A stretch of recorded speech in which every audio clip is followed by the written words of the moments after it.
Hello. Hey, how you doing? Hey, Mike, how you doing? 60 degrees, Spokane. 77 here. Yeah, it's getting warm during the daytimes. Nothing new. Just checking in, seeing who all's coming in and how everyone's doing. Same old here. Just giving people opportunity to come in here and chat and catch up with each other, see how everyone's doing. Yeah, that's what we're doing tonight. Same old, same old.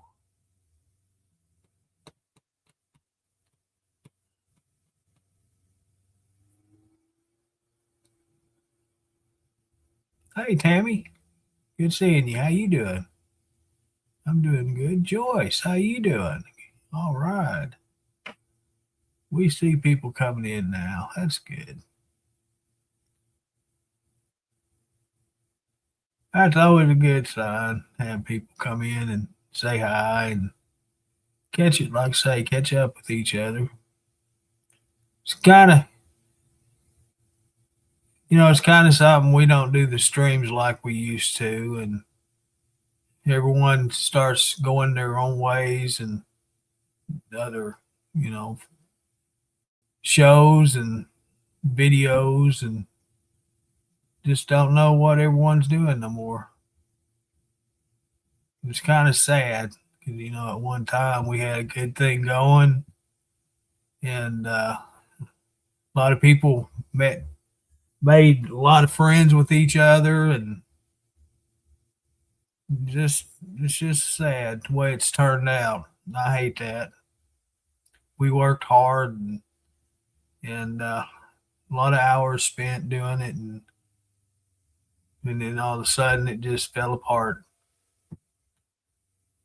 Hey, hey, oh man. I ain't no old man. I'm a spring chicken still. It's called wisdom, not age. Wisdom. Hey, Mr. Wisdom. Fair to middling. Joyce is doing good. I'm doing good. Hey, Darwin, how you doing? Yeah, it's been a while, hasn't it? I did one last week. I don't know if you watched it or not, but yeah, I did a short one last week one. I don't remember. Yeah, I do too, Joyce. I remember them, and I hate that it turned out the way it did. And like I said, I'm inviting everyone back. The more participation we have, the more that I'm going to do this.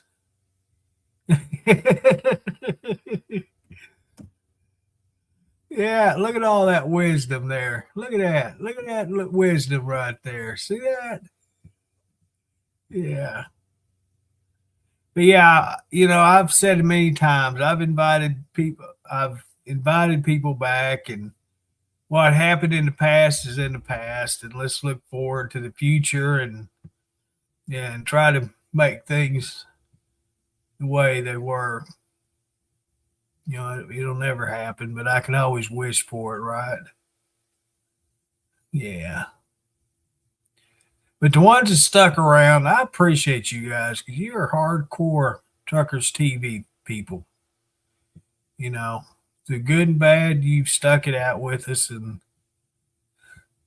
that's the good thing. And I appreciate you guys. You are the one. You are the ones that makes Truckers TV what it is. And I appreciate that.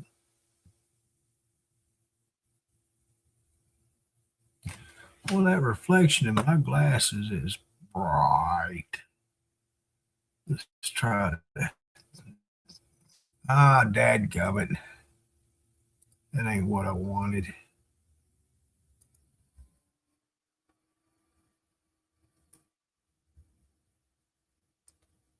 It don't help much. I hate that wearing glasses. Oh, you been busy? Wow. What you been busy doing? I ain't done nothing.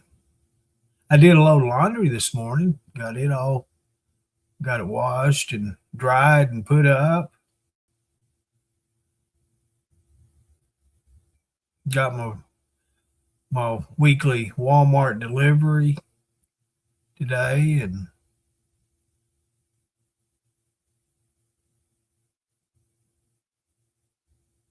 I walked down to my brother's. He come up and I was in my bedroom. If you're someone's at the front door, I can't hear him.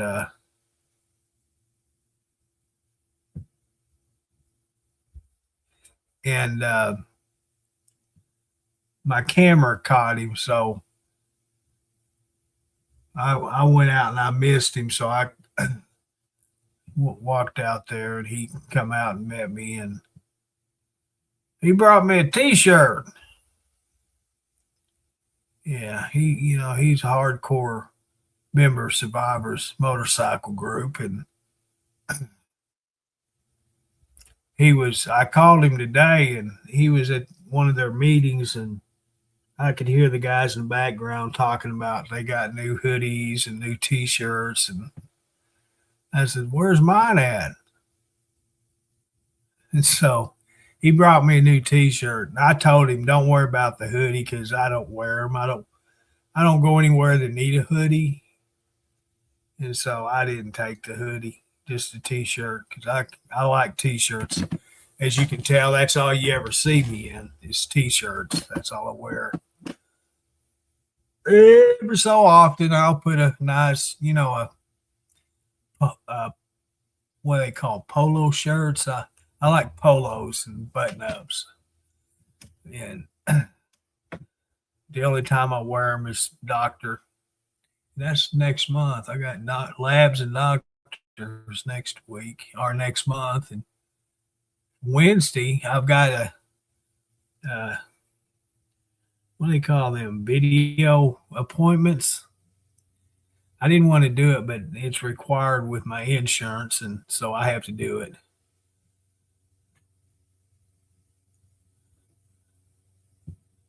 Oh, that's right. That grandbaby. Yeah. That's a hot handful, isn't it? Oh man, that's awesome. Bet she's getting big. No, Diane, I haven't heard from Henry. I don't know what he's up to. Let's see here.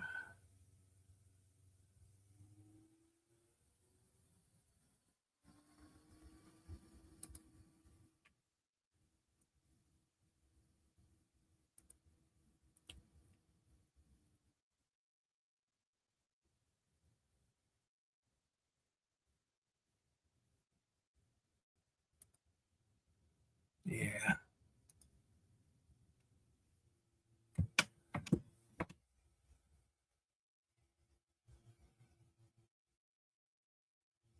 I'm trying to think. Oh, my youngest grandbaby, she graduated from kindergarten.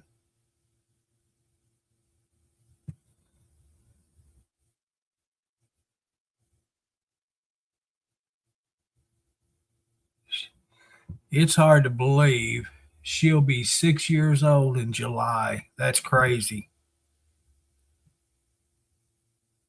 Yeah, that is crazy. She's already that old. And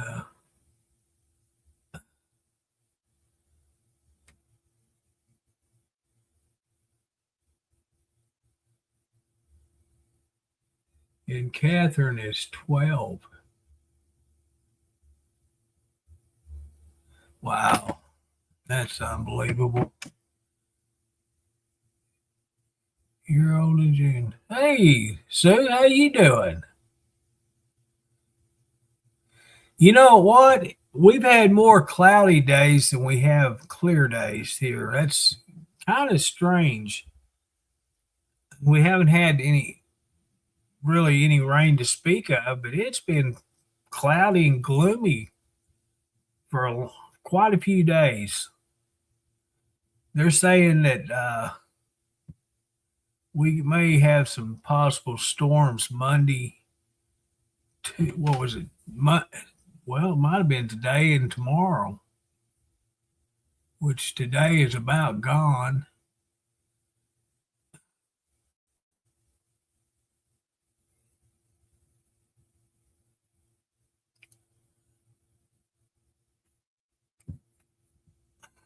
Yeah, they do, Diane.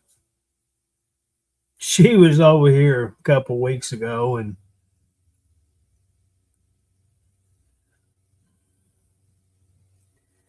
I had to start calling her Miss Prissy. she's a handful, and Cody, he doesn't. They don't give him candy and stuff like that, and I had a bunch of treats that I wanted to send home with him. He said no, no. So they're still over there in the pantry. Now, if she wasn't with him, uh, Cody would have took him, and then he had probably ate every one of them on the trip home. But yeah, he said he's trying to eat healthier, and the girls don't get sweets and stuff like that. When I was little, at their age, that's when Dad started selling cars, and so our life got a little bit better and stuff. So we were able to get treats and things like that. But before then, I didn't know what candy was or things like that because my parents couldn't afford it. So we never got it. Every once in a while, we lived about a block away from a lumber yard, and they had a commissary there at the lumber yard. And we'd walk down to it, and she'd give brother and I 10 cents a piece. And places like that back in, what was it, in 1960, 1966, 67, something like that.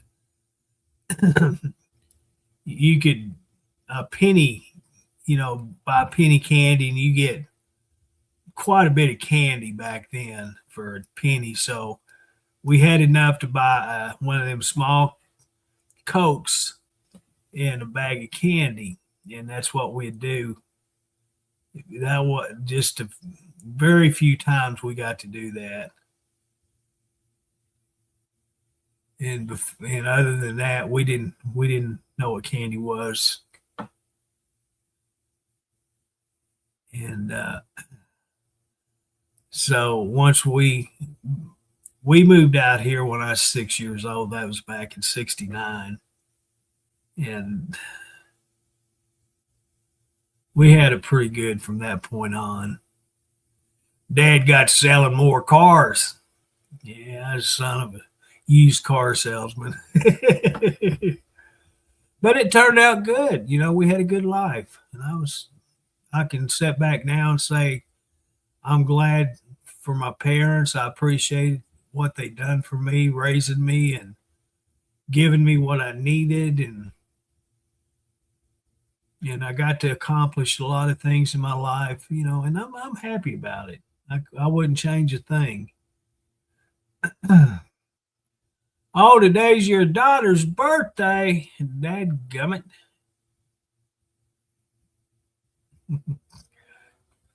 Am I going to have to sing happy birthday to her? Yeah. Shh, don't tell nobody. Brother and I and the next door neighbor boy, we'd go to the store, and the people who kept their bottles behind the store, they had them in them wood crates. and we'd get a crate of them bottles and take them into the store and make money. But shh, don't tell nobody.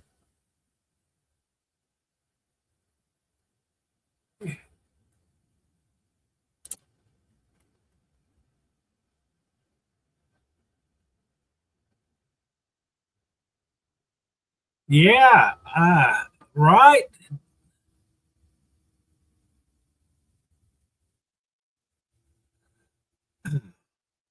Well, you would have to. I would sing her happy birthday, but you'd have to show her this video.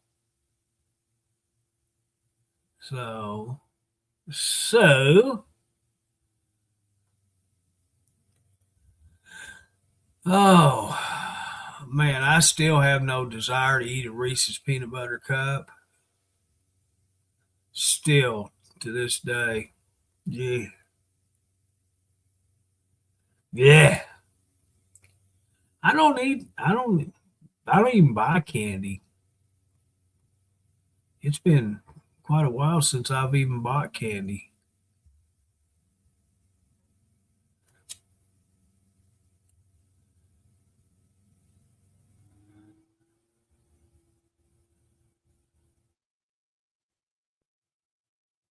So what has everybody been doing? Anything exciting?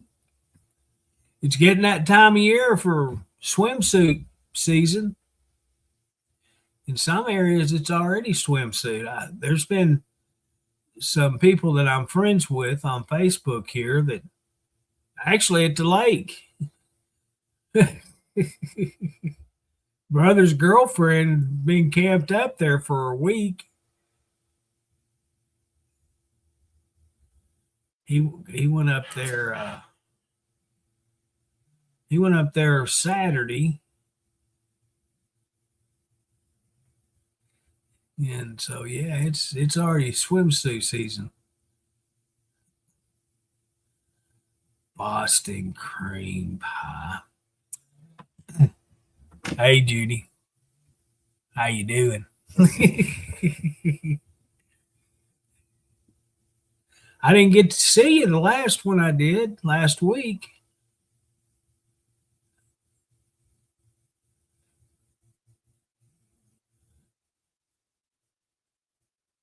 Oh, that'll be fun. Yeah.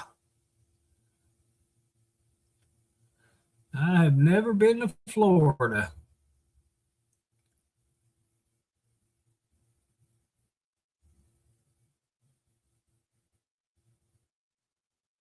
Mallow cups. Oh, I miss them. We have them at our Walmart, but I just never buy them. I hadn't tried the dark chocolate ones, and it's kind of crazy that I haven't because I like dark chocolate.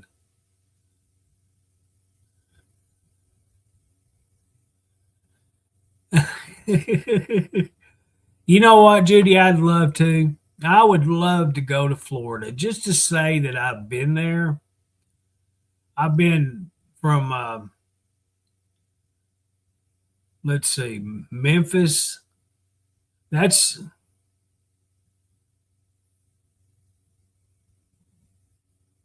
well, actually, Mississippi, where I would go in Mississippi, is the farthest east I've been. But on the west side of the states, I've been probably to most all the states from central over west. I've been there.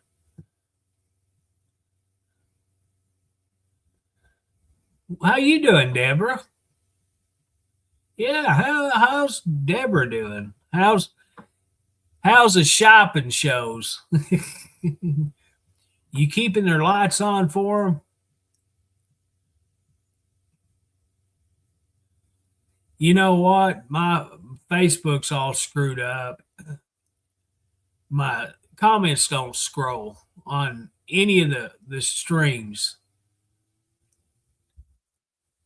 I have to every time I have to restore the comments and all that stuff. It's a pain in the derriere to do it, so I just don't watch them anymore. If I go in there and uh, clear my history and all that cache, all that stuff, my browsing history, that'll fix it. But the problem is, once I do it, I have to redo StreamYard. So I just it's more of a hassle to have to mess with all that than to actually do it. One of these days I will, but for now I'll just leave it as it is.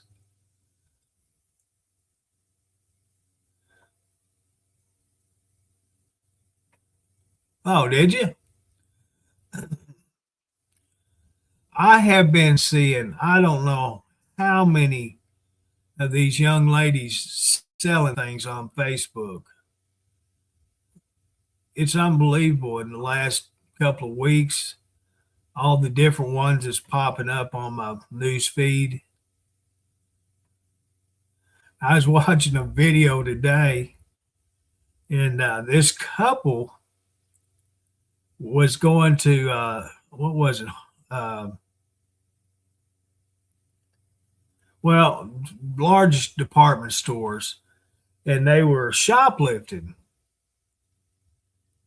And they were crazy enough to keep journals of what they would steal. Then they'd get on Facebook Marketplace and they would sell it on there. And it was all documented in two books. I mean, from when they started it a few years back till present date. And the cops couldn't believe they had proof of it, you know? So it wasn't just a single incident, it was for, and they gave, crazy thing is they put down the stores they stole this stuff from, what it cost from the store, and what they were selling it for on Marketplace. You know, paper trail right there. You can't deny it. Well, let's see. Mine, I just had mine delivered today, and it was 120, I think, but I had to slim it down. I didn't get a whole lot. Hey, Steven, how you doing? Because most of what I got this week was my medications, so I had to. I've got so much food in this house, just getting up and cooking it, you know. Hey, Robin, how you?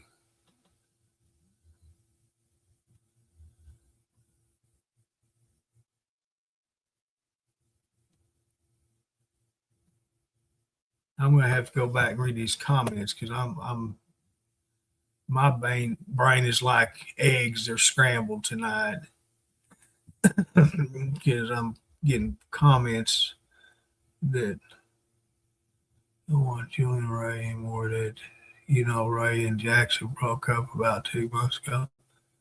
Well, Deborah, I was wondering about them, because I seen from what I watched of them that you could tell there was, kind of parting ways in how they were acting toward each other and stuff. And I kind of figured something was up.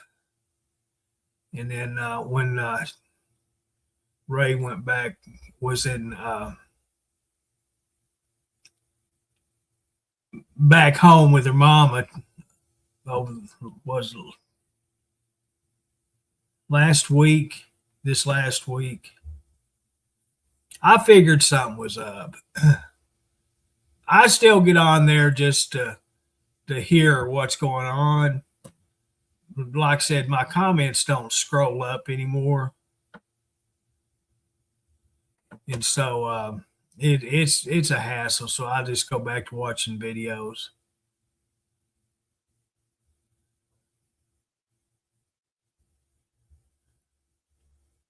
Yes, That's yes, sir. You can. I wouldn't eat it. I've had uh, what's that Mexican chocolate they make chilies and stuff with. They put that dark chocolate in a lot of their dishes. There, some of them their sauces and things like that. And I wouldn't do it. But yeah, I've heard of that and seen it done. I've tried it once, and once was enough. Well, hey there, Brenda. How you doing? Long time no see.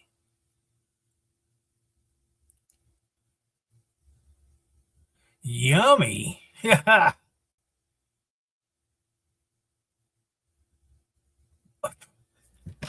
What? Pregnant?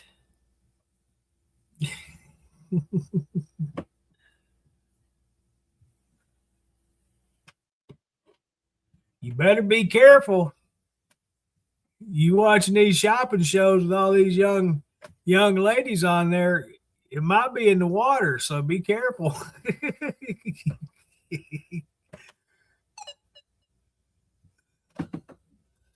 Let's see, what was that?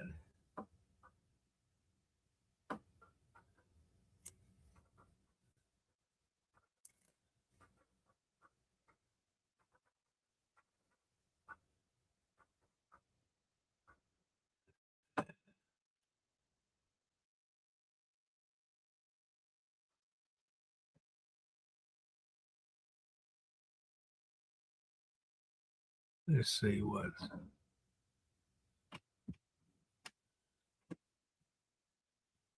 Oh,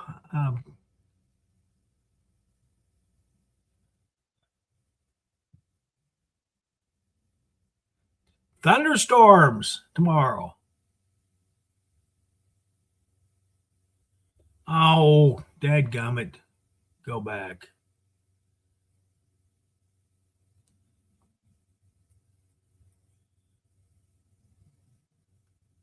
Low of 73. Yeah, it's still 77. Yeah, it's showing. Oh my gosh, they showing rain in the forecast for till July. Yeah, I hadn't seen this one in a long time. It's from tonight all the way through. Well, it goes through next Wednesday, week from Wednesday, rain in forecast. I'll believe it when I see it. Yeah, it's very, very dry here. We do need rain. That's a fact. Okay. I did not push you. I pushed that one. Dang phones. Dang phones.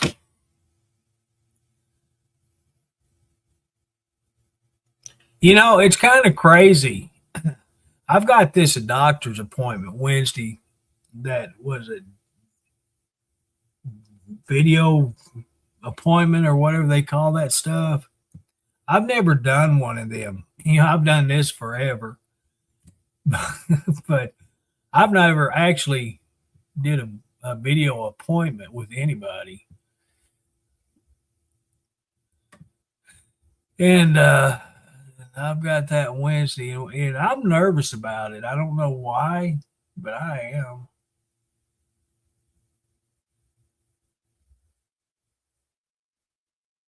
My biggest concern was, and my brother told me about it today. He's used to do them with his work, video conferences, and it's the same as what we do here. Exactly the same. It's just not StreamYard. It's some other form. He said they used Google. Yeah, that's telehealth call. And insurance company requires it once a year, And I told them that I didn't want them to start jacking with medications or requiring this or that, because my primary care that I have now is the one that I'm going to keep, whether they like it or not. I'm going to keep her because she's one that's helped me more than anybody else has ever helped me. And so I'm not going to leave seeing her unless she retires. That's just the way it's going to be. If I have to pay cash for an appointment, then I'm going to pay cash. It's just plain and simple. Because through my life, I've dealt with doctors. You have a regular one, and then you're required to see a. Dadgum, I got wild eyebrows. I need to trim them. You got a regular doctor, then they send you to a specialist or another doctor for a second opinion, and you go to them, and then they start jacking with this or that, and you have to go through months, possibly years, before you ever get back to the situation that you're in now, the condition, and so and in the long run, you end up back with the same treatment that you're on before you started seeing these quacks. It's all about the money. So if you're happy with them, you need to keep them. I've never seen these doctors, Diane. Never in my life. I don't know who it is. I have no idea who it is. They wanted me to go and see the person or see a doctor in person. I said, that's not going to happen. It's not going to happen. And so they set me up with this doctor. I don't even know where they're at, where they're from. Don't even know their name. But I'm supposed to be sent a link to go into, and then that's where the appointment starts. Well, hey, Brenda Fry, how you doing? No, it all has to do with a doctor. They're always sending me emails and messages about just different things. And if my regimen and treatment is not broke, then why try to fix it? And that's my theory. Oh, you weigh yourself before you call?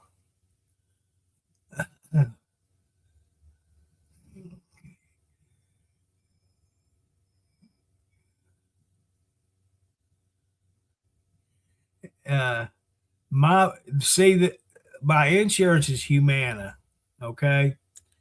And I love the insurance, I really do. But this, I've never had to do the video doctor call, because my primary care don't do that. Because I've asked about it, and they don't do it. And I understand why, because they require lab work and all that stuff to be done, which is understandable. And so, and it's good to get out of the house. It's the only time I'd go anywhere anymore. You had one today. I hope it went well. Yeah, I call my doctor for different things, but that's not one of them.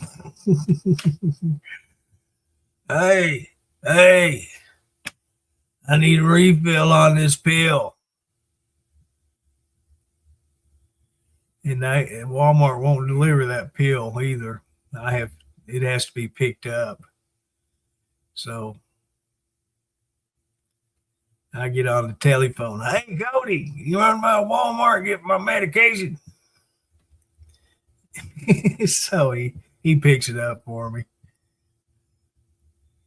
Yeah, this is crazy. They wanted me to have my medications and my last doctor visit,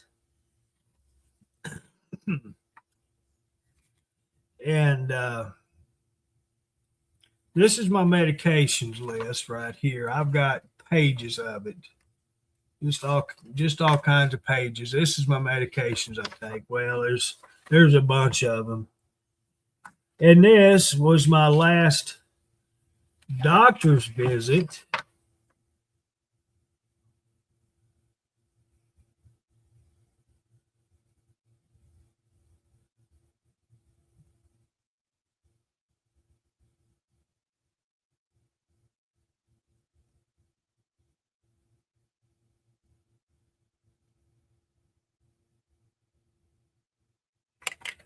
So I didn't download all the lab results because that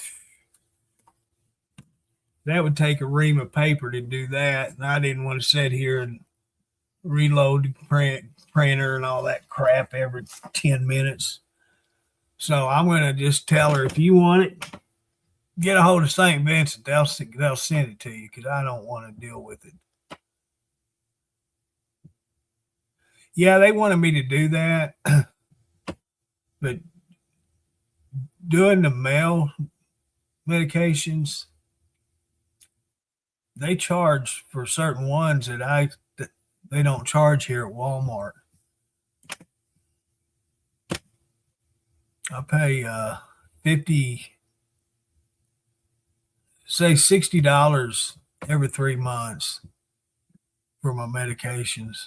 Well, 47 every month, and then when I have to get them all filled, it's $60 for 3 months.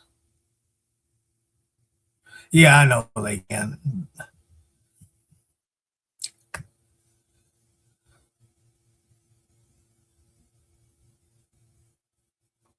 Yeah, it is. Hey, Rebecca, how are you tonight?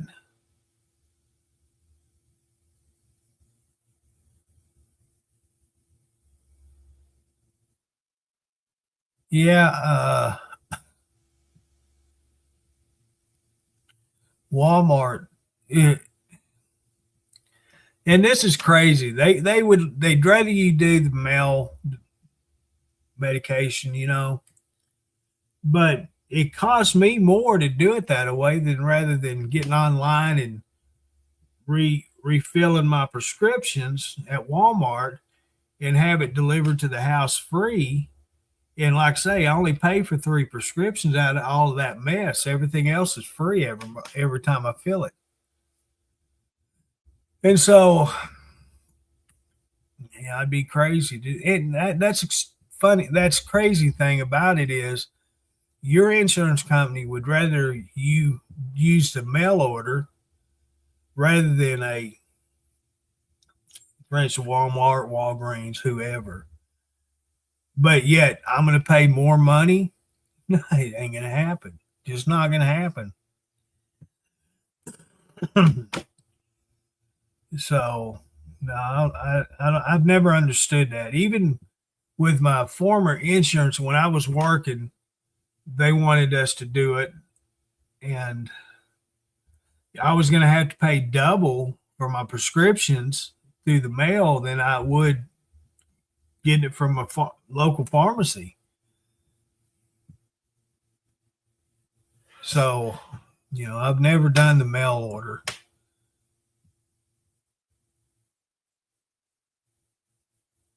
That's right. You know, and that's a good thing about Walmart is they send you a code, and then when they, if you don't have that code, you ain't getting your medication. It ain't gonna happen. Today, I forgot to take my phone outside, and she brought it up there and said, "I got to have it signed." And I signed, and she says, "Oh, I need a code they sent you." And I said, "Dadgummit, I forgot my phone in the house, so I had to come back in the house and get my phone and show her my code." But that's no big deal, and that's a security. I'm glad they do that.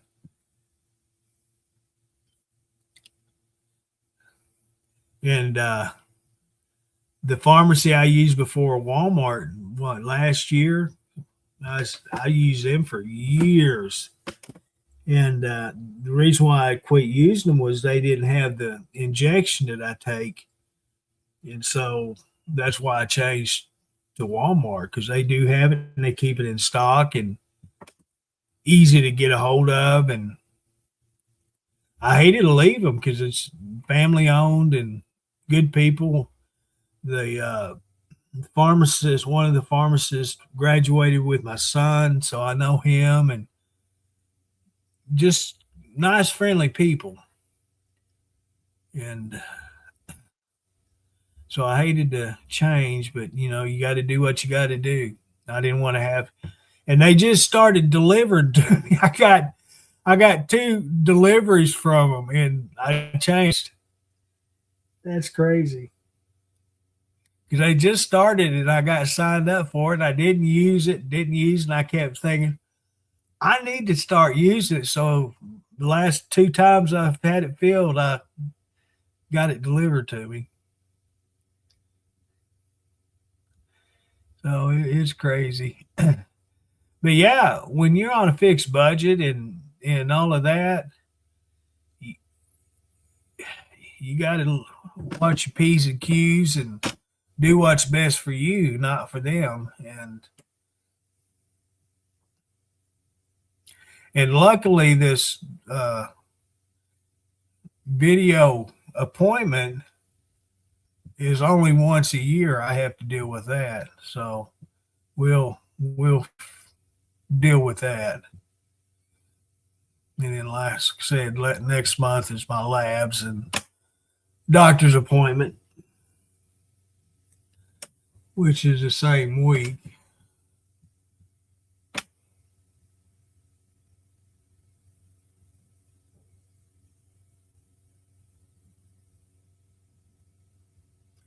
And all that's free. Appointments and all that stuff, I don't get charged for any of that no more.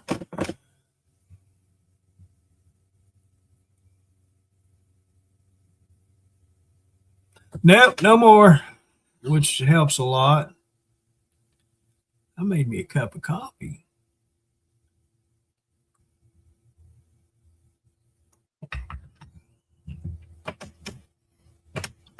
Yeah, I made me a cup of coffee before I started this mess. Yeah. The Walmart pharmacy, the 3 people they have there, the man, he retired, but the 3 girls they got there now, I've known they've worked there for forever. And so they're people that I do trust.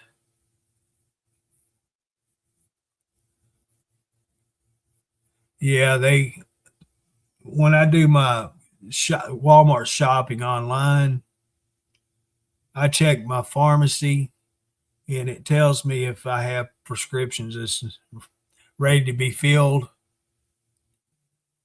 And normally I get text from Walmart too, the pharmacy, on my telephone, notifying me that they're ready to be filled.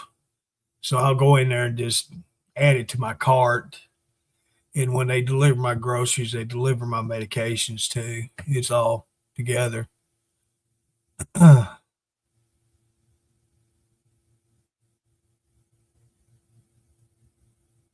Yeah, at my house, if it's delivered or shipped and delivered by Funny X or Ups, there's no telling where it will be delivered. I've got signage coming right to the front of my house, all the way from the street, all the way back here. And these delivery drivers don't know how to read, apparently, because they always drop my packages somewhere on the property, but not at my house. I hadn't had a package actually delivered to my house in years. I've always had to hunt it down. And that's why I put all the sign. I didn't. My son put them up for me, and arrows all the way back here, but they apparently can't read because they damn sure can't read the signs.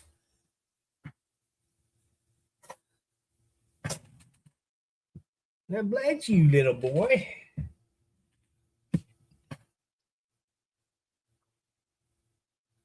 So nobody's answered me.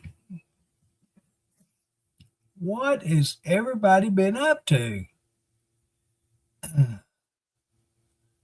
Just tell me.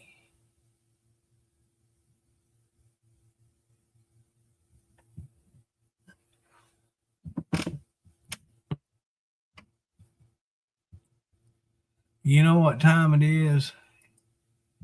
It's this time. I gotta turn my camera off and pull one of these things out of this box and fire it up.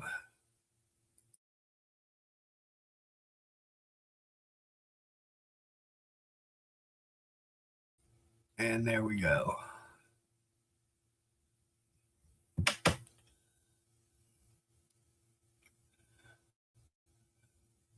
I'm so good.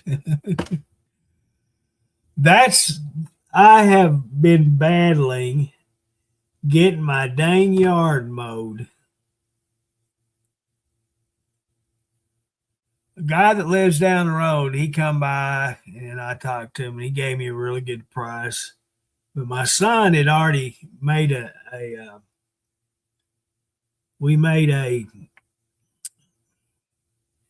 agreement that he would do it, and he hasn't done it. He was going to be off Thursday through tomorrow,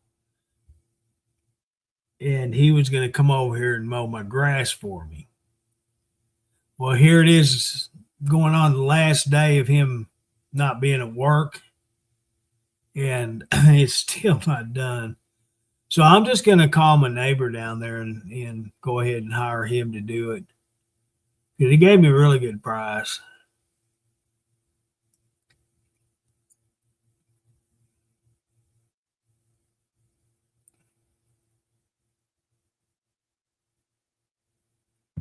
Wow. 11-11. I've got 10-11.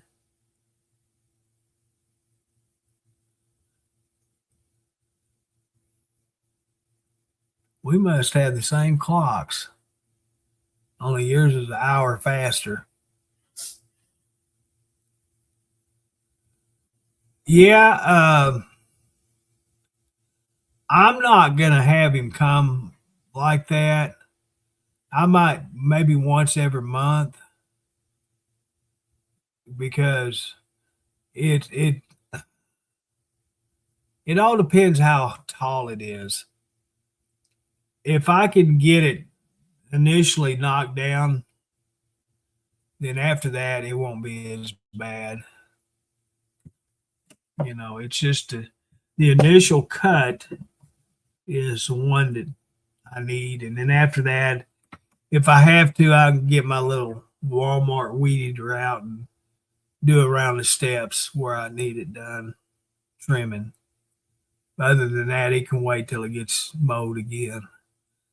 Let's see, probably maybe 3 or 4 times a year is all I'm going to have mine done.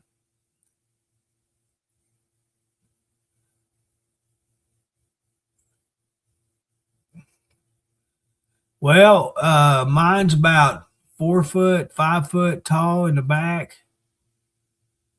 I don't have much in the front, but it looks really shaggy.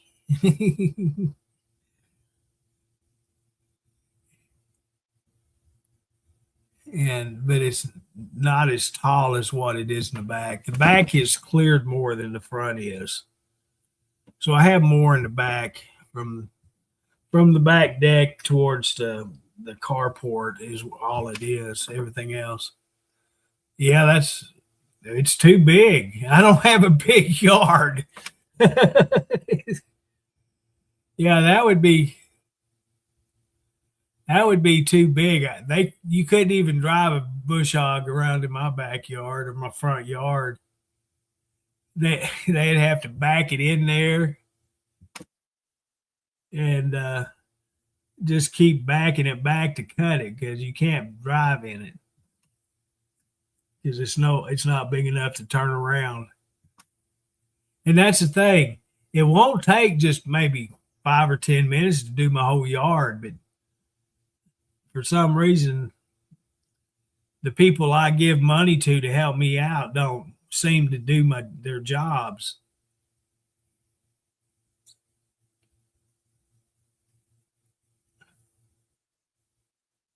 Oh, I'll do it. I'll do it. Look at the front yard. How many years I've been wanting to get that cleaned off, several years.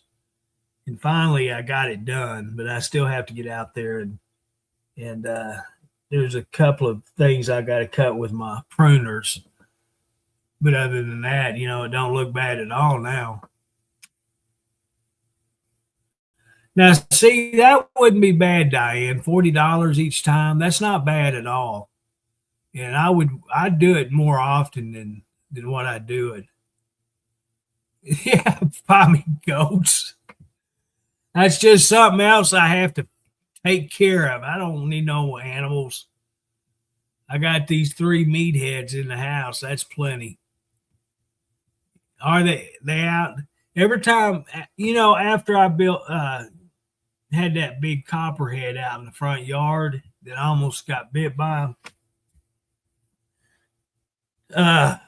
Every time I walk outside, my eyes are down on the ground watching for copperheads. Man, that's a big snake. Freaked me out. And if it wasn't for that dog, I would have got bit.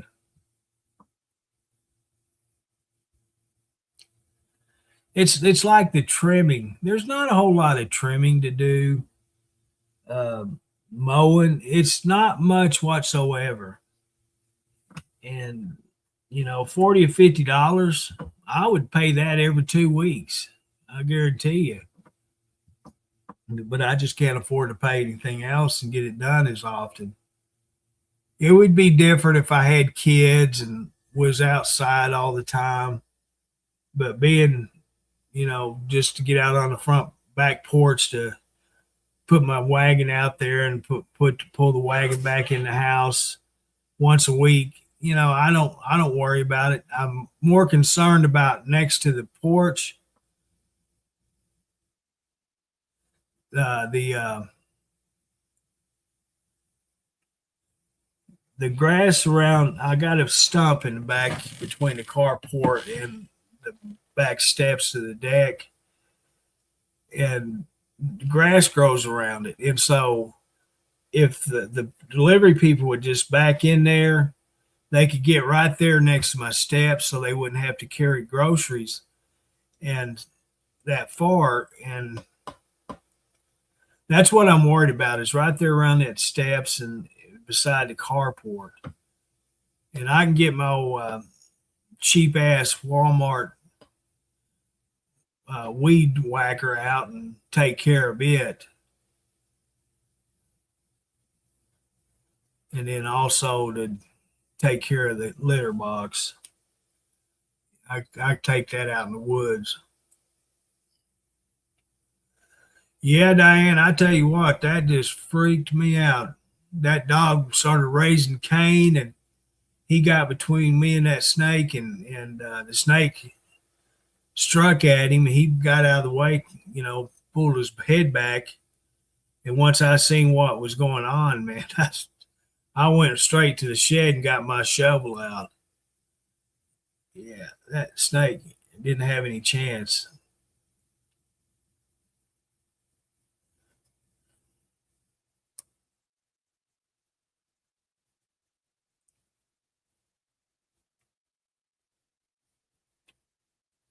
I thought I had 2 shovels out there in that storage building, but I only had one. I guess I guess one of the hoodlums on the hillside needed to borrow it, and I let him borrow it, and I didn't, never got it back. You know, that's the thing. If anyone borrows anything from me, I don't ever see it again. It's not like Jeremy. He borrowed my ball joint tool for front end of the car. I had one to help take the ball joints apart.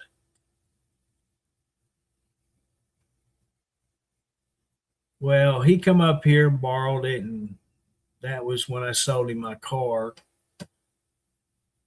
And I ain't seen that since then. It's history. But everything I've let these kids borrow, I've never gotten back. Cody finally did come get the toolbox in the bedroom that I've been trying to get him to get for years. He finally come and got it and took it home. So that's extra space in the middle bedroom to put empty boxes in. Yeah, that's what that room's turned out to be. I've got that flooring that I did all my floors back behind me there. It's that gray linoleum, not linoleum,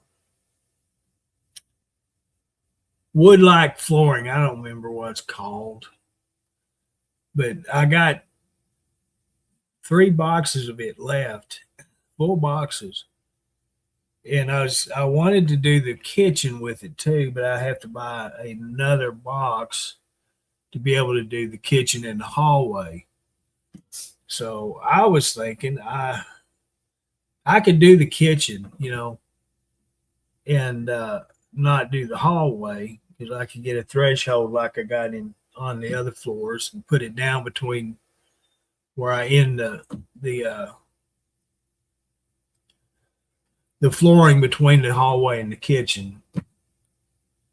And that's something that'll be coming up pretty soon. And I'm not gonna have him move all the pantries, hutches, and freezer and refrigerator. I'm not gonna have him move all that shit. I'm just gonna have him lay it and butt it to all that stuff. I don't care. It's never gonna be replaced or anything. So, and I'll have plenty to do that. Well, hey there, Mr. Rex. How you doing tonight?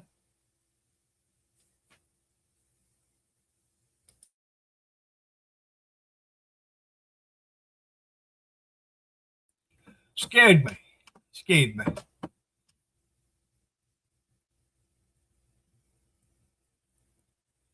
Yeah, let's see.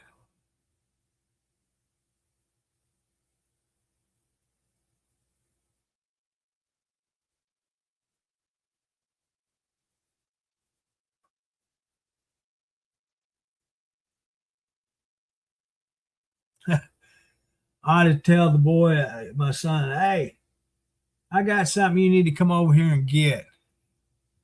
And get him over here and says, go in that bedroom back there and get them boxes of flooring out and get it on my floor in there. Don't worry about the linoleum that's down, just covered. Lay it over the top of it. I don't give a crap. Just cover that floor.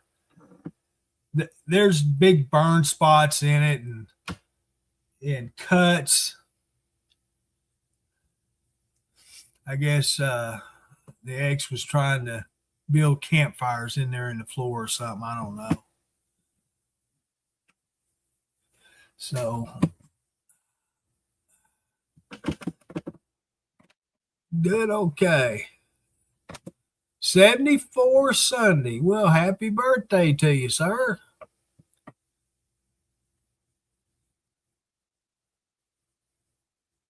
Yeah, good to see you, Brenda. You take care of yourself and hope to see you again soon. You be safe out there.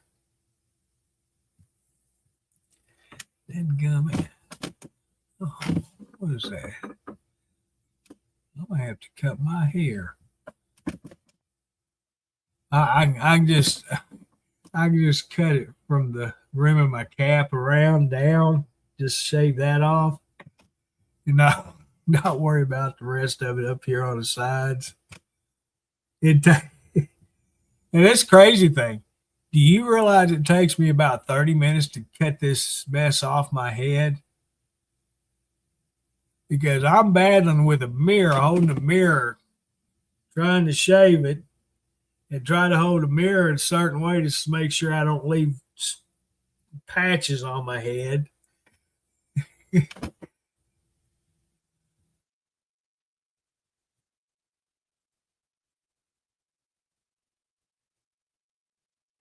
Oh, hey there, Jeffrey. How you doing? What's your question, sir?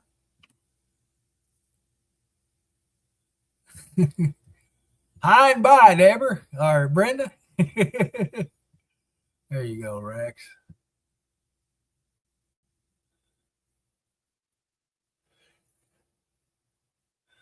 I told you about my cousin when we was not we was younger than teenagers.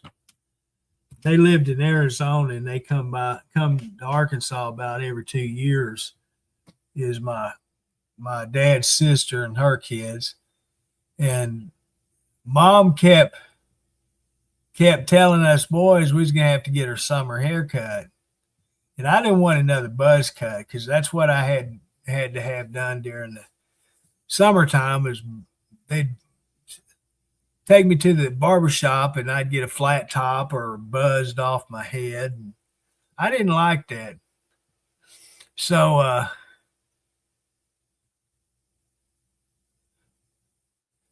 so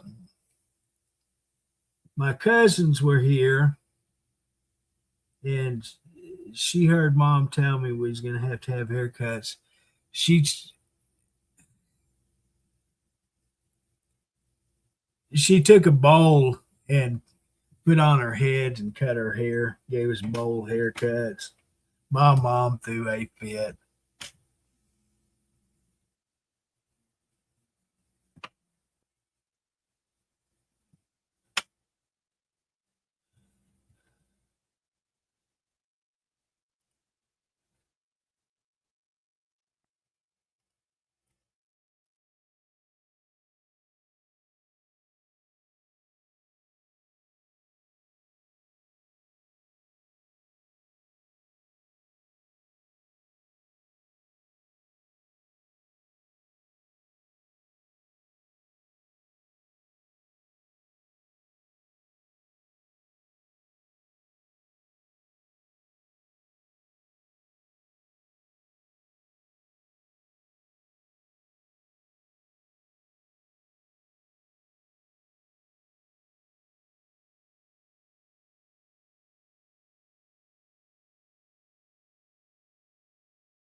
I told him to ask this question. And,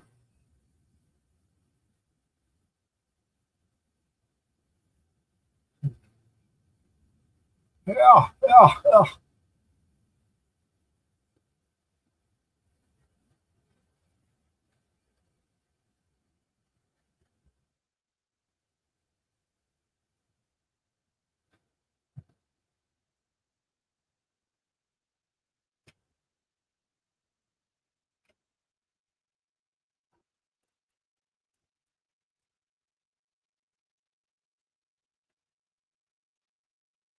There's there's Ben. He's laying on his perch next to me. And I don't know where Jordan must be in the bedroom. Fortune's down by my foot. Yeah, I can't put the computer down at my feet, so that's where he's at.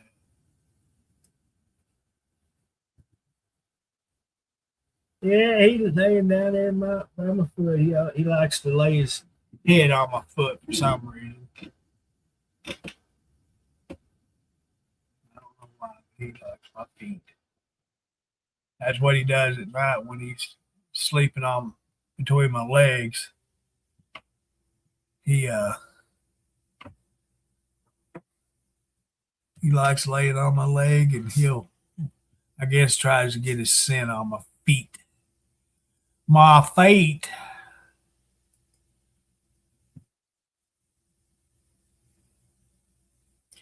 Yeah, that's the first one we've had in a long time, Deborah. Yeah. I was gonna play, let him play, but I guess he got bored and went elsewhere.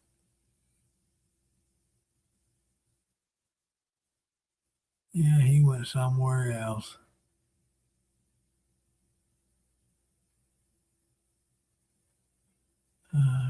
Typo.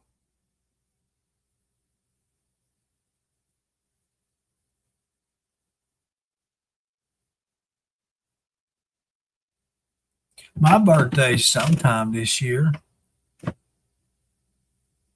Everyone that knows when it is not here on Truckers TV anymore. Yeah, they gone. They gone to brighter pastures, I guess. I ain't heard or spoke with them in a couple of years. So I don't know.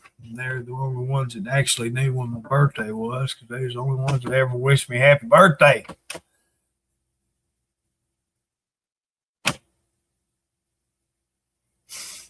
Yeah, I miss them. Wish they were still here, but unfortunately they're not. Shh, Robin. Hey, Robin. Yeah, that's Halloween. Yeah, October, Halloween. What else is in October? I know my mom's birthday's in October. I got brother's daughters in October, and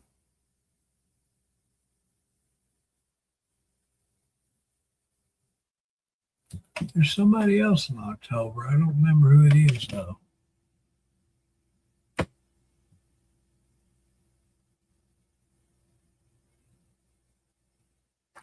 I think mine could be September or October, one of the two. You remember? Yeah, brothers is coming up pretty quick. He'll be 64.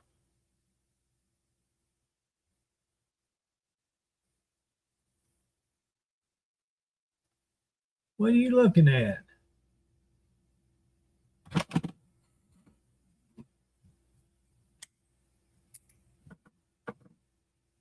Ooh, uh-oh. Uh-oh. I'll be back in a second.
All right, we gone. We back.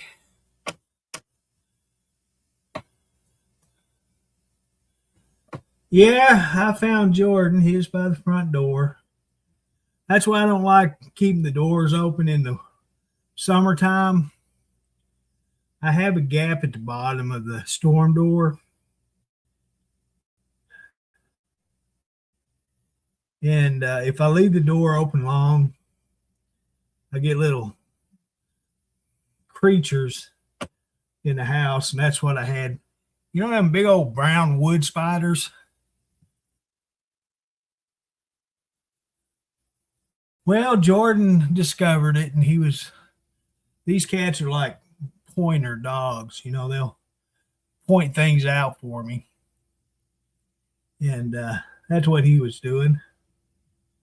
So when I flashed his flashlight on it, I seen what he had treed on the wall. And I had to take care of it. Yeah, we got him. Oh, I do too. That's the second one this year. Every time I open that front door and go outside, leave it open, I end up with spiders.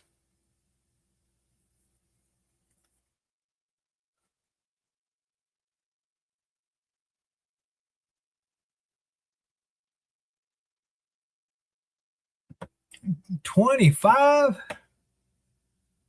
Let's see. What was I doing at 25? No.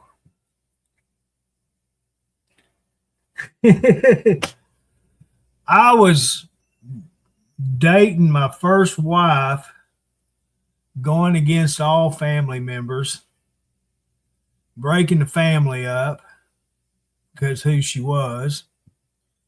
I didn't care, I was getting some, so I didn't care anything about other people. So I was happy. That's what was going on when I was 25.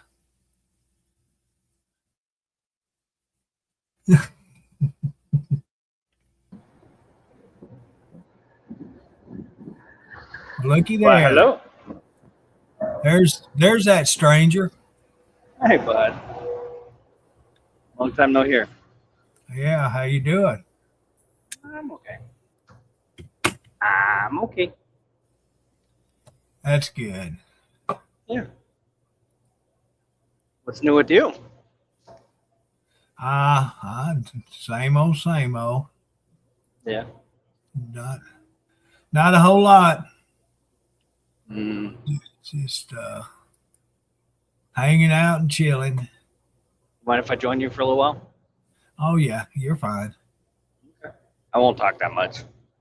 I need as much help as I can get.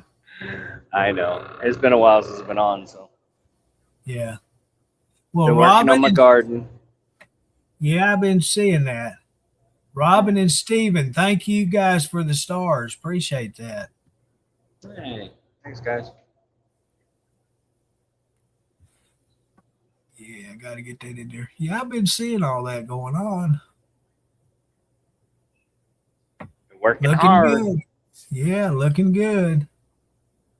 Well, I've been learning how to do a lot of propagating. So, like, taking plants that we already have and then making new ones from them. So we're trying to save money. We're trying to save money by, just taking pieces of plants and just regrowing them. So Yeah. And by you doing that, that's your special plants. yeah, that means we grow them. Yeah, things to be proud that you're doing. It's your own. What I think is awesome is we took my dad's plant. He's had it for like 20 years now.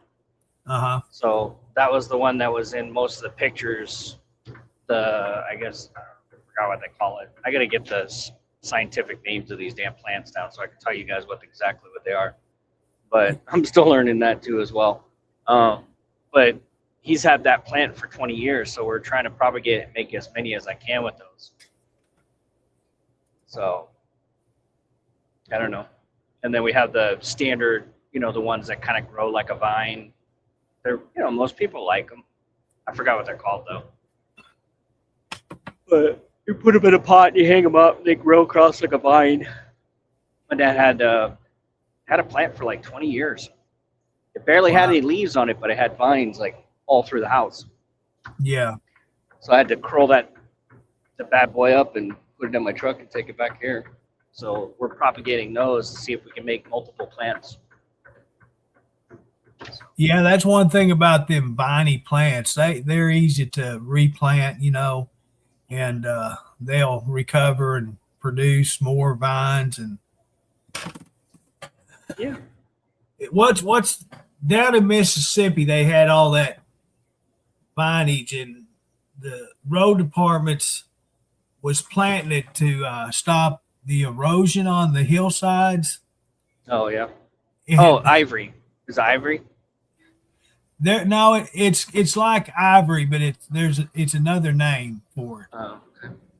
And it's overgrown parts of the state, and the state has made it to where you cannot cut it. Ugh. And people have gotten the same vines and planted them out at their houses, and it's just overgrown their homes and property with these vines. That's how invasive they are. Wow. Why? Yeah, I remember going to Mississippi, and just all you could see was this type of vine that was just all over the power poles, everything, and just covered with it.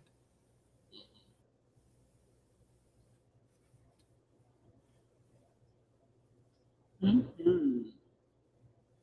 I tell you what, Rebecca, that's every year I say I'm going to do it, but I never do. Is grow me some tomatoes. Man, I got tons of tomato plants now. Shit. I've got a 5-gallon bucket with like tomatoes written all over it, and I still hadn't used it. Yeah. We were eating blueberries off our little blueberry tree. Shits are good. Nice and sweet. I don't know, it's just something about picking off a blueberry tree and eating it. It's just so much more. I've never ate actually fresh blueberries. Only place I've ever eaten blueberries is muffins, blueberry muffins. Yeah. But I've never had them just fresh or out of a container by themselves. It's going to take a couple of years for the apples. I won't have any apples for at least 4 to 5 years. So yeah. It'll take a while. But I have like 6 or 7 apple trees. So that's why I call it the Adams Apple Orchard. Because Sabrina's like, it's not an orchard. I said, yeah, I got 6 apple trees. That's a fucking orchard to me. So I want to get more. I want to have more apples. So I want to have like the lower half of my 3 acres, nothing but apples. Yeah. And I just feel like apples is where I need to be right now. If they grow good, they're easy to give away and sell. People always like apples. So. Yeah. I like apples. I probably apples and bananas are my 2 favorite fruits. Yeah. Well, I have a banana tree, so I don't know what's going to happen with the banana tree, though. But see how big I can. We're both me and Sabrina are looking at each other like, a banana tree, really, in Missouri? I said, I don't know. Maybe it'll grow. I don't know. We'll see. I mean, literally, it's 100 degrees in my friggin', I got to keep the doors open and the fan running like nonstop to keep the heat out of the greenhouse. That greenhouse is so good. My God, if I wanted to be like this tropical, mystical. Oh, I mean, the wintertime is going to be great. Right. I mean, a greenhouse in the wintertime is perfect, right? But in the summertime, not a good idea. You guys, it's like do you have sprinklers set up in it? I just put them in there. They mist spray. So yeah. Now I got to figure out how to put it on a timer so it times it every other day or whatever. I think I'll just hook up a timer on the hose. But right now I have the basics water system, you know, the pump that comes out of the tank. I fill that tank up. It's not all automated yet, but it's pretty damn close. Yeah. Pretty excited Well, what I've built so far. Well, you can regulate it yourself until you get it set up. That's easy to do. So that's no big deal. It feels good to go out there. Yeah, it feels good to go out there and water them once in a while. Just kind of look at them, talk to them. Yeah. I don't know. I absolutely enjoy it. It is one of my stress reliefs. Lately, I've been more calm, relaxed, easygoing, kind of laid back, hippie, you know, just kind of green thumbing it. So yeah, it's definitely giving me a little bit of therapy, I think. It is. That you know, you can get away from everything and enjoy what you've done and watch it grow, and it's therapeutic for you. So, I mean, I apologize to everybody that's watching right now. If it gets people watch this later or whatever, they follow up on it. You know, I kind of just checked out a little bit. I mean, probably everybody's like, well, that's understandable. I checked out a little bit. The page is kind of in a nosedive right now. So I'm just like, okay. I can't keep up with posting. I just can't. I don't have the, how do you say, the drive right now to do it. So I'm just kind of, if I post anything, it's probably on my personal page about the garden. I'm glad you're on tonight, so I can just kind of jump in and hang out with you. Yeah. But I don't know. I'm not saying that the page is going away. It's just, I just kind of fell off a cliff a little bit. So I apologize to everybody, all of our viewers, our fans, people that watch us. You know, I'm getting hundreds and hundreds of messages every day. I know I don't reply to everybody, but I do see them and I thank you. I appreciate everybody's support and all that. So I just want to make that, you know, I'm not just kind of disappearing and not talking to anybody. I am. You know, I appreciate all you guys' love. Thank you. So it's kind of hit me a little bit hard, but it's all right. I can deal with it. You've got a reason, and I understand, and hopefully everyone else does also, your situation. If they know me, they do. And the thing about doing this streaming and trying to keep up every day with it, you get burnout. You get to the point, you get disgusted, you get frustrated because you're making all this content and you're getting very, very little feedback or, you know, people participating with what we do. Mm-hmm. And you get sometimes to the point. Sometimes we do and sometimes we don't. It fluctuates so much. Like I'll post something stupid and it'll go viral, and I'll do something sincere and it's like nobody wants to watch it. I don't understand the whole algorithm system. I don't understand what it may be because we're beta testing, and we've been doing this for the last month and a half, 2 months, and a lot of changes have come on our page. You know, they're beta testing, they're re-scripting things. And maybe that has something to do with it. Maybe at the end of all of this, once they figure out all the things are going to work right, then it will throttle it. But right now it goes up to like 6 million and it drops down to 4. It goes up to 12 million and it goes down to 5. And it's like, really? I give up. I'm just like, whatever happens, I guess. You know? It's so frustrating. Right now we're at rock bottom 0. And I'm like, what the fuck? What is going on?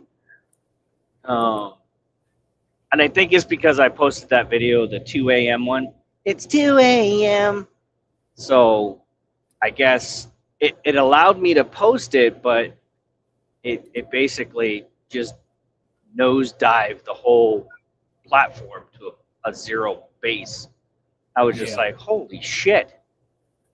So, and then you got people, ooh, you're using other people's content and all that shit. Yeah, of course, we're repurposing different things to add another set of values to everything, and that's perfectly acceptable. Now, people are getting butthurt because they hear a different voice or they hear a different, text to speech, whatever thing. I'm not trying to take credit for anybody's shit. I'm just adding sounds and pictures and videos to things to create Truckers TV. Period. I mean, get over it, people. That's the thing about Facebook. Eat a bag of dicks. People want different things, and right. Facebook wants us to create our own content. It doesn't explain to us whether it's content that we've actually created or content that we're just recreating. Yeah, you can, as long as you recreate something and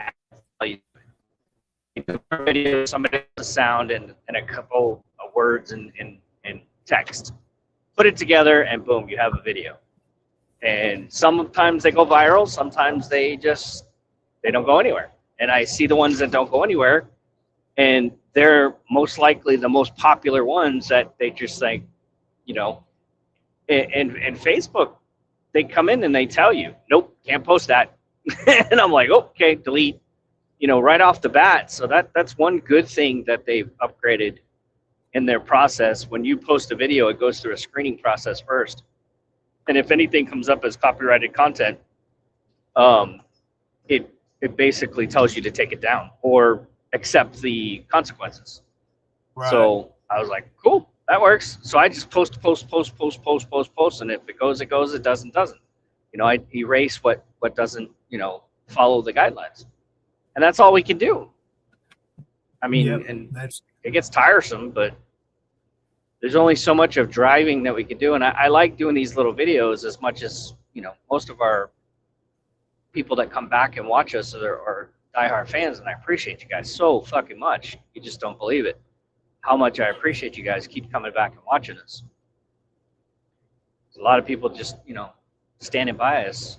And then there's a lot of people that don't see this because it doesn't get on an advertising block, so it doesn't get pushed out. So it's kind of all fucked up. I mean, we're trying the best we can, but unless you're paying money to get this out, not a lot of people are going to find it unless they stumble across it. Right. So it is what it is, I guess. We just keep plugging along.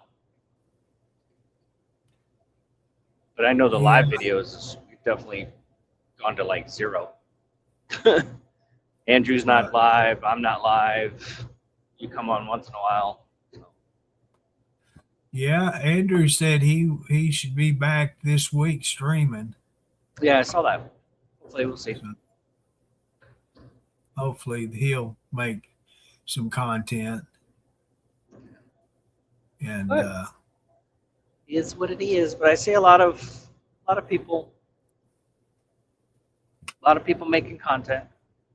Tons of our fans are making content. I've seen Jimmy Dean's couple of his videos. He's making content now. It's pretty funny. Oh, is he? Oh, he is. He's posting a few things. He likes this skull meme looking thing. He likes making videos with that. I'll have to check that. I watch him. Yeah, just check out Jimmy Dean. I watch him sometimes. Yeah, I think a lot of you guys. He gives me thumbs up on any videos that I share, so I need to return the favors. Well, no, if anybody is doing this, just go out there and make videos, make content. I mean, it gets hard after a while. You get burnt out, but if you just keep making stuff and adding value to whatever platform you create. So I really enjoy doing. Maybe other people don't, but I can't wait until my garden's like fully grown and I'm picking shit off of it. I'm gonna, do some great videos of all that. So I'm looking forward to that. I know everybody's like, did you stop driving? No, I'm still driving. It's just I have a hobby now. I created myself a hobby that I stay home. I'm a homebody right now. I don't go anywhere. I don't do anything. I ride my bike once in a while, probably to work, but I'm just a homebody now. I just don't feel like, I don't know. I don't have any ambition right now. Content, I think. Yeah. I think that's what it is. I mean, we have a house now. We have stuff. You know, that's what it is. It's just stuff that keeps us occupied. We got the kids come over. We have barbecues. You know, we've got the greenhouse that I play in. You know, I'm content. You know, simple. I like simple. I don't like complex shit. So.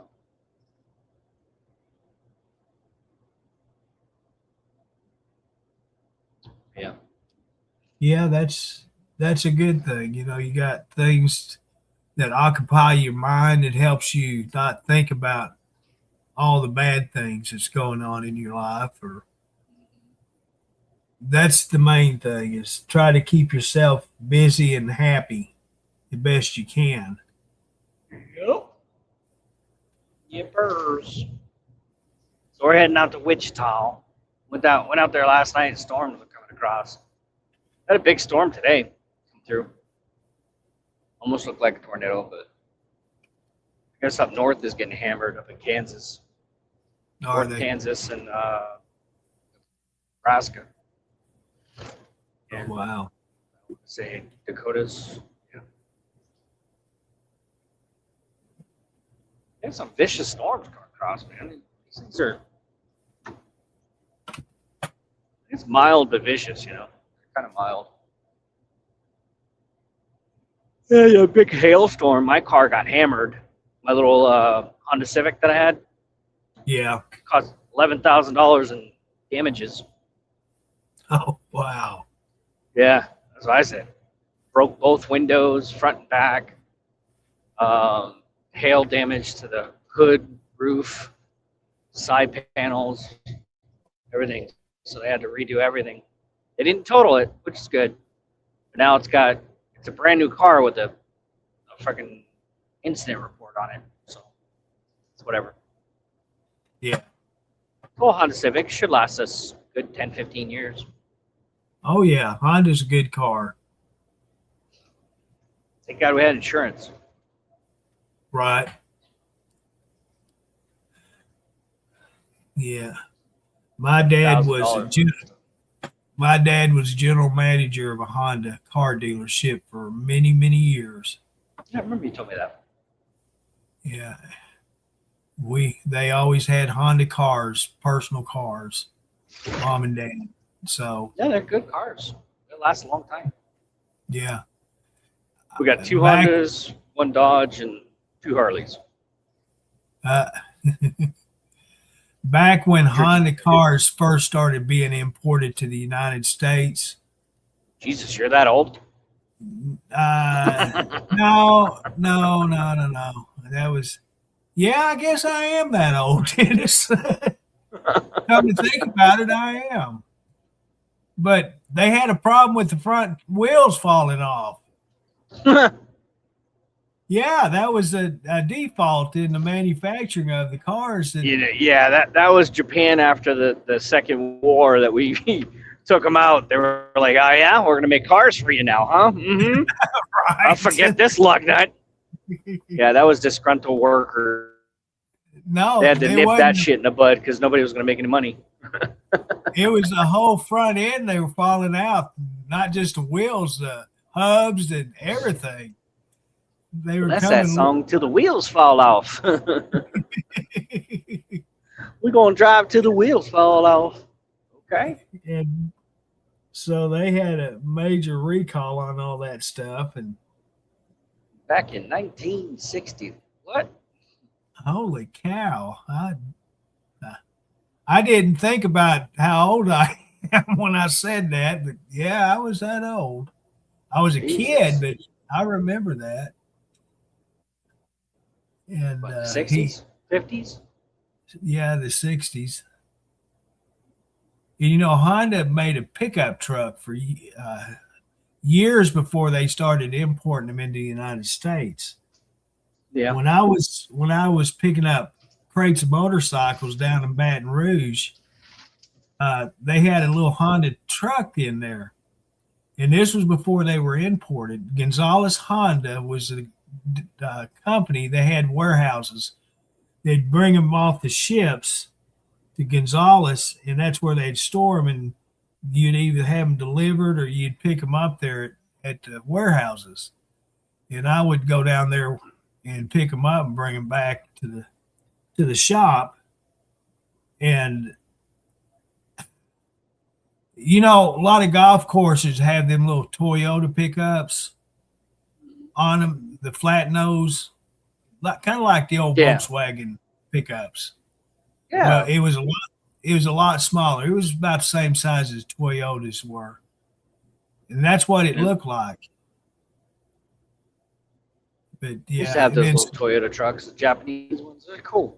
They're cool as shit. Yeah, Arkansas, there's a lot of them down there. They like. There's a wholesaler down there in Clinton, Arkansas. I want to say there he has a dealership down there. He's got like several or eight of them. Those Japanese style Toyota little mini trucks. I used to have one in Japan. They're cool as shit. Yeah. Bed rises and dumps and stuff. Good for a little farm truck. If you got like acreage and you know, it's got 4-wheel drive, put a couple bales of hay in the back, you're good to go. Right. That truck was badass. You put a motorcycle. The one I had in Japan was big enough to put a Sportster in it, because I had my Sportster in the back of mine, in the bed of my trailer. Yeah. It was a 2-seater with a manual transmission. I love that little truck Jeep thing. Yeah, I would like to have one. They have them now with air conditioners and heaters and all that stuff. Yeah, they're nice. Like I said, the guy down in Arkansas, he sells them. Puts little swamp tires on them, like little farm trucks. Yeah. Perfect for the little farms. You got like 5, 6, 10 acres. You got to roll around and check your gates, your fences, and stuff like that. Fence lines. Yeah. Perfect for those. The golf courses up here in Hot Springs Village, all the superintendents on the courses had one of them. They had the luxuries where the workers had just go golf carts to put around on. Yeah. What is there, 7, 8 or 9 golf courses just in Hot Springs Village. Oh, cow, really? Yeah, and they're all 18-hole courses. 2 of them is PGA approved. They have golf tournaments there.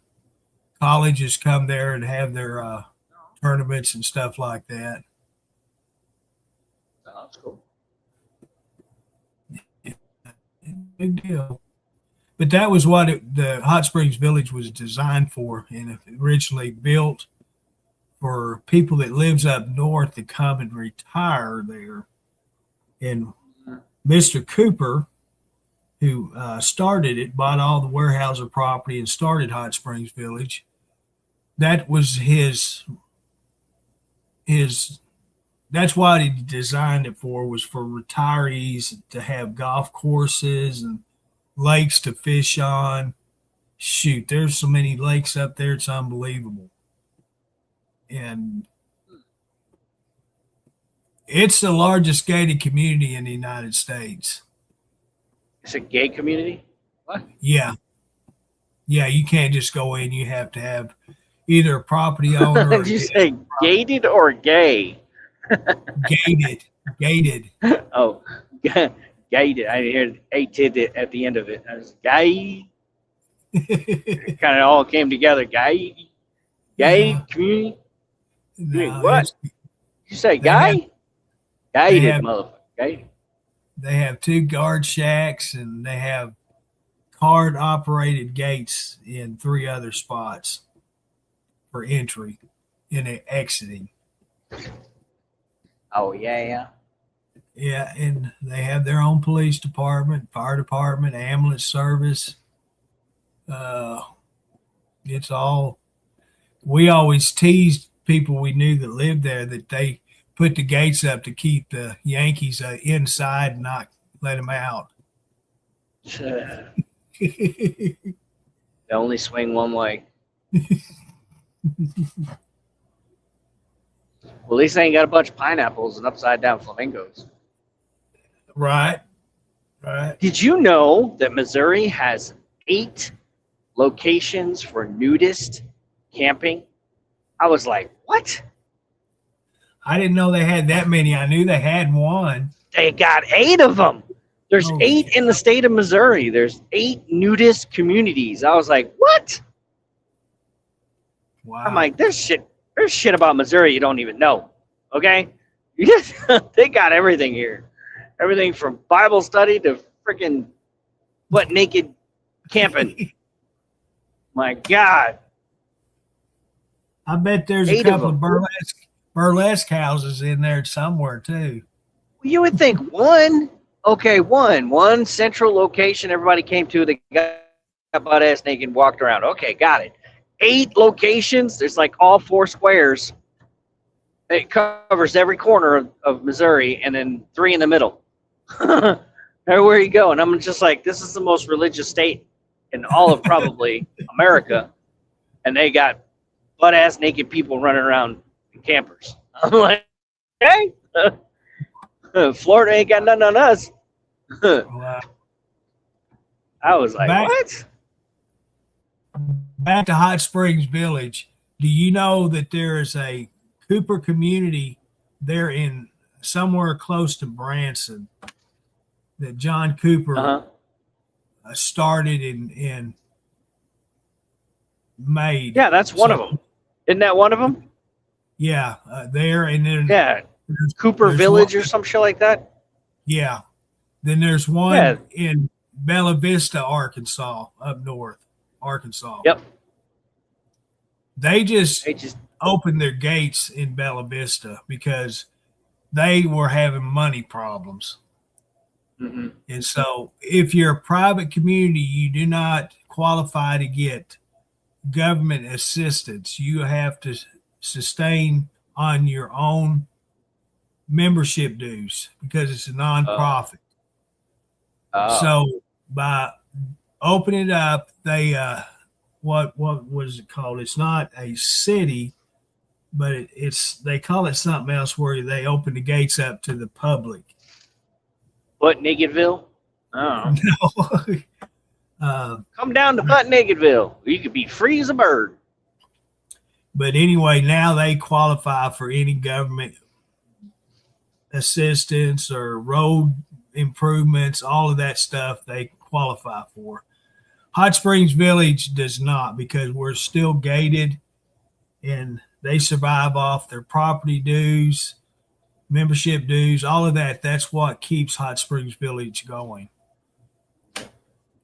And that tells you how many lots are inside Hot Springs Village itself. Yeah. Because each property owner has that. They have, even though they may not even have a house built on the property, but they still have to pay their dues, and that includes water, sanitation, trash collections, road, paying for the roads, everything. They pay for that whether they have a house built on their property or not. Yeah. So. Well, it's like a glorified HOA. Yeah. Well, this is a kicker. They actually have HOAs inside Hot Springs Village, but it's separate from the POA. Oh, hell no. Yeah. Double whammy. They're townhouses. In these townhouses, if you own a townhouse, you have HOA dues and you have POA dues. Oh, you kiss my ass. You're getting charged twice. No wonder everybody run around naked. Can't afford no clothes. Right. But yeah, but I just thought that was crazy. Eight locations in Missouri that you can go around naked. Yeah, that is crazy. I knew they had scattered around the United States, and I knew of the one in Missouri, but I didn't realize there was 8. 8. That's crazy.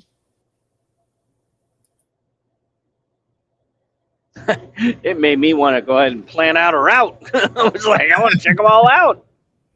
We'll ride up in my Harley, butt ass naked. Hey, what's going on, partner? Yeah, right. I like being naked.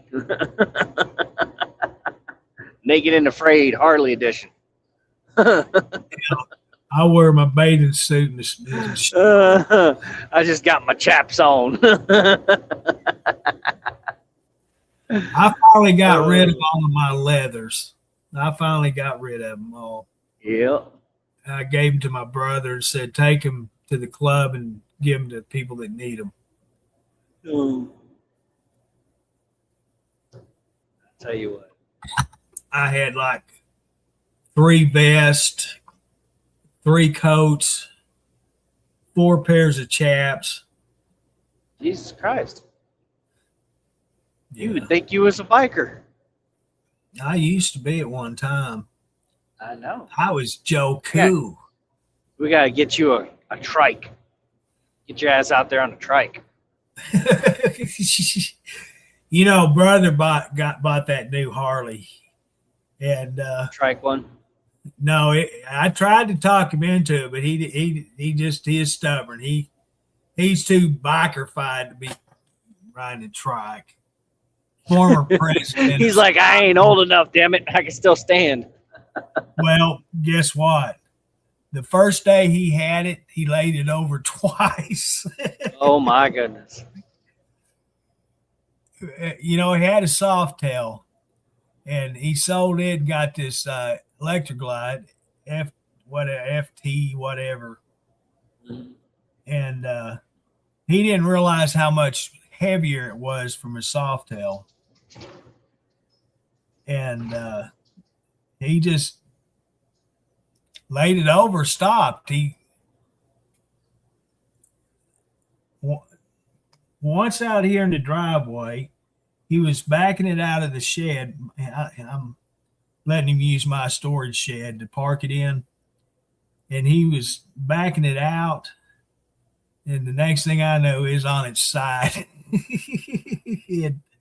Luckily, he's got the saddlebag and the engine guards on it, which kept it from doing any damage to the saddlebags. And then that was the first day. And when he left the Harley shop, when he bought it, he went somewhere and same thing, he just laid it over. So I got online looking for a reverse for it. And they do have reverses that you can put on them. They're electronic. And what it does, it actually reverses your transmission to where it'll back out, back up. The hell? And, but it's $1,900. Yeah, I would bet. That's not paying anybody to put it on. But I watched a video on the guy installing his, and it's really nothing to install them. They're real easy to do.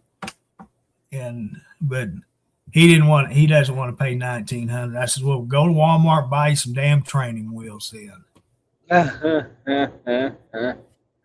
Or get yourself a trike. So it's a nice bike. I mean, it is nice. I'd love to have it. They got reverse on trikes. Yeah. And some of the 2-wheeler new Harleys have got the reverses on them. That's some sissy shit.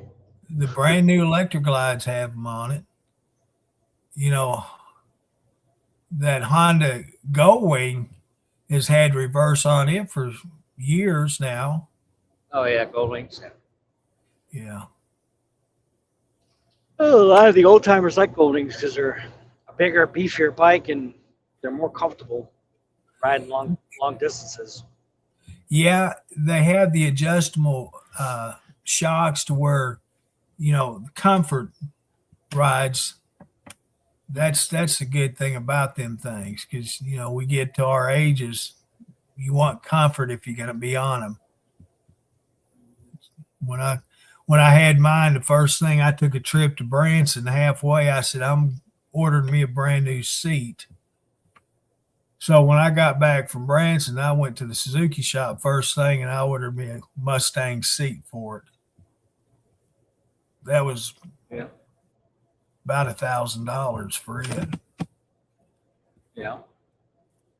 Are you still wanting to come up to Branson? Yeah, well, I want to, but I'm just not going to be able to. Why not? My brother's not going to be able to go, and that would be the only way I could go.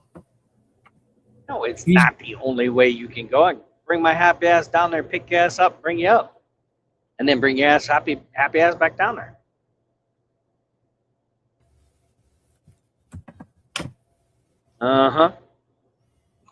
Wheels in the mind go round and round. I have to think of some excuses here, real quick. We'd have to plan it. We'd have to obviously plan it, but I could take the big truck down there. We can get 2 places over there, rent 2 like cabins up there in Branson, bring your happy ass up, put you in one cabin. Yeah.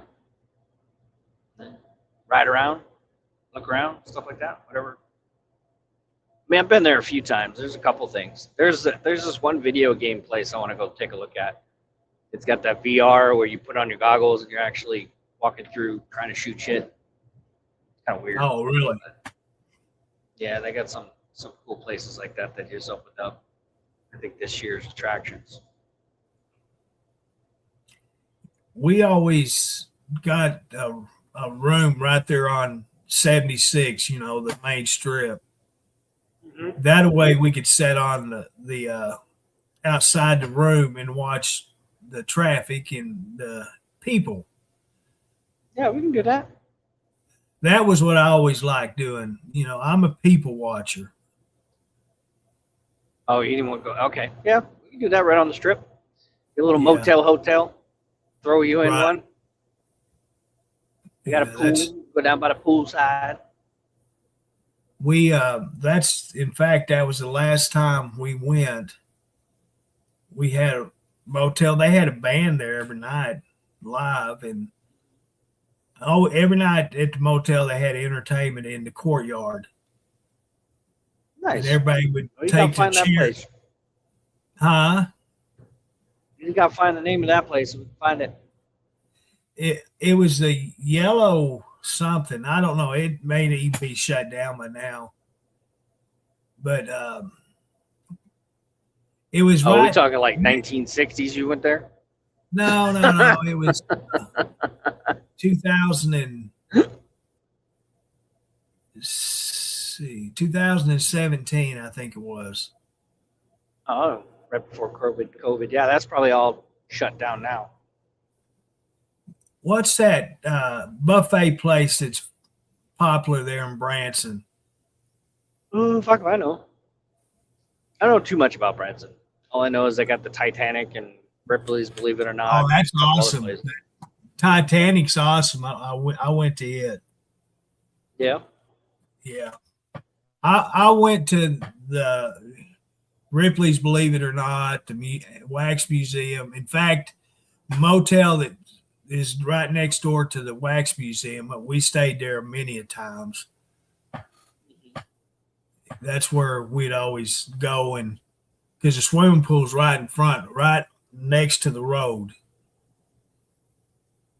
We'd pull a chair helicopter ride. Yeah, we did that 3 or 4 times. The helicopters, that was fun. Oh no shit! Damn, you balling like that, huh? It's like $200 for an hour. Yeah, you know what it cost us back the last time I did one? What? $19.95. $19 for a helicopter ride? Yes, sir. What the hell? You know, the first ones I rode on, they were Hueys. And every one of them helicopters crashed after we rode them. Yeah, we're not dead. Yeah, I'm not. Nope. They had 3 Hueys, and one crashed before we rode them. You know, a year or two before we rode it, they crashed. Then after we rode them, the other 2 crashed, and they closed down. They had helicopters in the lawsuits and all of that against them. Then the Bell helicopters that's closer to the Ripley's, believe it or not, we rode them probably 2 times, 3 times. And I liked them better because they were the bubble front ends. And I got to ride in the passenger front seat. Oh, you got to see everything. Oh, yeah, it was awesome, dude. I'm telling you what. He scared my ex-wife to death. We were motoring along about 110, and he was headed straight to a cliff there on Table Rock Lake, I think it was. And he looked like he was going to run into it, and all of a sudden he just pulls her back and straight up. 110 miles an hour, just straight up. And she probably shit her britches if the truth was known. Either that or she swallowed her ovaries, one or the other. Yeah, it was so funny.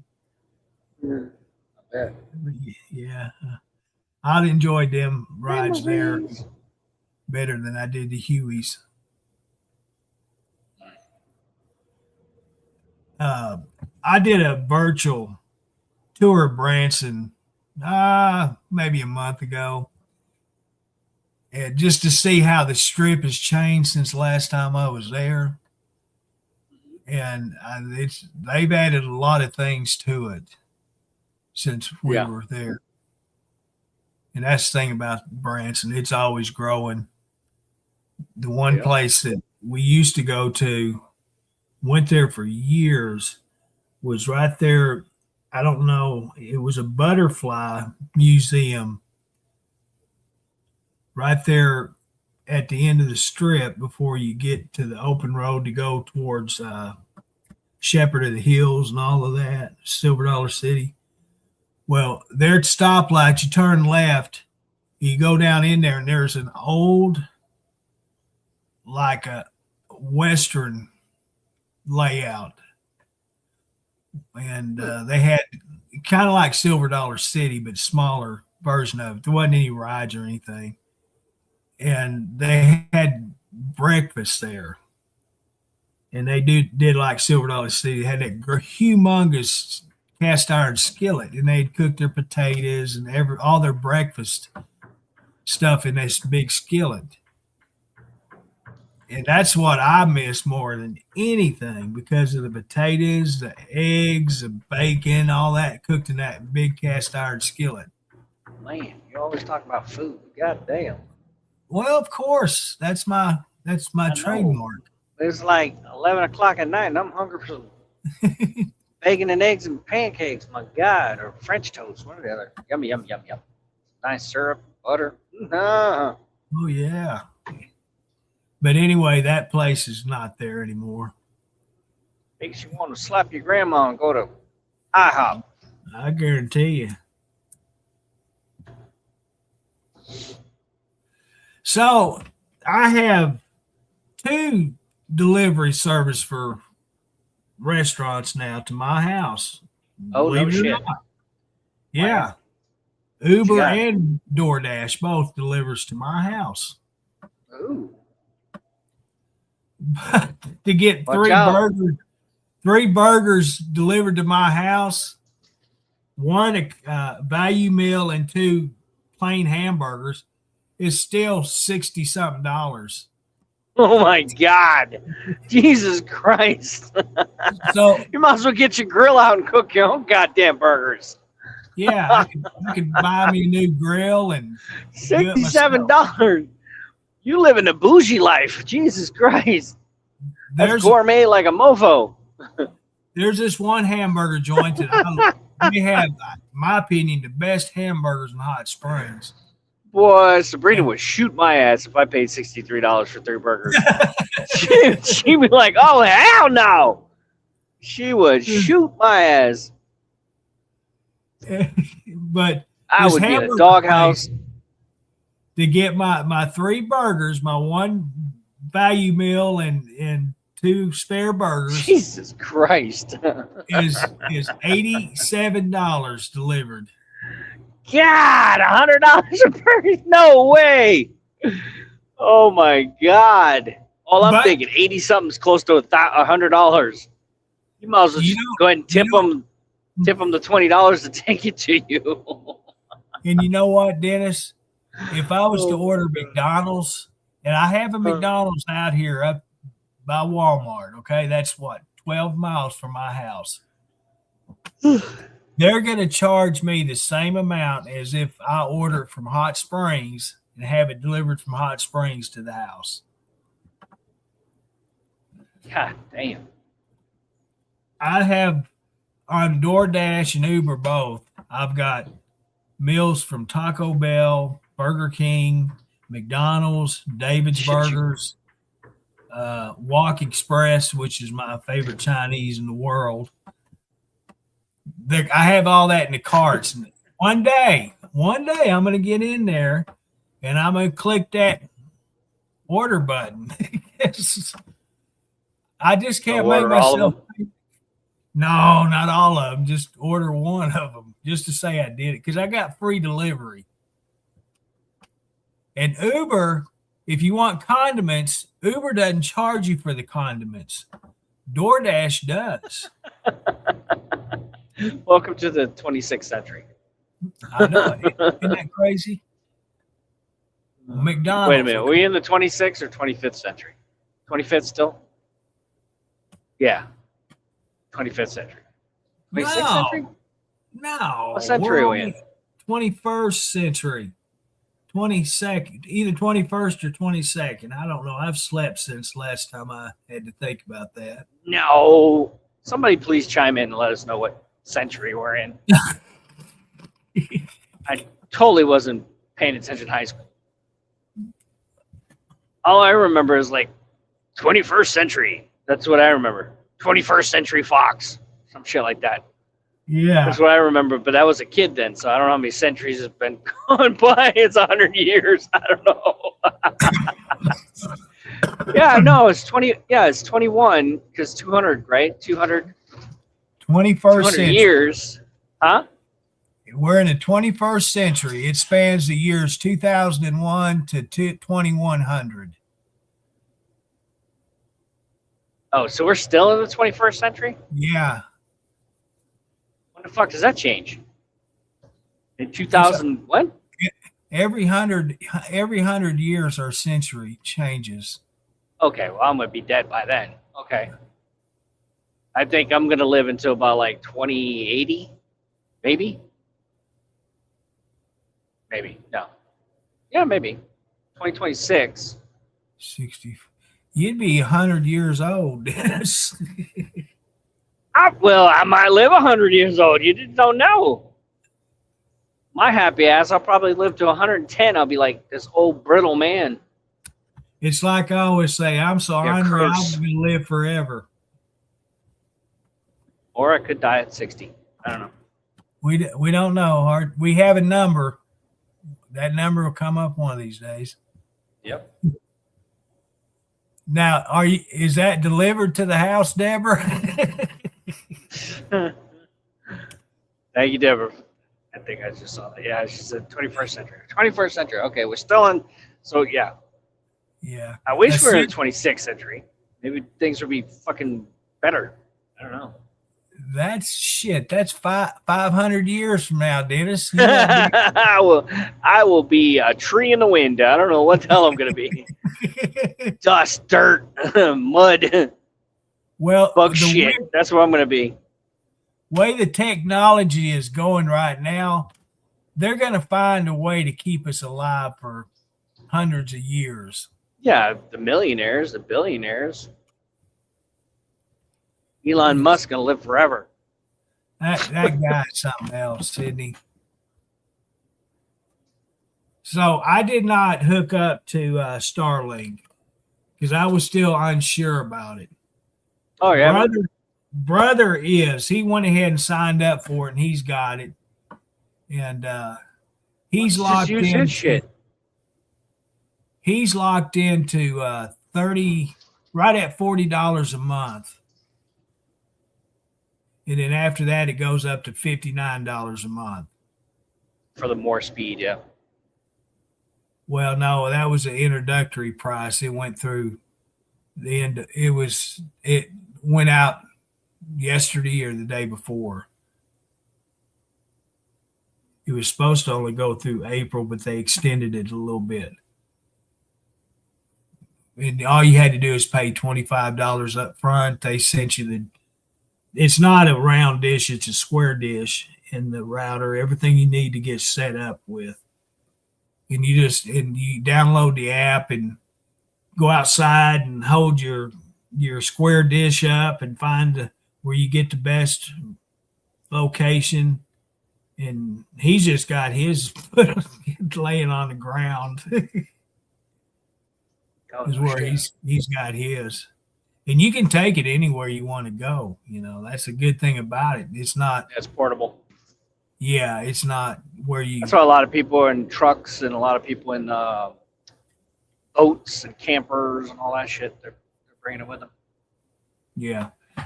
But the bad thing about it is it's actually like a satellite dish, which it is in theory, but it's not the typical dish. It's a square plate or whatever you want to call it. Yeah. And if you have trees and things like that, you're not going to get reception. So you have to make sure you have a clearing large enough to where you can receive the signals from the satellite. Because if you have a lot of trees like I do, then I don't know that it would actually work on my property. Yeah. They give you, I think it's 100 foot of cable to run from the dish to the router inside. And yeah, where I live, it would probably be perfect because I got no trees. And the good thing about it is, Dennis, it's like any internet you get. If you got the speed, you can do anything with it. It's like my T-Mobile. It's the same as Resort Cable. The only problem with it is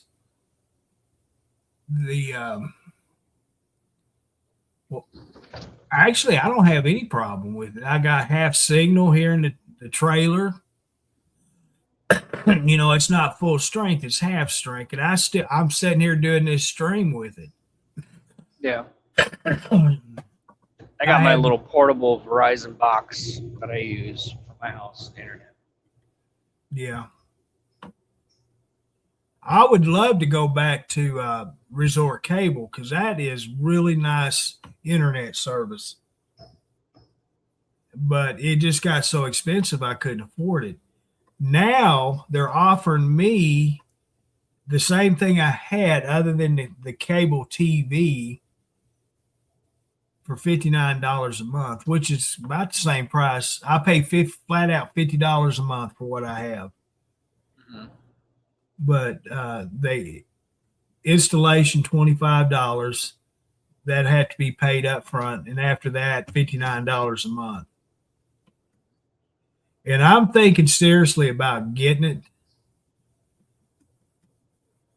Yeah, it's a few dollars more than what I pay, but in the long run, it's worth it. The hardwired cable, high speed it's hard to beat. You can still stream everything that I've got. It can be streamed on it. Do this here. And hardwired cable is just hard to beat internet. especially because everything's gone to that fiber optic. Yeah.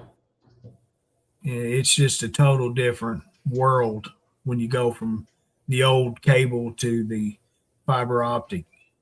Just a total difference in it. And that's what they had started fiber optic back when I had it. So I had it all changed out to fiber optic. So I did get to experience it. That's crazy how fast that technology came and went. I know. You know, like fiber optic was like talk of the town. Everybody's getting fiber optic. And then now it's like, well, satellite's better now. Well, believe it or not, satellite's not better. It's just people that's not got the option to get cable. Yeah. They have the option to have internet service with the satellite dish service. Yeah. And for people that, like me, if I don't have electricity, I don't have any kind of, I have my telephone. Yeah. But that's the only internet I'm going to have. Yep. And if the cell towers don't have a generator running, then you're SOL as far as your telephone service. Right. Because them batteries, backup batteries on cell towers will only last so many hours. God, your light. Ugh.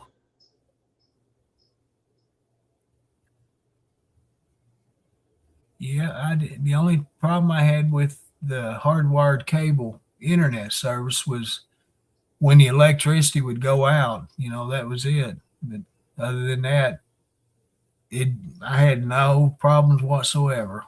And I had it for many, many years. And I fussed and cussed and paid what they wanted and for many of years. Yes. Nobody want to join us tonight? Where's Henry? I don't know. I hadn't heard from Henry in months. Yeah. I've been periodically posting the link. It'd be nice to get somebody out. Say hi. Say hello. Yeah, these are the times people need to come up here if they're afraid to, you know. When there's not a whole lot watching the live, they can come up here and act a fool like we do. Nobody does it better. Robin says, hi, Captain D. Boo-boo. What up, boo-boo? You know, she won the TV, right? Yeah, she told me that. I missed that. You gotta get it all ordered up. Gonna be doing that this week. So. Yeah. Yep. Well, looky there. There's Mr. Earl. Ooh, Earl. Turn the lights on, Earl. Yeah. Turn the lights on. Man, it's been forever since I've seen you. How you doing, sir? He's always there. Don't let him lie to you. He is always watching. He hadn't spoken to me in a millennium. I seen millennium. Steven said that, so that was first thing in my head. He's always sitting there in that big old nuclear booth, bored out of his mind, watching gauges and gizmos. Be watching Truckers TV. I know it. He ain't gonna lie. Still watching. 5 years later. 5 years later. Man, we've been doing this almost 6 years. Full 5. Yeah, 5. No, you've been doing this 6 years. 6 years now? 6 years, last month. Oh my God. 6 years Truckers TV has been live. Yes, sir. Holy shnikes. I don't know what to do with us. April 4th of last month was 6 years. Damn! 6 years. Some of y'all have been watching for 6 years. That's a long time to be with me. That's a record long for any relationship I've been in. Shit. Shit, I think that is the longest I've ever been with anybody. Shit, y'all the longest relationships I've ever had.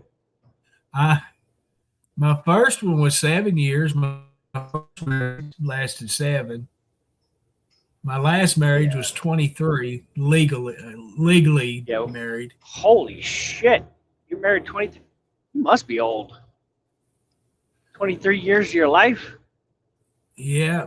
The last it's like 3 in the military, 18 to 38. The last 3 years of that marriage was the worst years of my life. Yeah. And yeah, it was. Everything happens for a reason. It's what I always say, sir. Things happen for a reason. You wonder why you're still around. Well, there's a purpose in your life. That's the reason why things happen. Well, that's some random shit. Somebody's just out here in the middle of nowhere videotaping something. I bet it's Roy videotaping Bigfoot. Is that or lightning? They like watching the lightning.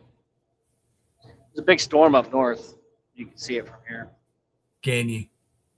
Yeah, it's flickering in the distance there.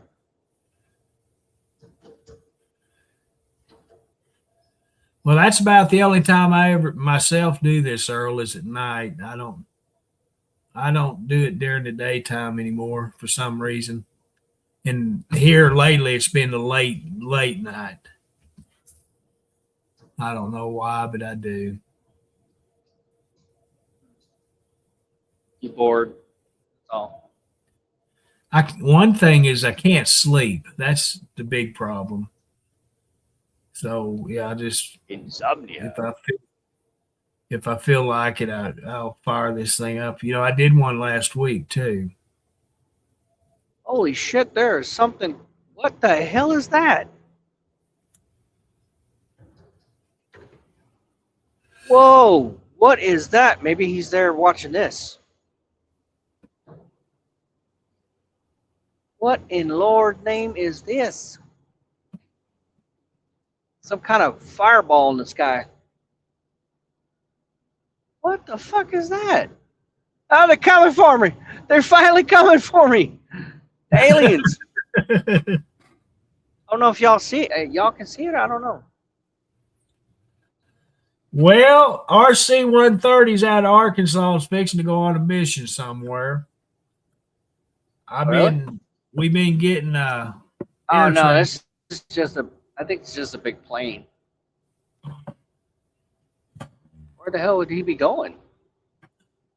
Springfield? He's running pretty damn low. Oh, maybe it's a helicopter. I don't know. Goddamn, school bus, you better stay in your lane. Ah!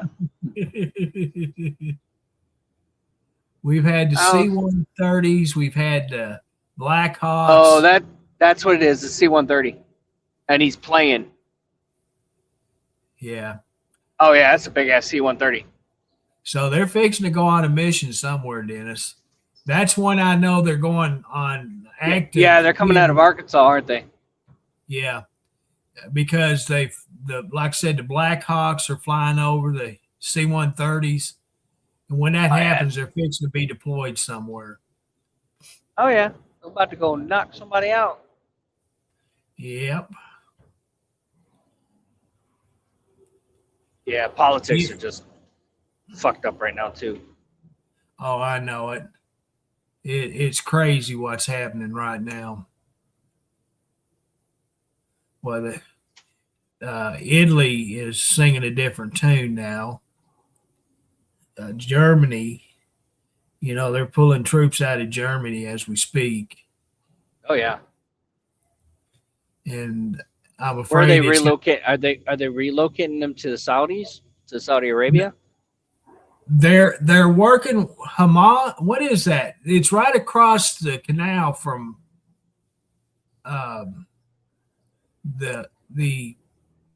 there where they. I can't tell you because Qatar. I think it's the Qatar Air Base. It might be that. They might be bringing all of them out of yeah, because we're pulling out of. I think we're definitely pulling out of Europe. That's very, very obvious, Dennis. Yeah, he's retracting everybody from Europe. NATO fucked theirself is what they did. Yeah, I believe so. Because they showed their true colors in a global stupid shit going on. Exactly. And we're funding and we're funding all this money for it. And when we ask for help, they're like, nope, sorry, nose up in the air. I don't think so. And what pisses me off, Great Britain, okay? Mm-hmm. We'll come and help you after your what you're doing now. When you get it all taken care of, we'll supply you with troops and a boat. Well, just like the Vikings infiltrated Britain in London and in England, right? Just like the Vikings when they came in there and they basically, invaded. The Sharia law and the Muslims are going to take over England. I guarantee you. So that's what's going to manifest. England's not going to be England anymore. It's going to be taken over by that country or those people.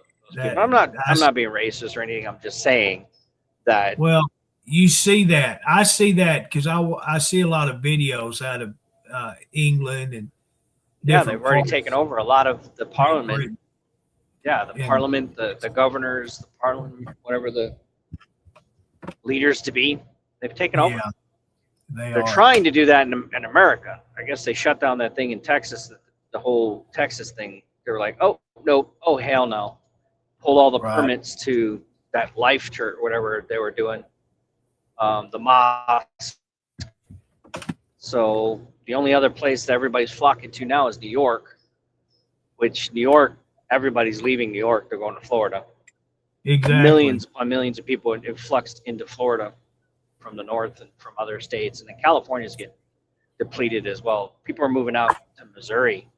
I see huge ass homes being built in Missouri from people from California are like, okay, well, I'll build my mansion out in Missouri then.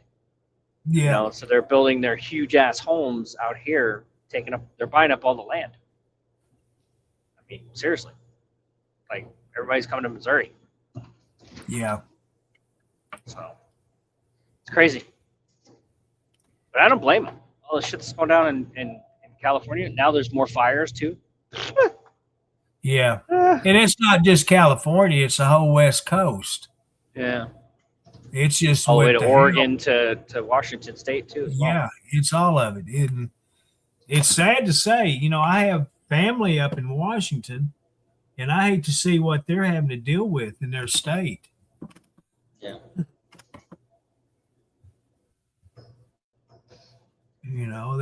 There's really nothing they can do because what party rules.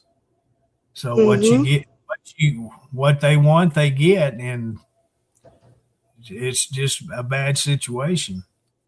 I just think Arkansas, Missouri, Iowa, and Kansas, those 4 or 5 states, and Oklahoma, maybe a little bit north of Texas, but all of these states right around in here are just going to get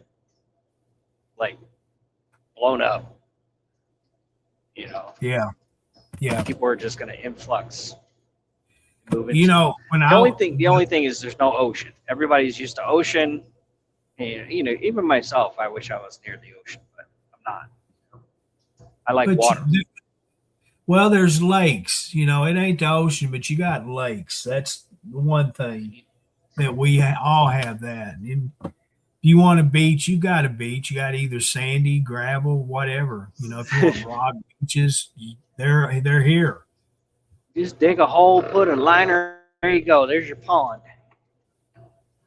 Keep it filtrated and cleared up.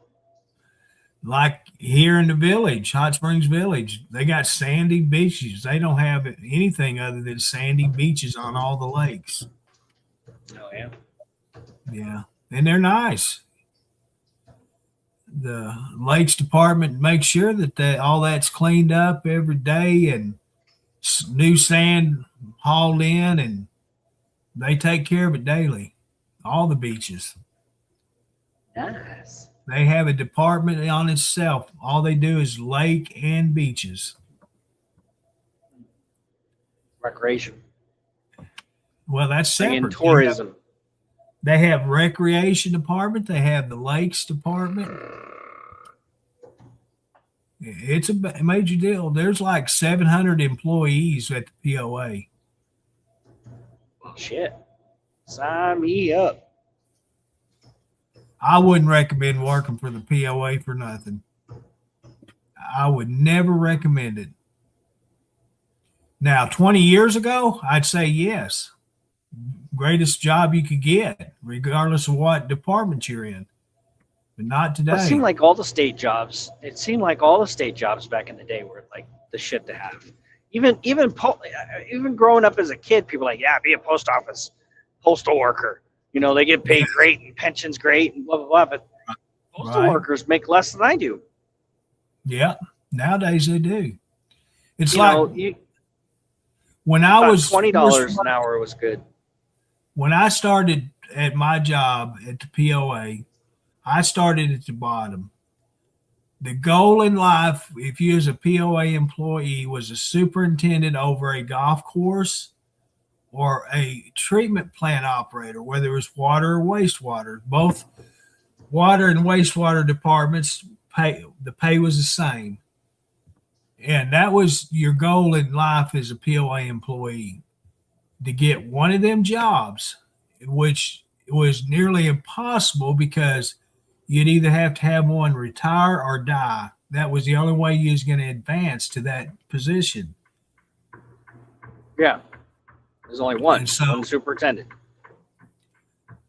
Yeah, there's one superintendent for each golf course. And like I said, there's 7, 8, or 9 golf courses up there. Oh, okay, like that. And then plants, there's 3 plants. And I lucked out and got my job. I was offered to fill in for one of the employees that was having brain surgery. And then it turned into a permanent job. And I got like $3 an hour raise. And when I first started down there, it was a gravy train job. You know, I slept more than I worked. That's no being honest. Yeah, I'm not lying about it. It was a gravy train job. Then I got introduced to the dewatering machine. And oh my gosh, what I ended up with was the nastiest job you could have at the POA. But I did it for years. Oh, that's what they're watching. Did you see that lightning? That. Yeah, I just seen that. That's what that guy's videotaping. Lightning bolts. He's probably making videos of it. Or what do you call it? Making reels. No, just something like following the storm the whole night, like videotaping it the whole night and having it like speed up, see the whole night in one day, or 1 second, or 2 seconds, 3 seconds, whatever videos, fast ones.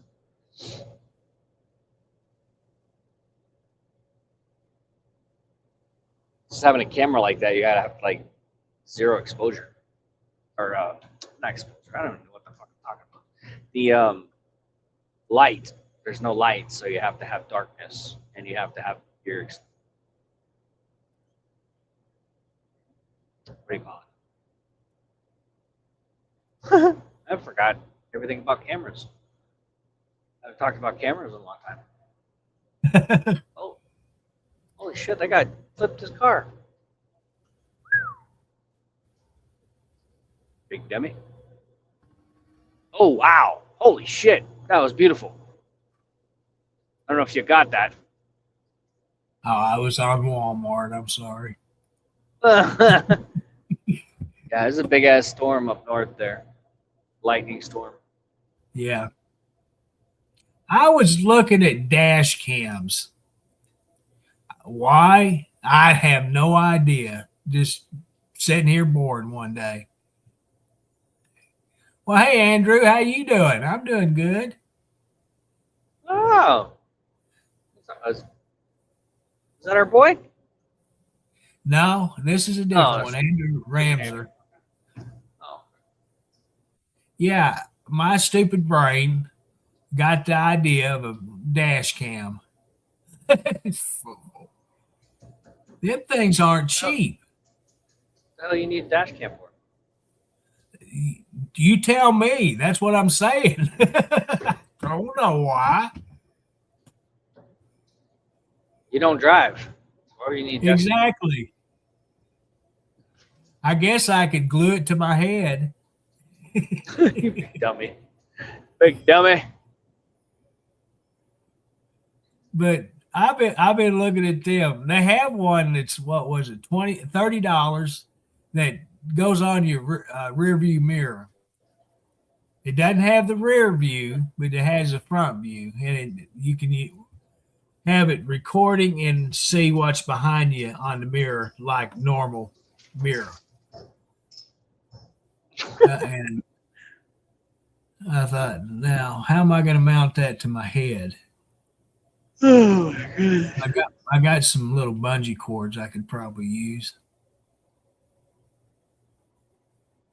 in case something happens to me in the house. I'll be able to record it. I don't know. Like I said, I look at binoculars, telescopes. I found the lenses to my telescope that I had.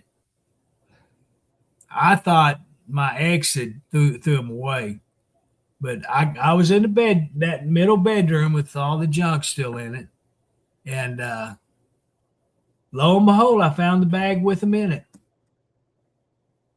And so I called the boy up first thing. I said, "Come get this scope. I found lenses to it." So he come over after work and got it. It was a Bushnell 4-inch reflector telescope. For nice a gun? No, it's for viewing the skies. Astronomy. Oh, astronomy. Oh, I used to do that. I need to get a scope for my 30-06. I got my dad's guns. So got a 30-30, 30-06, 12 gauge, and a simple slug. I'm fond of Bushnell products. That I had my dad's 30-30 for several years, and that's what I put on. It was a Bushnell scope. And then I got the Bushnell telescope. And both of them I was very, very happy with. Yeah. They call it Bushnell? Yeah. The only deer I shot, I didn't even use a scope. I did rifle, man. I just slung that sucker to my side and shot, and I accidentally shot the deer. Crazy. I couldn't have done that another time. It'd take me a billion times to try to do that again. Yeah. Yeah, I thought I just shot to scare the stupid thing away, and I had actually hit it. Right. No, stay green, stall, you motherfucker. God damn it. Oh, you son of a bitch. I don't like you, car. Dick. Ugh. Kind of overflew. Yeah, that's going to throw a little indicator video. So, bitch. See, that's the only thing is when you come up like change. If they're not long yellows designed for truck drivers, then it goes quick to red, and like you're in between it. You have the point of no return, right? You're like, oh, can I, that's why a lot of us truck drivers, we get close to running that red light. because you can't just slam on our brakes. You shift your car going back. Right. So you got to time it just right. And if it's one of those lights that just turns real quick, it's like, fuck, Yeah. Give me some time. Give me yellow for a minute, give me 30 seconds, I can get by in 30 seconds. If it's like 3 seconds and it turns red, that's just a bad deal. It's going the speed limit. But and then they say, well, you anticipate that light changing. Yeah, I did. I saw a car there waiting. But I probably could have made it if I pushed it.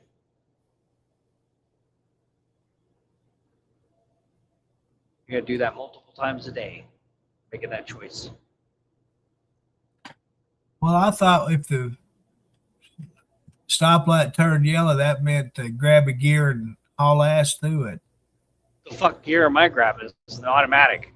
Oh, that's right. That's right. I got this shit down to my foot is 90% of the time is to the metal. Okay.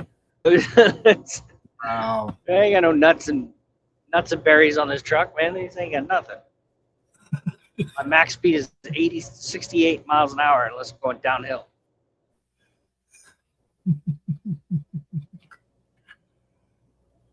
Life of that type of trucker is just far in between. I'd love to have Yeah, that's a bad thing about a company driver. You're governed and you do what God damn it, I know. You do what the company wants you to do. No more, no I less. know. I know. I think I remember I don't mind a guy. There was a owner operator that had trucks that wasn't governed. I remember him. Me? Yeah. Yeah. I remember that guy too.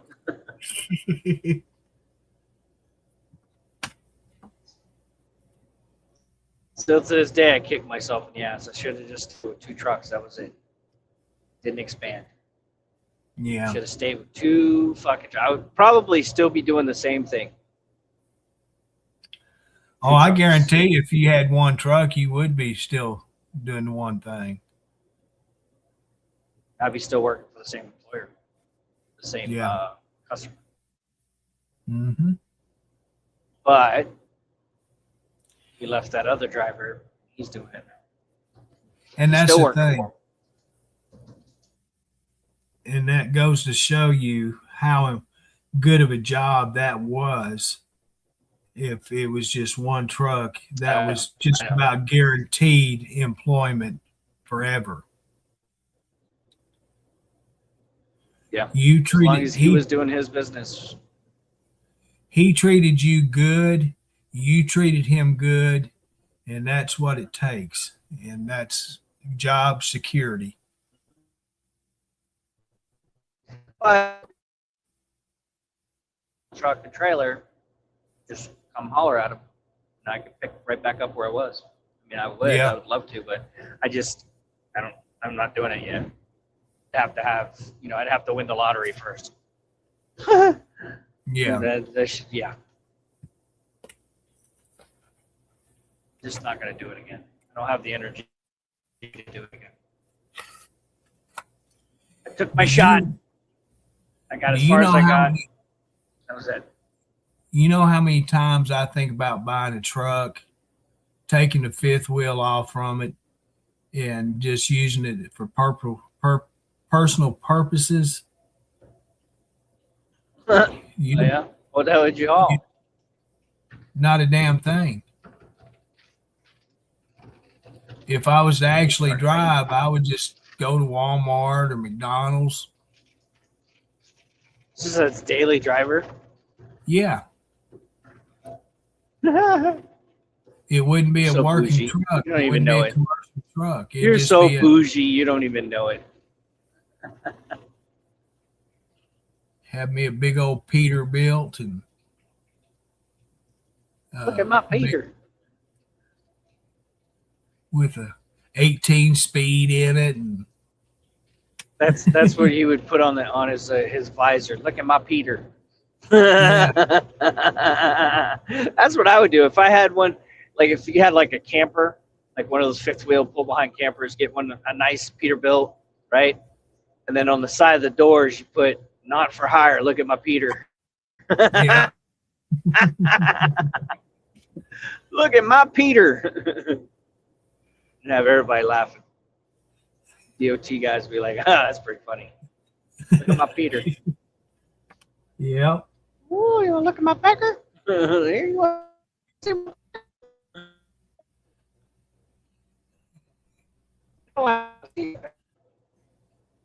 Yes.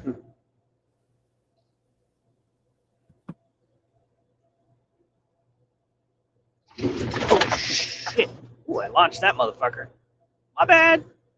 Sorry. That train tracks come on. I haven't gone out to Wichita in a while. It must have shifted. Camera there. We're gonna cross that train track a little quick.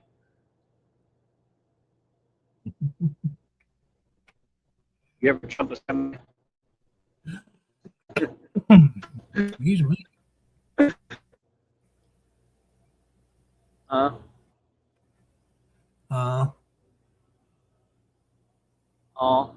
You ever jump a semi truck? Grab some. They built this nice little Petey's right here off of the 400 and the 7 here in Kansas. It's nice. It's a nice little truck stop. Yeah. You know, our Buc-ee's there in Benton's fixing to open next month, or no, in July. For some reason, Buc-ee's took a bad hit, man. Everybody's been dogging it. I read somewhere, and I can't remember. Customer service or the complaint reviews or whatever. Yeah, they just. There's a Love's that's shut down, and they bought property just right across the freeway from the new Buc-ee's, and they're wanting to compete with Buc-ee's. And I thought there's no competing because, number one, Buc-ee's doesn't allow big trucks on it, where Love's does. So they're going to lose a lot of money. Buc-ee's is because more people are going to go to the Love's. Maybe, because yeah. Look at what you put in your fuel tanks, and Buc-ee's doesn't have that capacity because they're not allowing these trucks to get on there and fuel up. So there's no competing there. Love's is going to still get the truckers, and so Buc-ee's is losing out. Love's is just the only thing Buc-ee's has got is their food and their apparel, whatever. Where Love's, but the new Love's is supposed to add that to their new location. I'll be back. Right back.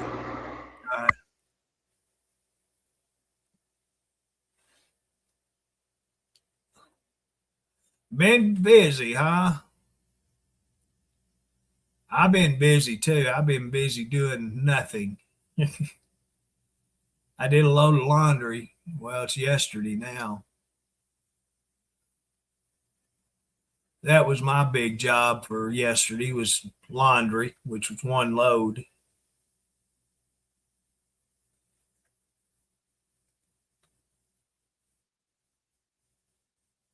It should have been 2 loads, but I got it all at one. You know, when you're a single old man, you take shortcuts. You just load that damn thing up till you can't get no more in it. And as long as it still works, hey, you're good. It don't matter if it's white, blue, pink. Yeah, don't make fun of my pink undies.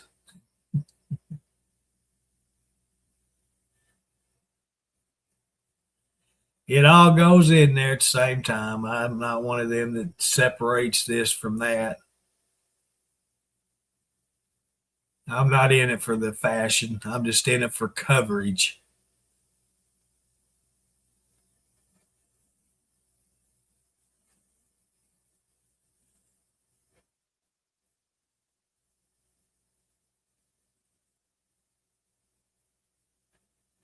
If I was one of them people that could walk around without any clothes on, I'd do it because I'd never leave the house to have clothes. But unfortunately, I'm not that one of them people. I got to be covered.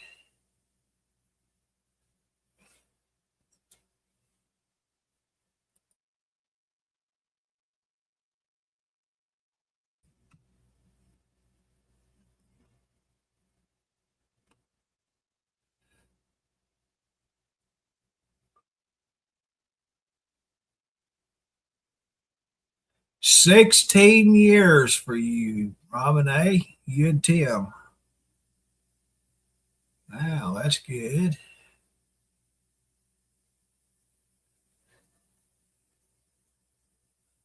Well, normally it's no fun to stay up late for me. It's just sitting here watching videos, and that's about it.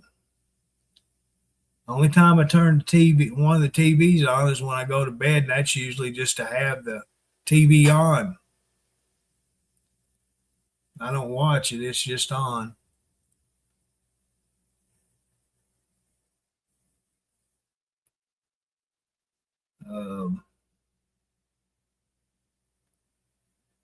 Between Facebook and YouTube, there's an endless supply of videos, so I watch that, and that's about it. I'll vacuum the bedroom or sweep the front room floor and kitchen, all that mess. You know, with 3 cats, you got hair.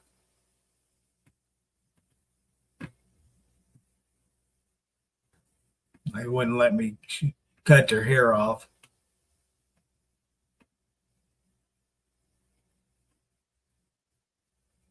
Yeah, that's me. I live in shorts and a t-shirt. That's what I live in. I've got so many pairs of blue jeans. What I got probably 25, 30 pairs of blue jeans. And I only use one pair of them. That's when I go to the doctor. When I was going to McDonald's or Walmart, I just throw on a pair of shorts with. I've got a couple of pairs of pajamas, black. They're thin like t-shirts. I just throw them on to cover up my legs and get in the car because I never would leave the car. I just sit there in the car and go through drive-through, go to the pickup, and so it didn't matter what I had on. So I wore a pair of pants 2 times since I went to the doctor. Didn't go nowhere. I just felt like getting dressed. Put on nice shirts and a pair of blue jeans and had my house shoes on though. I don't go without house shoes. I got to have my house shoes on. That's the way I've always been. And don't go barefooted.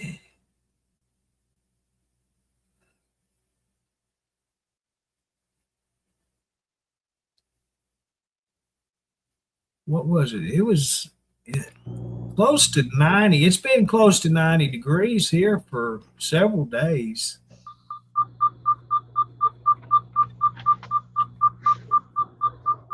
I guess I'm hitting a storm that I didn't know of.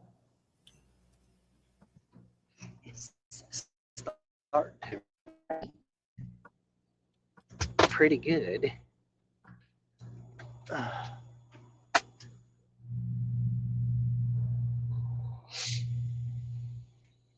It's down to 75 degrees outside right now. We're going to hit that 73 mark by the morning time. what they're forecasting for the overnight low, 73. There's your sheriff. What's up, sheriff?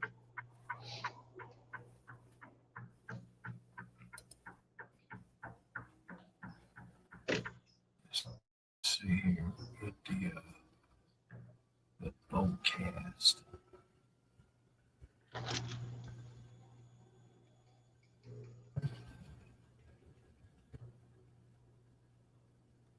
So they're saying we're supposed to be raining. Yeah, it's coming. It's coming down from the north here.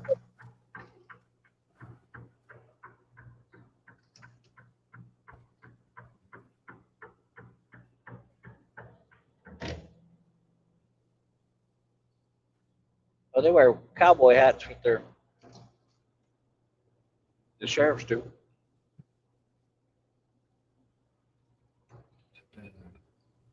That's at noon today. It's supposed to start. Go through. Oh, Judy's in the house. What's up, Judy? Midnight. It's 6 o'clock in the morning to 10, and then 2 in the afternoon. Shit, did I get sugar free? Till Zero sugar energy. yeah, we got rain in our forecast. 10-day forecast showing rain chance every day. In the 60s and 70% worth.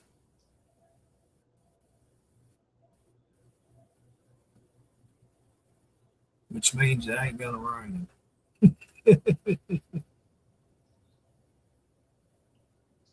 definitely storming here.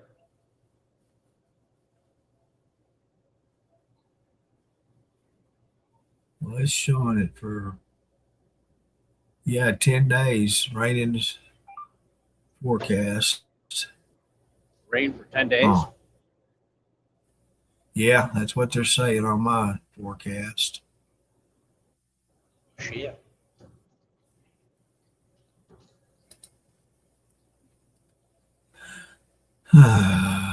Flip flops. You know, I've thought about buying some type of shoe like that, Judy, but I don't like. Well, they call them slides is what I have to get because the flip flops, I don't like the strap between my toes. That drive me nuts.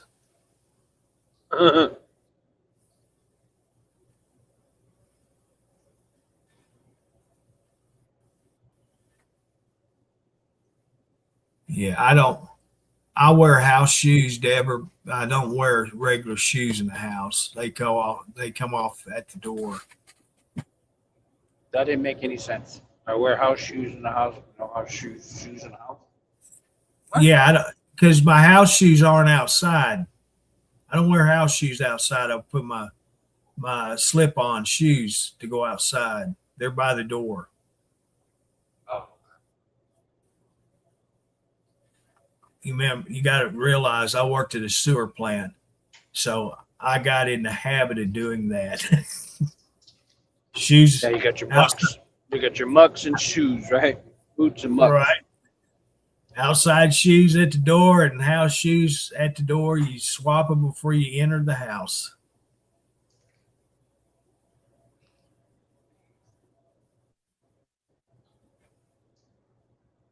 Yep.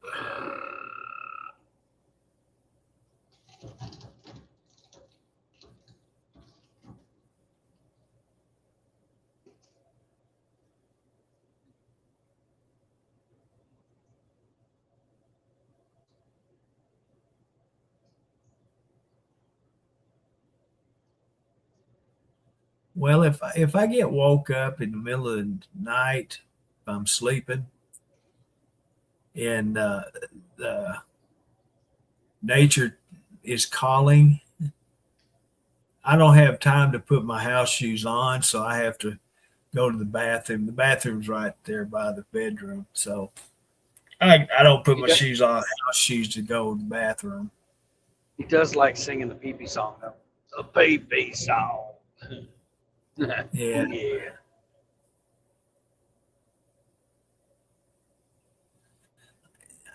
Still remember that shit. Cracks me up. I haven't got up through the night. You know, once I go to sleep, since I went back to my old recliner, I don't wake up like I used to. I'll sleep 7, 8 hours at a time.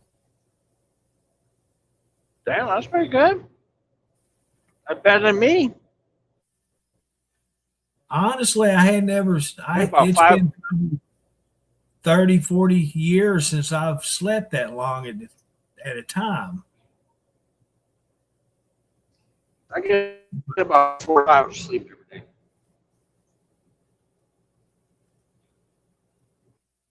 And honestly, that's what I used to. About 3 hours, I'd wake up, and then I blamed it on having to go to the bathroom, but it was my sleep apnea.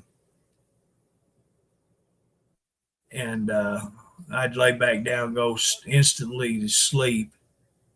And 2, 3 hours later, I'd wake back up again. Yeah.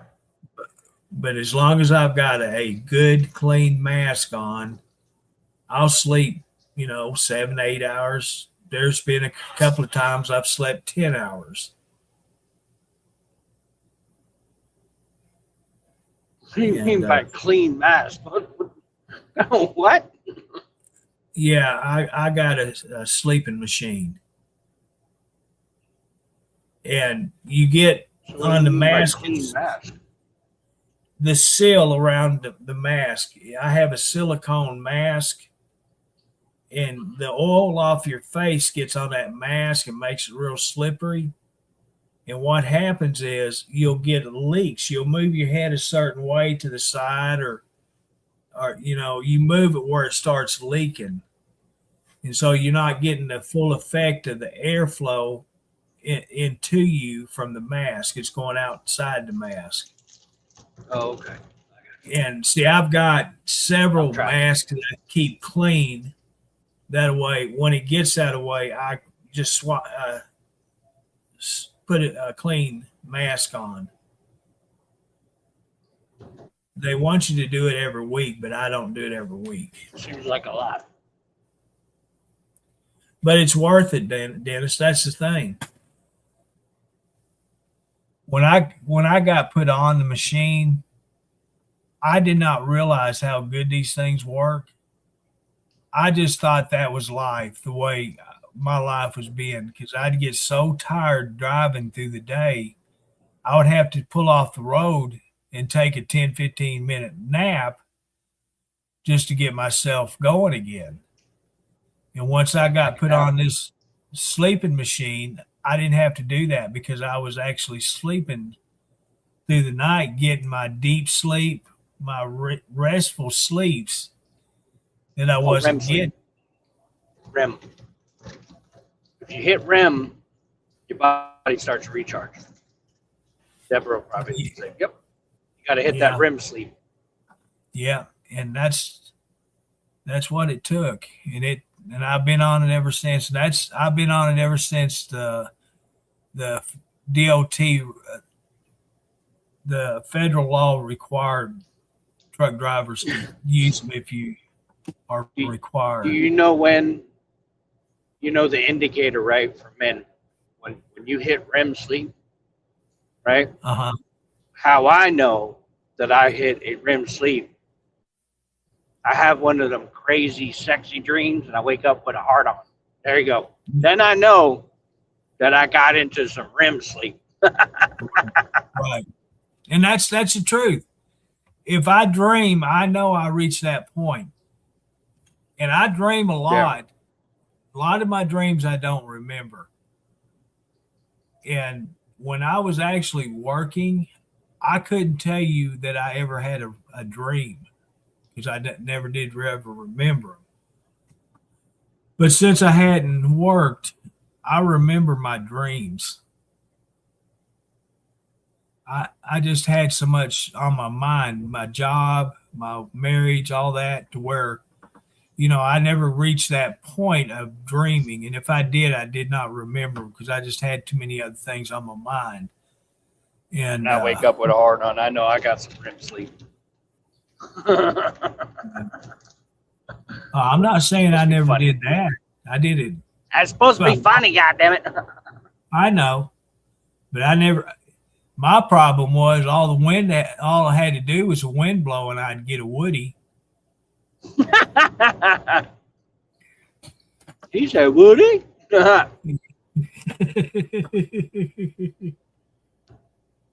Yeah.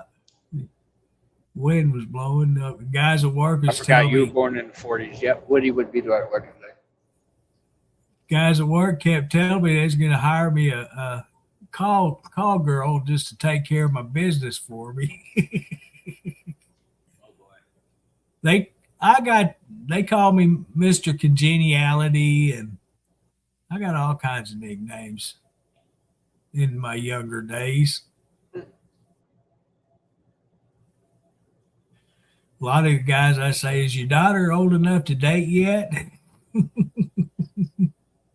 my God. Oh my God.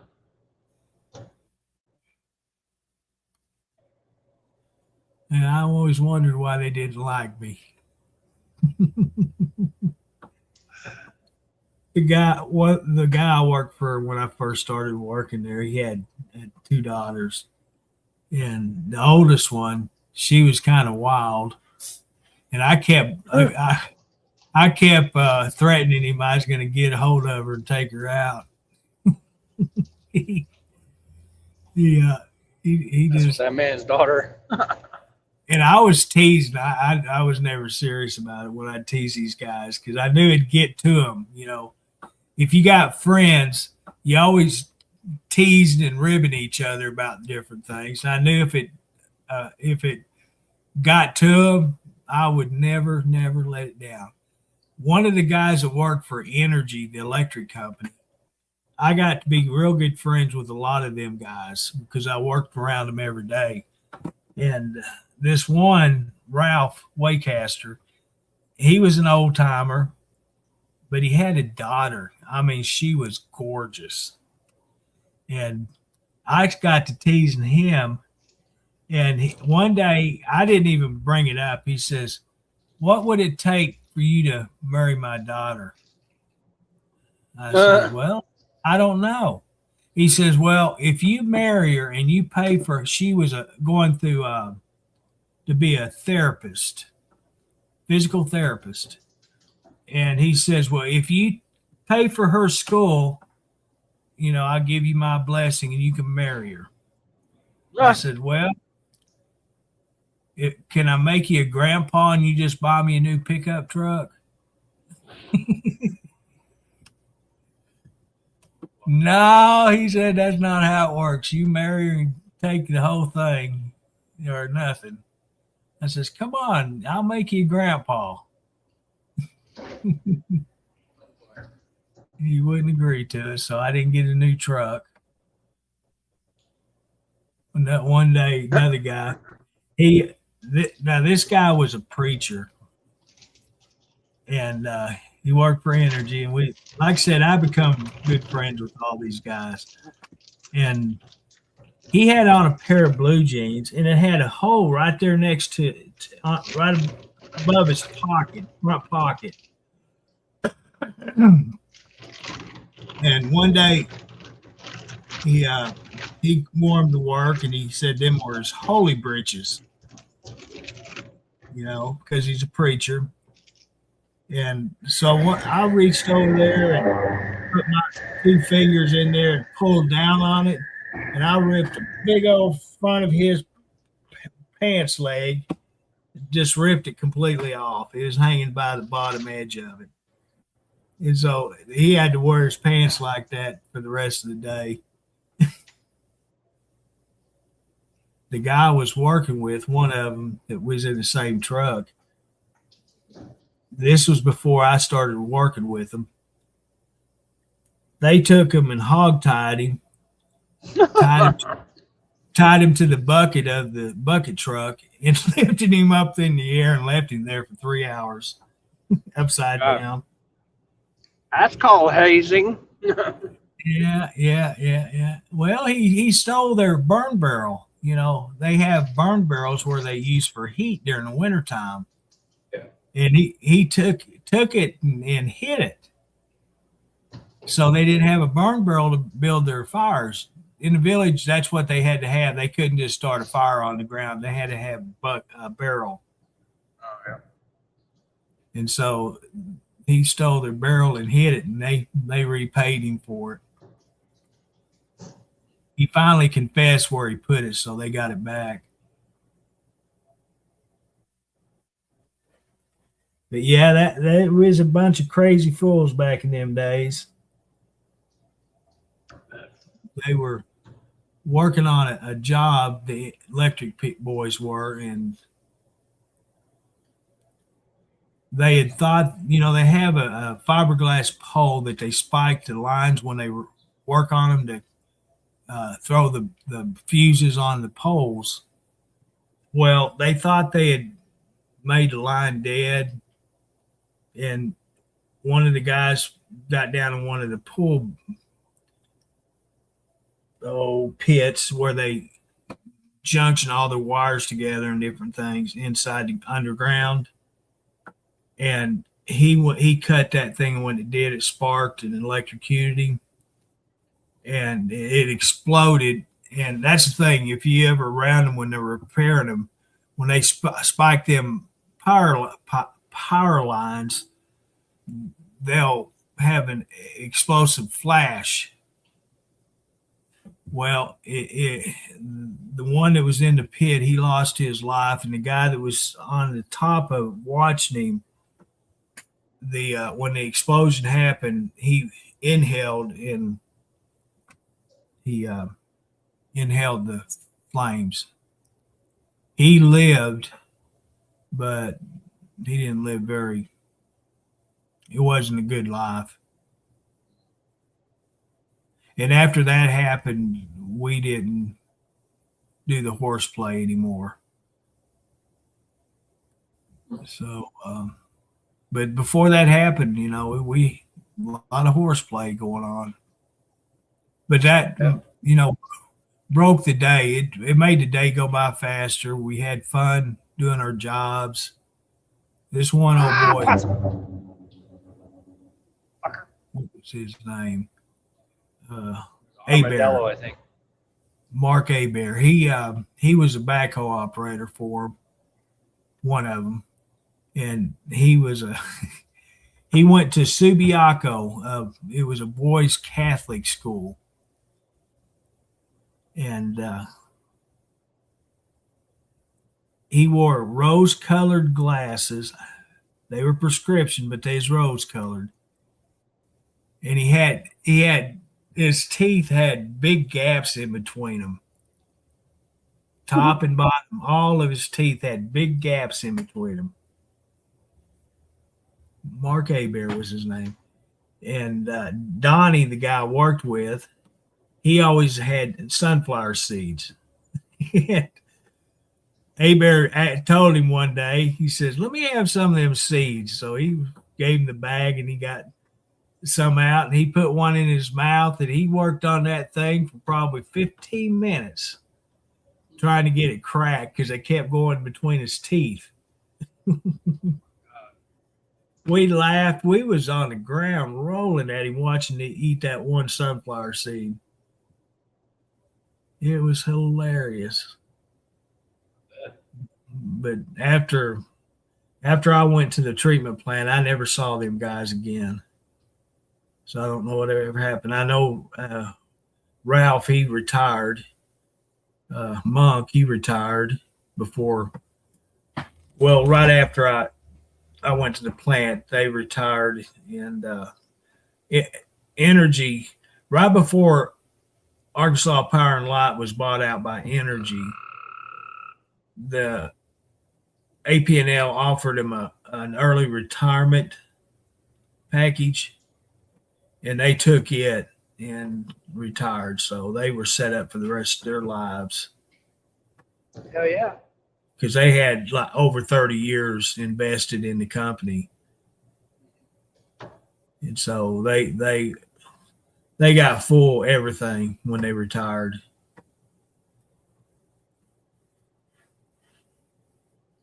So they took advantage of it. Monk, he just went into full-time ministry.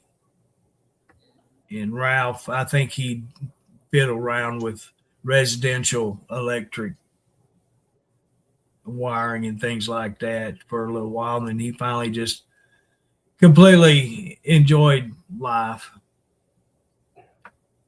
But I never did keep up with them guys. Good guys. They'd do anything for you if you asked them. The whole bunch of them, whole crew. There was 3 crews up there.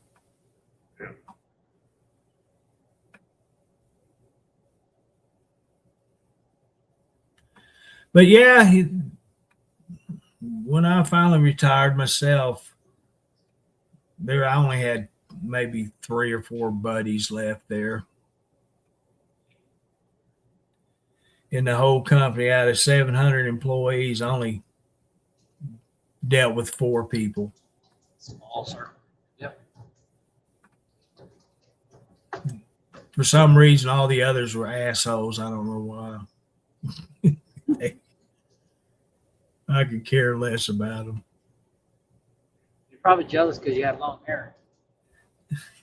I don't know. It's probably how I talk to them.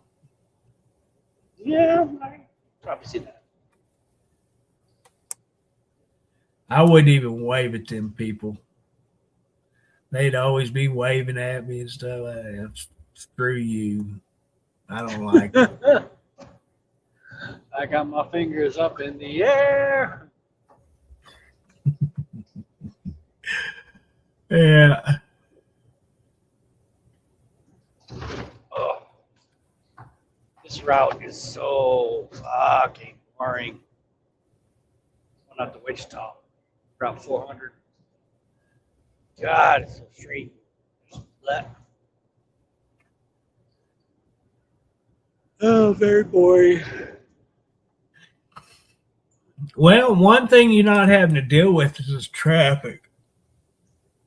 Yeah. That's a good thing. Yeah.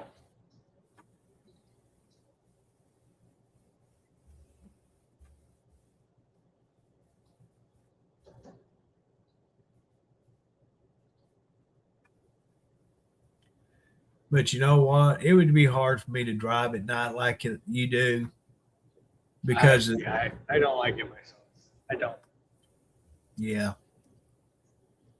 I'd rather work in the daytime.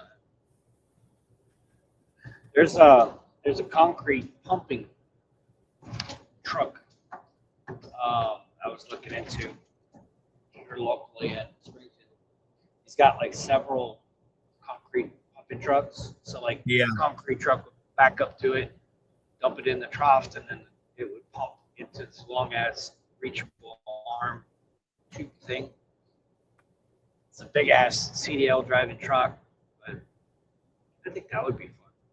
That'd be interesting. Are they concrete mixer trucks? Yeah. Or are they just Well, no, yeah. steam They're just tanker pumps. trucks? No, they're just pumps. They're basically, it's not a mixing.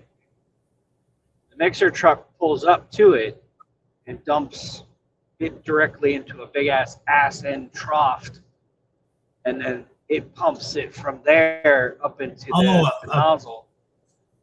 A boom. A pump truck. It's like a boom. Yeah. Yeah, it's a boom truck, whatever. But it's a massive truck that, you know, you roll up to, it'd be different job sites every day. It would be something different. Right. You know? It'd be kind of interesting because each one is a unique. Yeah. So. Yeah, I worked around a couple of them. I've always been interested in driving one of those. So. Hunter Construction bought one, and they used them in the village to pour hard to get to, you know, slabs and footers, foundations, whatever. I got to see them. They're great operate. for foundations. Yeah, they're great for foundations because you can park on the road and just boom it over to it, and then pump directly into the forming or the forms for the footers and headers. For the footers. Yeah. You know, in the village, it's a lot of mountainy areas where they build houses on. They can stay on the main road and reach down the mountainside to do all the concrete work with. Well, they start out at 34 an hour up to 39, almost $40 an hour. Wow. So I was like, God damn, really? So I was like, that's something interesting. Yeah. They use the what are them foam balls to clean the boom out when they're through using the concrete. They'll put it in the end of it and force it through with the foam ball is soaked in water, and that's how they clean their booms out.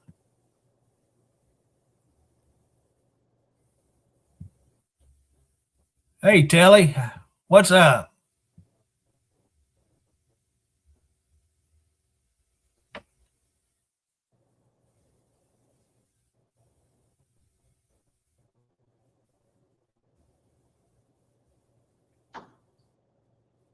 So yeah, I was looking at that. There's an open. I don't know. I get very bored. That's the thing, man. Lately, I get bored at what I do. Like, if it's redundant or it's the same thing over and over again, I get extremely bored real fast. Now,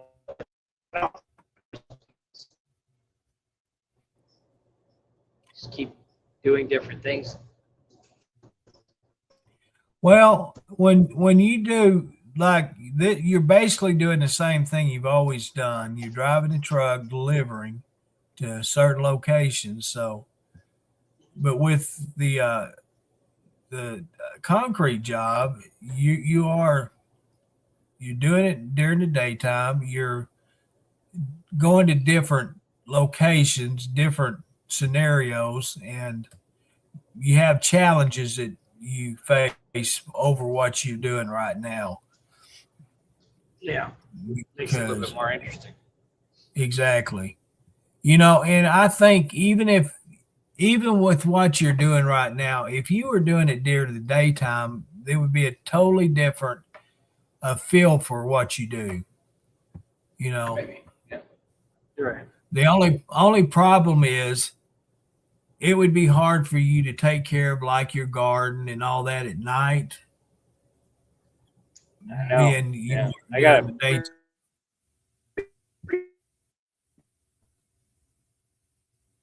You know, I'll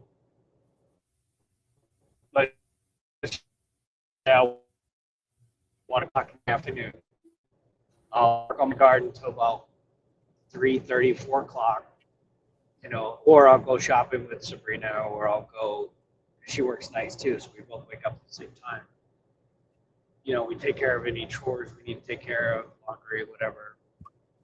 I can mow my grass. I can do whatever I want that afternoon. And then I'll lay down for a few hours, you know, until I got to pick up my load at like 9 or 10 o'clock.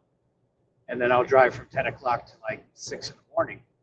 And then from 6 in the morning, you know, I'll sleep all the way to 1, or try to. Noon, sometimes 11, 1 o'clock. And that's pretty skate. I mean, it's a pretty easy day. But it's just the weird hours, you know. Yeah. Or the off the ball hours that are a little bit rough. You throw a wrench in there somewhere, like something happens, and I have to, you know, like dental appointment or a medical appointment, or anything like that. It just fucks you all up. So I got to get a tooth pulled on the 20th. My my navy gold tooth that they put in there before I retired. It's got some issues. I guess it's coming apart from the tooth, and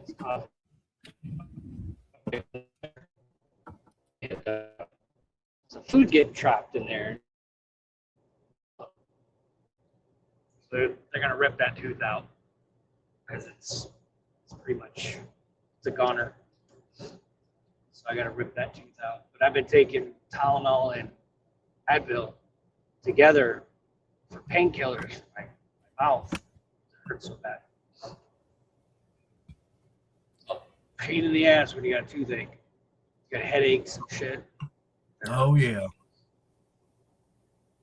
I got two that I need to get jerked out. Yeah, I gotta pull that one. It's my only gold tooth I got in my mouth. So.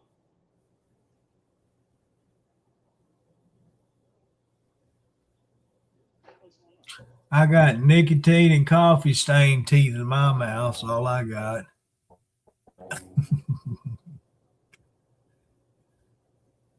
I've tried all them teeth whitening crap and ain't none of it works. You buy off the shelves.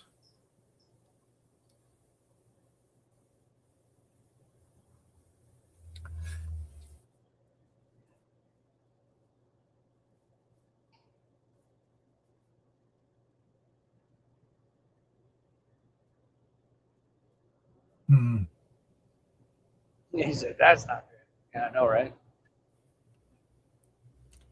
Rip that bad boy out.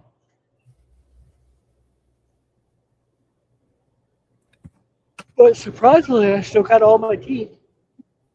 I think my dental insurance, I think it's a $50 deductible. And then after that, everything's free other than up to $1,200, I think it is. Yeah, I get $3,500 every year. So. Yeah, I think mine's only $1,200 a year. Excuse me. And, well, it's shitty because in the military, if you get 100% disability, then you get full dental for Delta Dental.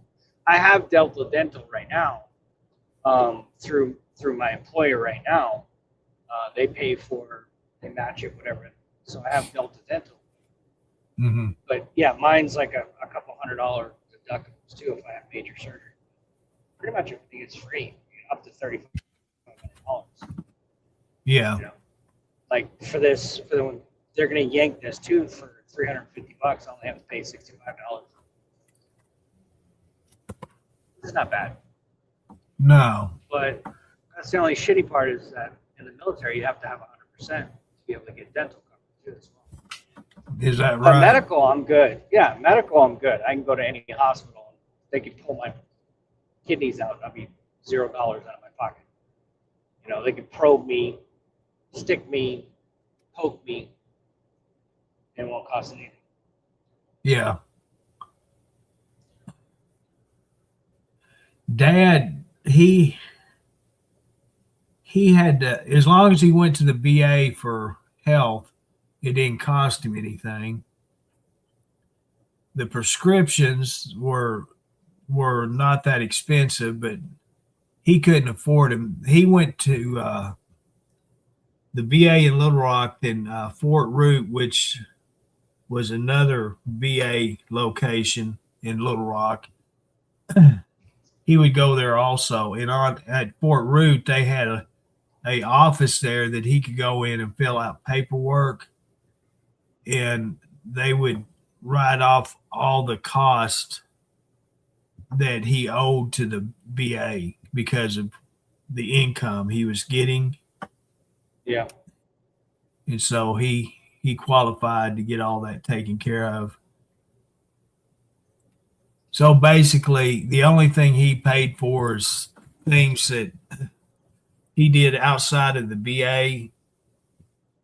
Like there at the end, he wanted a local doctor, so like if he had the flu or something like that, he didn't have to drive to Little Rock all the time. Yeah, outpatient. Yeah, Yeah, we could and do that. We could do that too.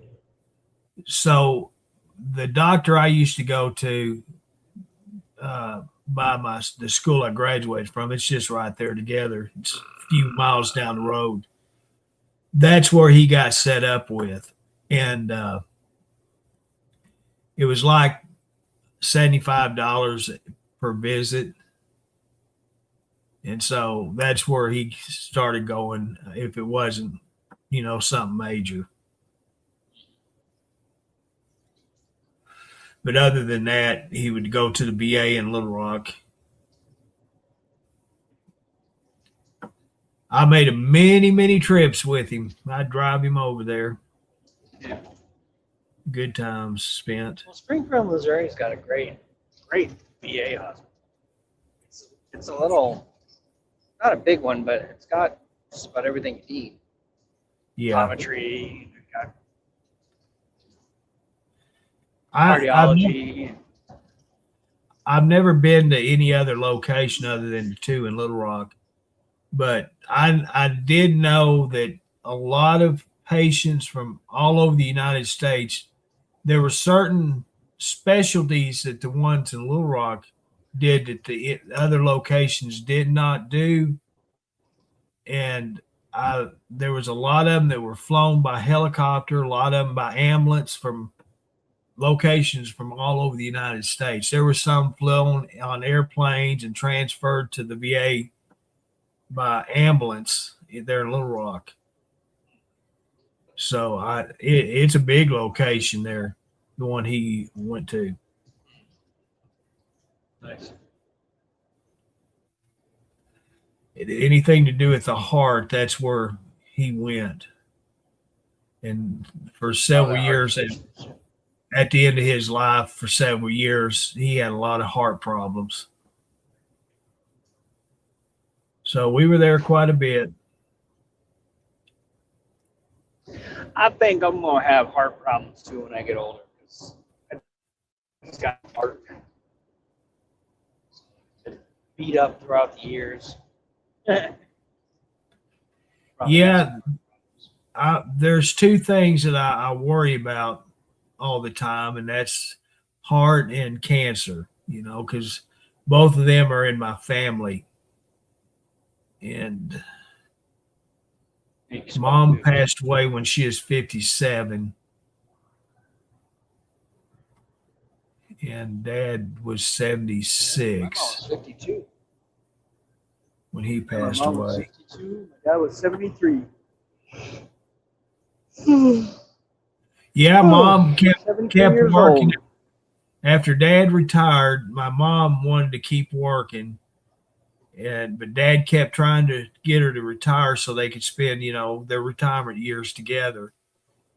But right, stop working, goddammit! You ain't got much time left.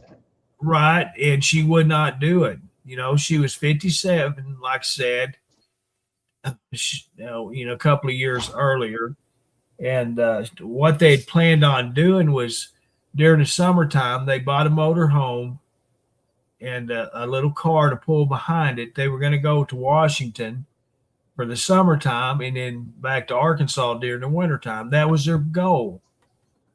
And so when Mom finally retired, they got 2 years to do that together. And then she passed away. And, that's all they got together was 2 years. And that's what I said. That was the one thing I worried about. I know so many people that get a year, 2 years after they retire to enjoy retirement, and then they pass away. I know so many people that happen to. And that's why I'm so up on my brother retiring, is because he's still agile enough to keep doing what he's doing and enjoy it, because if he keeps on and keeps on, he's going to get to the point he can't do it. He'll be 64 64 next month. And he keeps saying, I'm going to be 65 and I'll give it up. And then he says, no, I'm going to work until I'm 67. I said, Kevin, retire. Give it up. You can live off what you get off your retirements and your Social Security and all that stuff. You got it made. But I'll get $100 a month more. I said, screw it. You know, $100 ain't worth risking your health.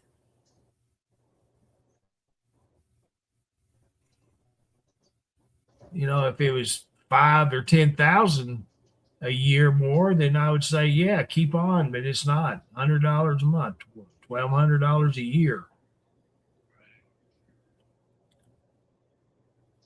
But in reality, is it worth it with your health? No, it's not. You just bought this new Harley, you know, enjoy it. Get out on it. Get used to it. Stop laying it over, you know. Stop laying it down.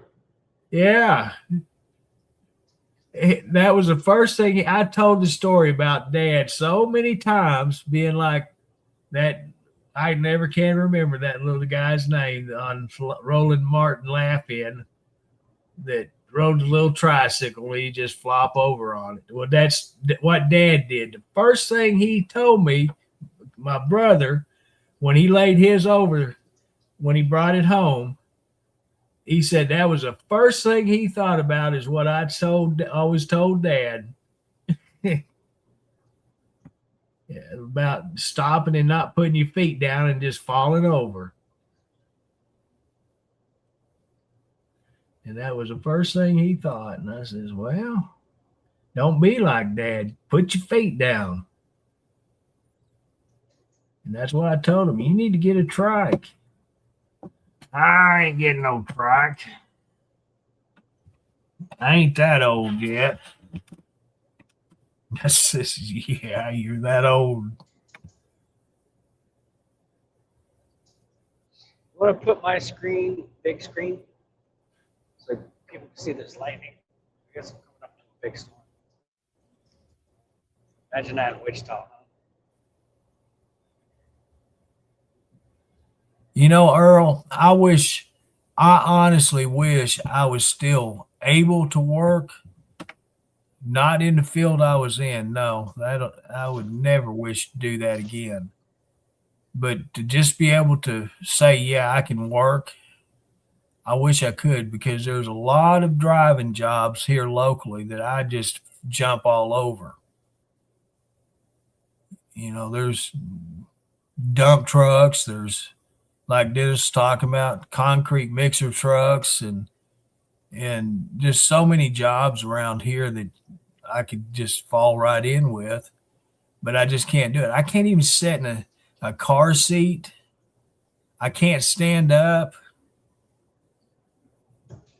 You know, if I stand more than 10 minutes, my back's hurting so bad that I just can't stand it. Yeah. And yeah, and that was the one thing I told brother was, when you retire, don't stop what you're doing. You know, because once you start staying in your home and not doing things, it gets harder to leave your house. It really, really does. I used to enjoy to get in the car and just drive up to Walmart. You know, I enjoyed that. Every week I'd go up there. Every month I'd go to town and go to my tobacco store, and I had routines that I would do. And now I can't even do that. I drive to the doctor and that's about it. Yeah, my dad had a routine like that before he couldn't drive no more. He lost both his legs. And to be honest, I get nervous around people. I guess I blame that on Facebook and YouTube, watching all these stupid videos, how people are acting nowadays. They're just looking for excuses to get in confrontations, road rage. There's just so much crap that's done now that would never have been done 20 years ago. And that scares me. It honestly does.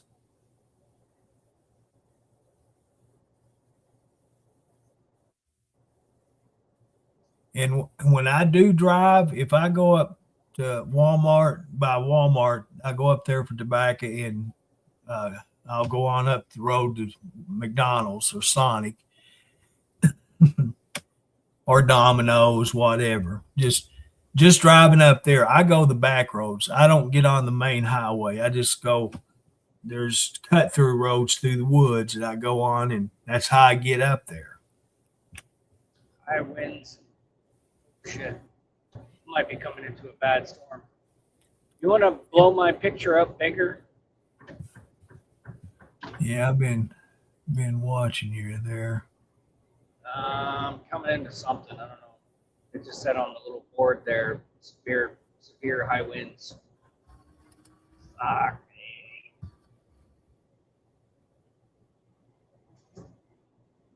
me. No wonder nobody wanted to go to Wichita tonight. I didn't even see the weather. The fucking light bulb just go by me right now. Jesus Christ, guy, how many lights you got on the fucking truck? Was that a stock trailer? Yeah. I figured with all the chicken lights on it. There goes that better.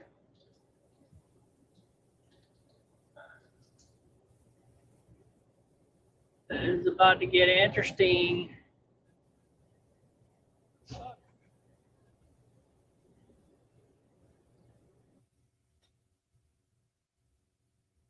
Well, he left. Wrong button.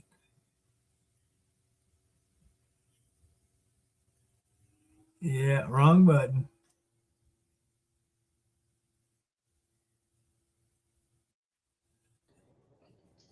He back. Sorry about that. I pushed the wrong button. You was getting everything just right, and then all of a sudden, whoop, you're gone. Yeah, I got it now. Yeah, we're about to get into something here, folks.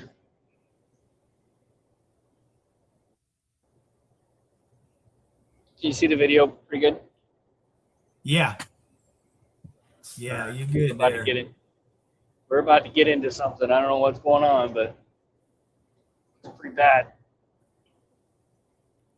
Oh yeah, I can see the clouds behind the lightning. Yeah. It's one of those shelves. I'm coming up on a shelf right now. You know how like the storm rolls in, you see that first shelf? And then the lightning's behind it, and then heavy rain, and probably a tornado.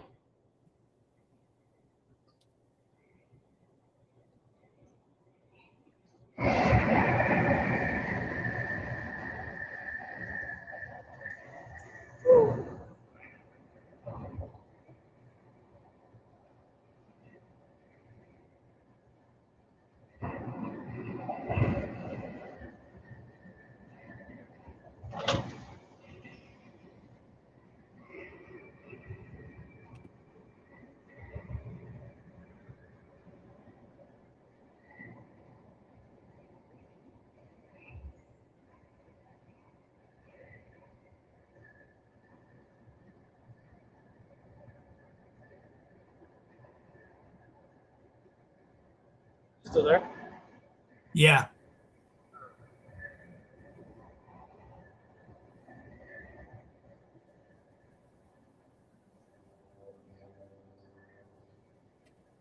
Yep, I'm still here.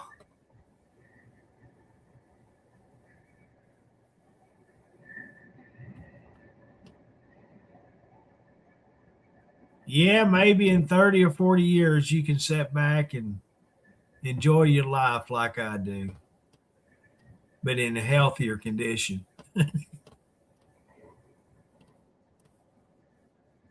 Maybe. Because by the time you get to retirement age, you're going to bump that age up to probably 80 before you get 100% Social Security. Sure, right.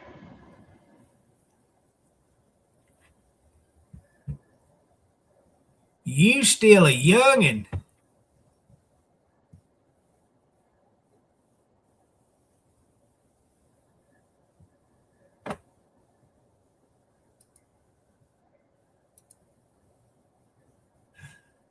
Oh, let's see what we have here.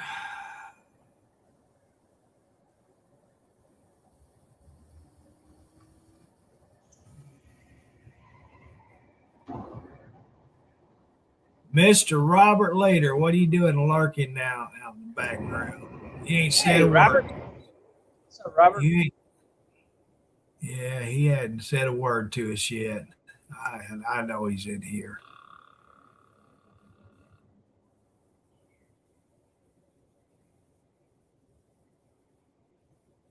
Oh, raccoon.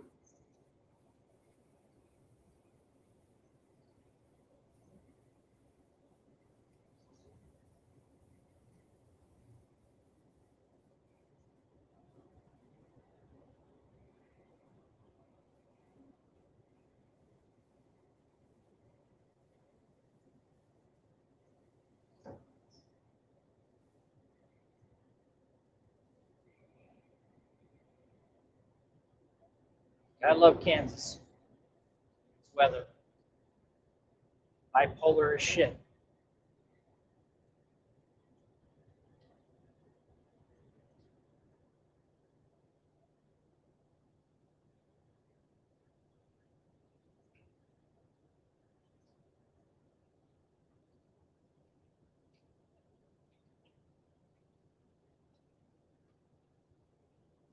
We get something dramatic like big ass hail.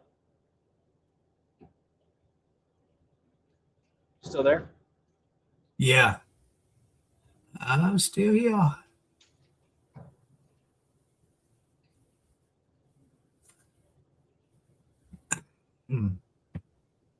That's true, Robin. You know, when I was youngin', that's what they said about Social Security. By the time I got to the age of drawing it, it wouldn't be there anymore. But somehow, some way, it's still there.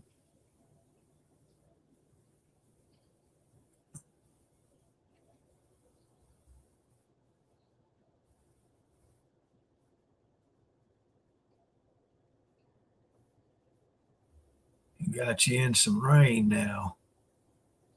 But like I said, we're about to hit this cloud shelf. Everything behind it is probably like nasty.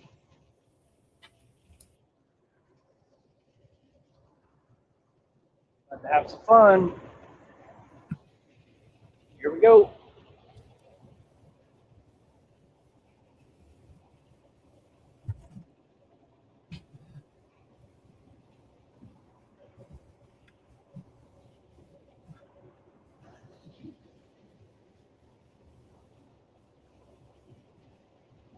I'm just worried about the wind. Woo! Goddamn. It was like daylight for a second. Yeah, it was. I always used to get afraid, like, getting struck by lightning. Big ass metal container. Oh, shit. That is heavy rain.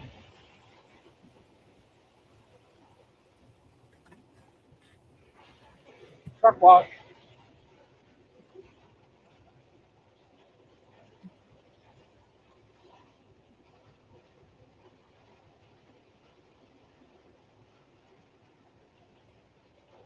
Our little phone hasn't gone off, so there's no threat of a tornado yet.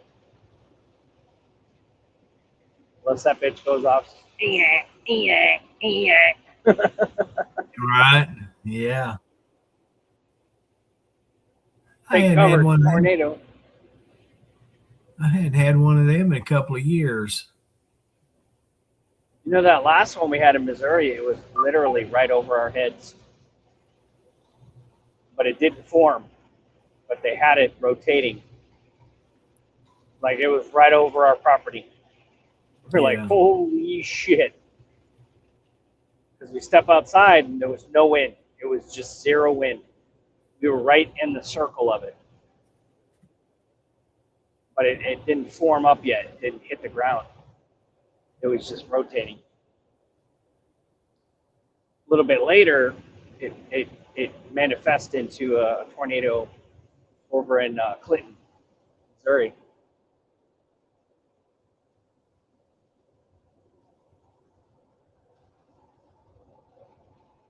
They had the national news. They were watching it, the Weather Channel. Or Fox Weather was watching it. They had people on the ground. They were actually driving up our little highway right there. We're like, huh, we're down the road. That's nice to know.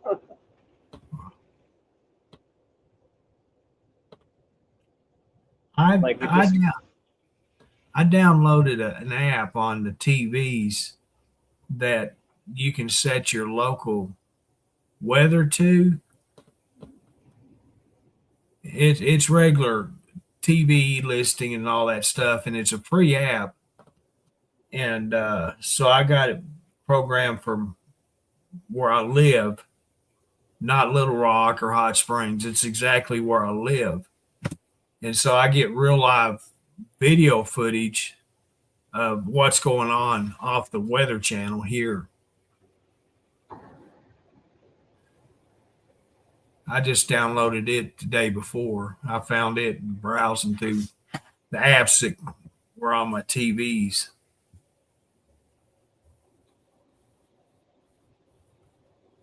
So I checked it out. It's the Weather Channel.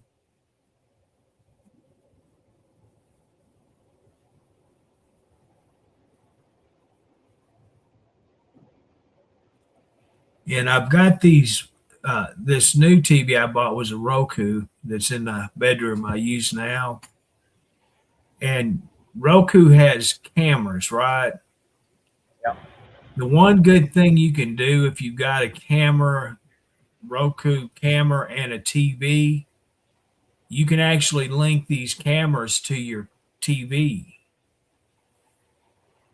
So if you get notification on your TV, it'll pop up and show you the camera what's going on your TV so you can see what's happening. You don't have to use your telephone. You can, but it'll automatically notify on your TV,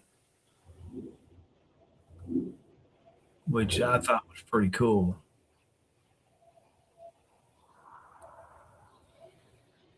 And it don't cost you no subscription or nothing. You just buy the camera if you got the TV already.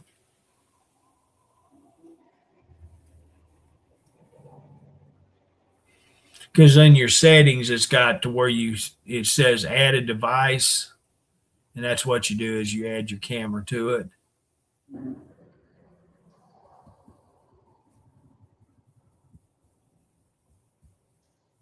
Tell you what, these farmers need this rain, though. I'll tell you that.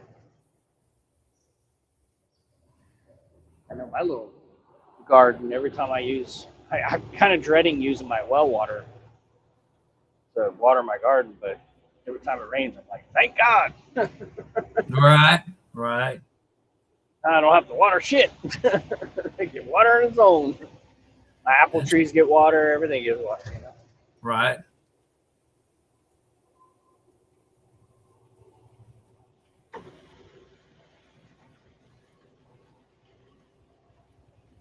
You know, people are not conscientious of this stuff unless you're using it on a daily basis. You don't think about stuff like that. Unless you have a garden. Then you think about water every day. It's like, oh, good. Where am I going to get this water from? Irrigation, right? What we got going? The fuck?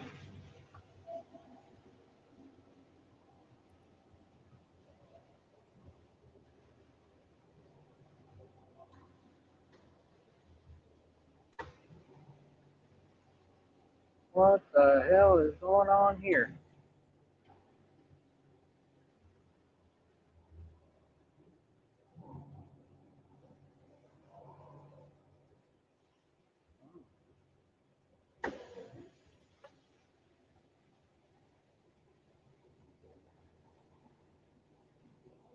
Wow. What they're going on? What's that doing? Just broke down?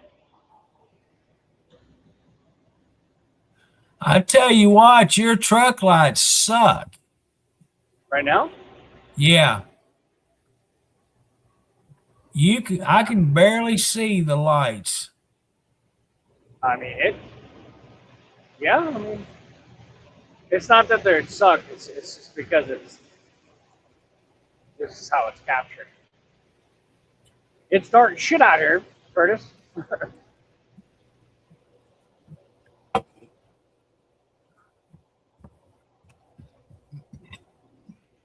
You need somebody holding a flashlight out there in front of you. 'Cause I think from what I'm seeing, it'd probably be brighter than what your headlights are right now. Yeah.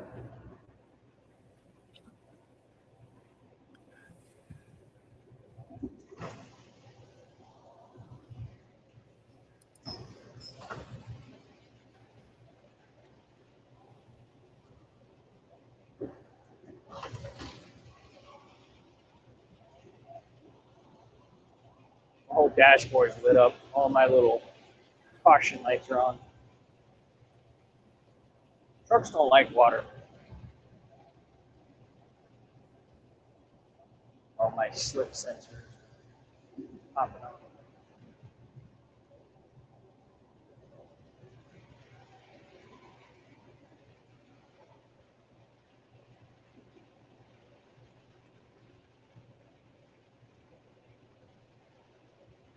Woo.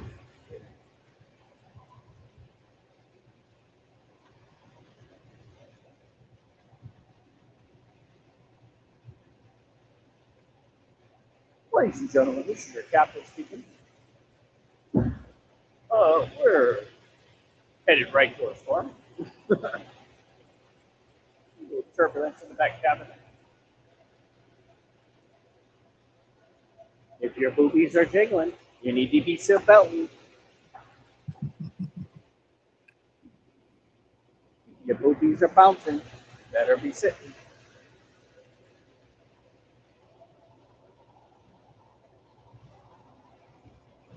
Whoa! Jesus Christ. I don't need to see the Wizard of Oz, okay? Kansas. I don't.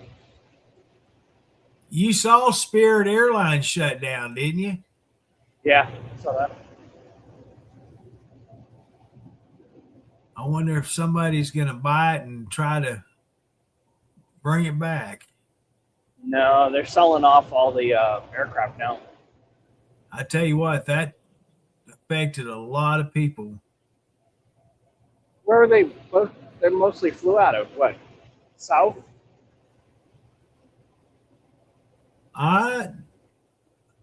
Spirit, I think, flew all over the United States. I think it was mostly out of LA and Arizona. Excuse me. But yeah, I know they were cutthroating everybody and ended up costing them their business. Yep. Just poor management. They couldn't get no bailouts. Right. You know, the government gave them one already. Yeah. They asked for another one and they said, nope. No. You're not Delta, United, or fucking you're not the main transportation of the United States. Right. It's a small company. That's right. Yeah, Denver. Let them go. That's what I was thinking, Deborah, whenever I made the comment to him. Unless the reflect your like these cone markers, whatever, you can see them good, but as far as the road, like right now, it looks a lot better. But when I was talking the comments about not having any headlights or bad headlights, you could not see that you actually had your headlights on.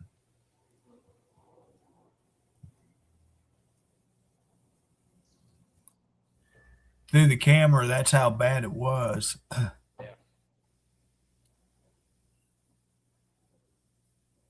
Wonder what you hold up here is. It's a road construction, one-way lane. Oh, okay. Got a little light. It adds about 6 minutes to our drive time. We did that last night. Came through here. Till it turns green right now. Yeah, they had them set up out here when they was doing that roundabout and all that road work. Had them on a post trailer set up. They just moved from location to location. Saves them from having people stand out there with flags.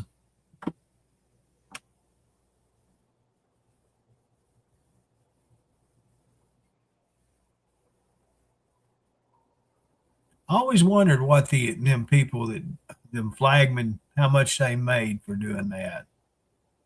No, sometimes they're like 26 to $28 an hour. Damn. Yeah, that's what they were saying. It was good money. Made a flagger.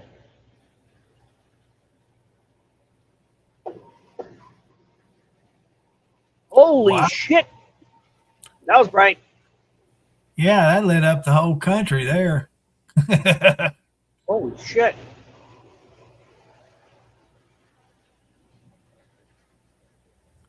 What the fuck is going on here? You big dummy!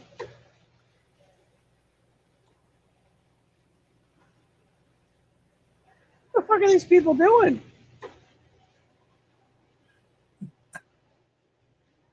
You're in the wrong way.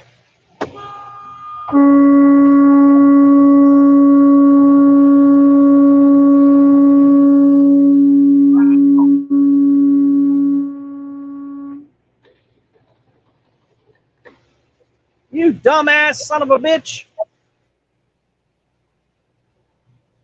You seen it live on Truckers TV. Jesus Christ! Another four-wheeler. There you go. This is what. Oh my God! This is why people get in accidents. Yes, sir. The life of a truck driver having to deal with Dumbass son of a bitch in the middle of fucking nowhere in Kansas. For Christ's sakes, you know?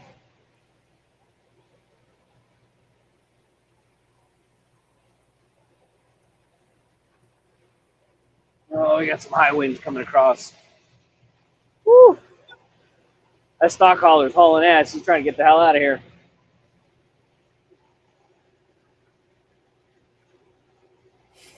Oh, this is some heavy wind.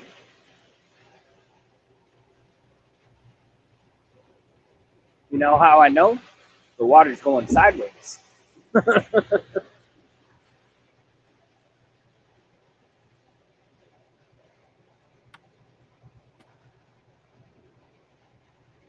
Holy shit.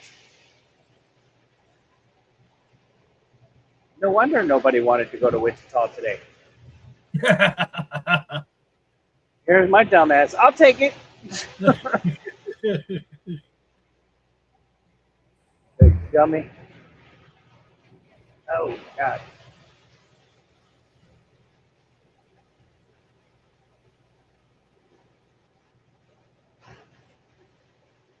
All right, what are you doing, dummy? Fuck are you doing, dummy?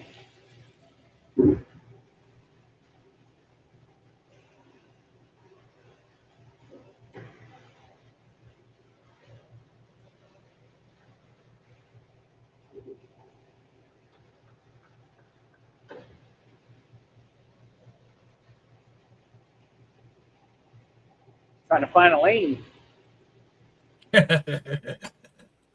Left lane, right lane, I don't know, some kind of lane. Yeah, I'm right underneath the thunderstorm. Right in the middle of this bitch.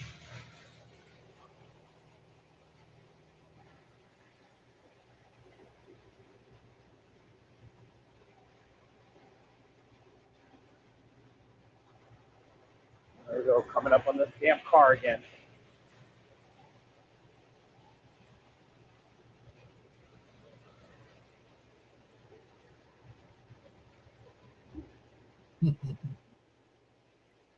Driving all slow.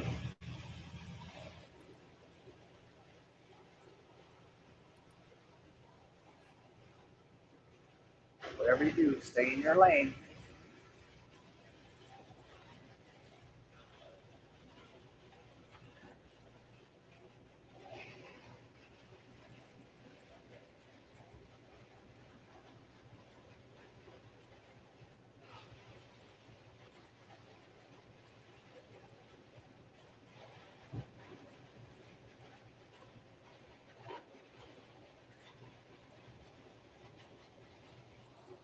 Woo, a lot of water coming down right now. I can tell. There's a lot of water.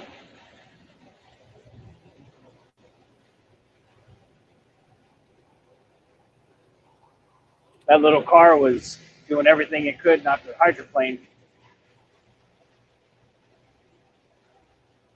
There is a shit ton of water coming down right now. It's almost like a lake on the river, on the road.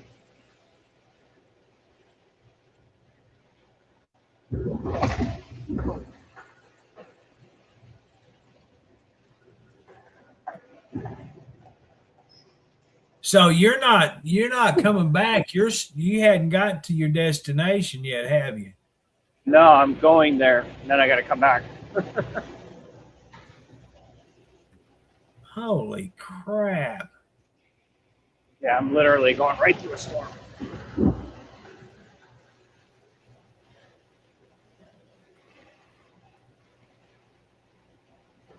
Oh, you know me. I like a challenge.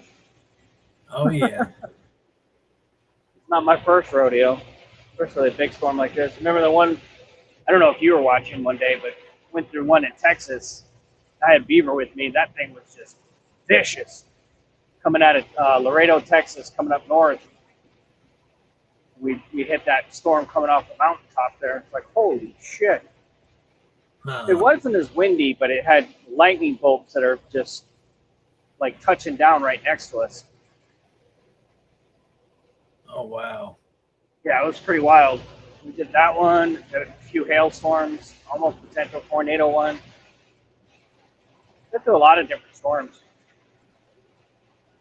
That's why I was hoping that, but a lot of these weather channels have their people out there driving around doing what we did, for the weather channel. Yeah. So I honestly think that we started a trend on that as well, because they would do the interview off the trucks on live weather, especially in the winter snowstorms and stuff like that. Now you've got every single local weather channel has their people out there driving their cars and making their reports from the cars. Right. From the weather channels. So we did that 5 years ago, or 4 years ago, where we were on the Weather Channel and we were doing it nationally. So I think they picked up on that idea, like, hey, well, why don't we put our weather guys out there and report live from the cars, or from our studio vans or whatever. And that's what they do. That's what they're doing. So yeah, if you think back, Truckers TV was doing that back when the snowstorms were happening. Exactly. On the local stations here, they have 4, 5, 6 people driving their personal cars, reporting out of them. Yep. So kind of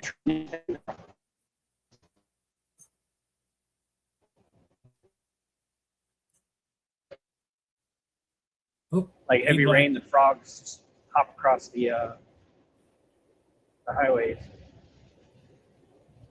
I was about to say, turn your lights on. I mean, it is black as coal.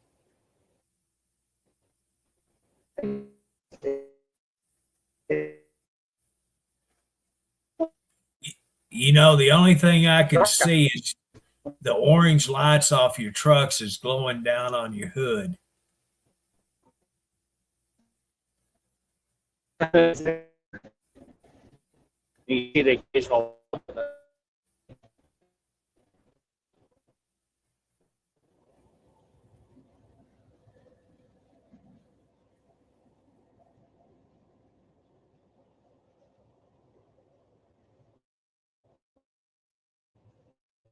Wow.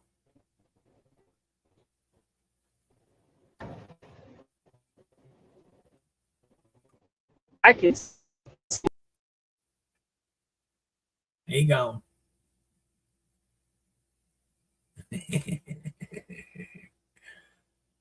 He's going in and out. He's hitting a lot of spots tonight, going in and out. Do you see what I'm talking about? I mean, it looks like he doesn't have his headlights on. It's just that dark out. I'm back. Sorry about that. Oh, you fine. I can see the white lines in the middle of the road now. Oh, you can see that now? Okay, we'll keep it on this angle then. You can put me back up on. I don't know. Oh, we're good. We're good. Good.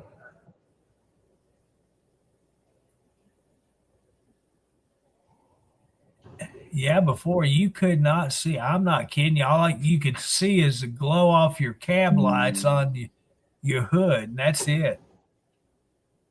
Yeah.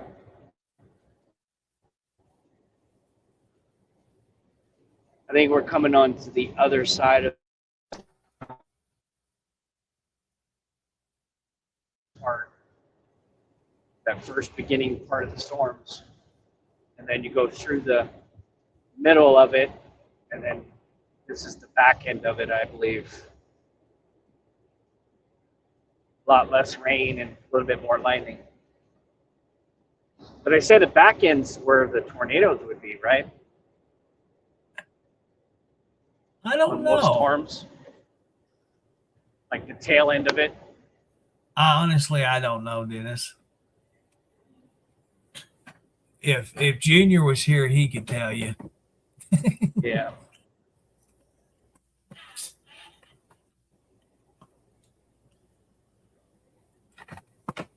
He was on the stream one night a few weeks back. Is that Junior? Yeah.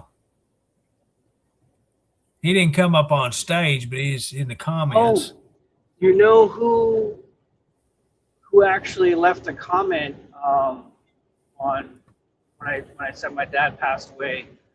Jack Stafford.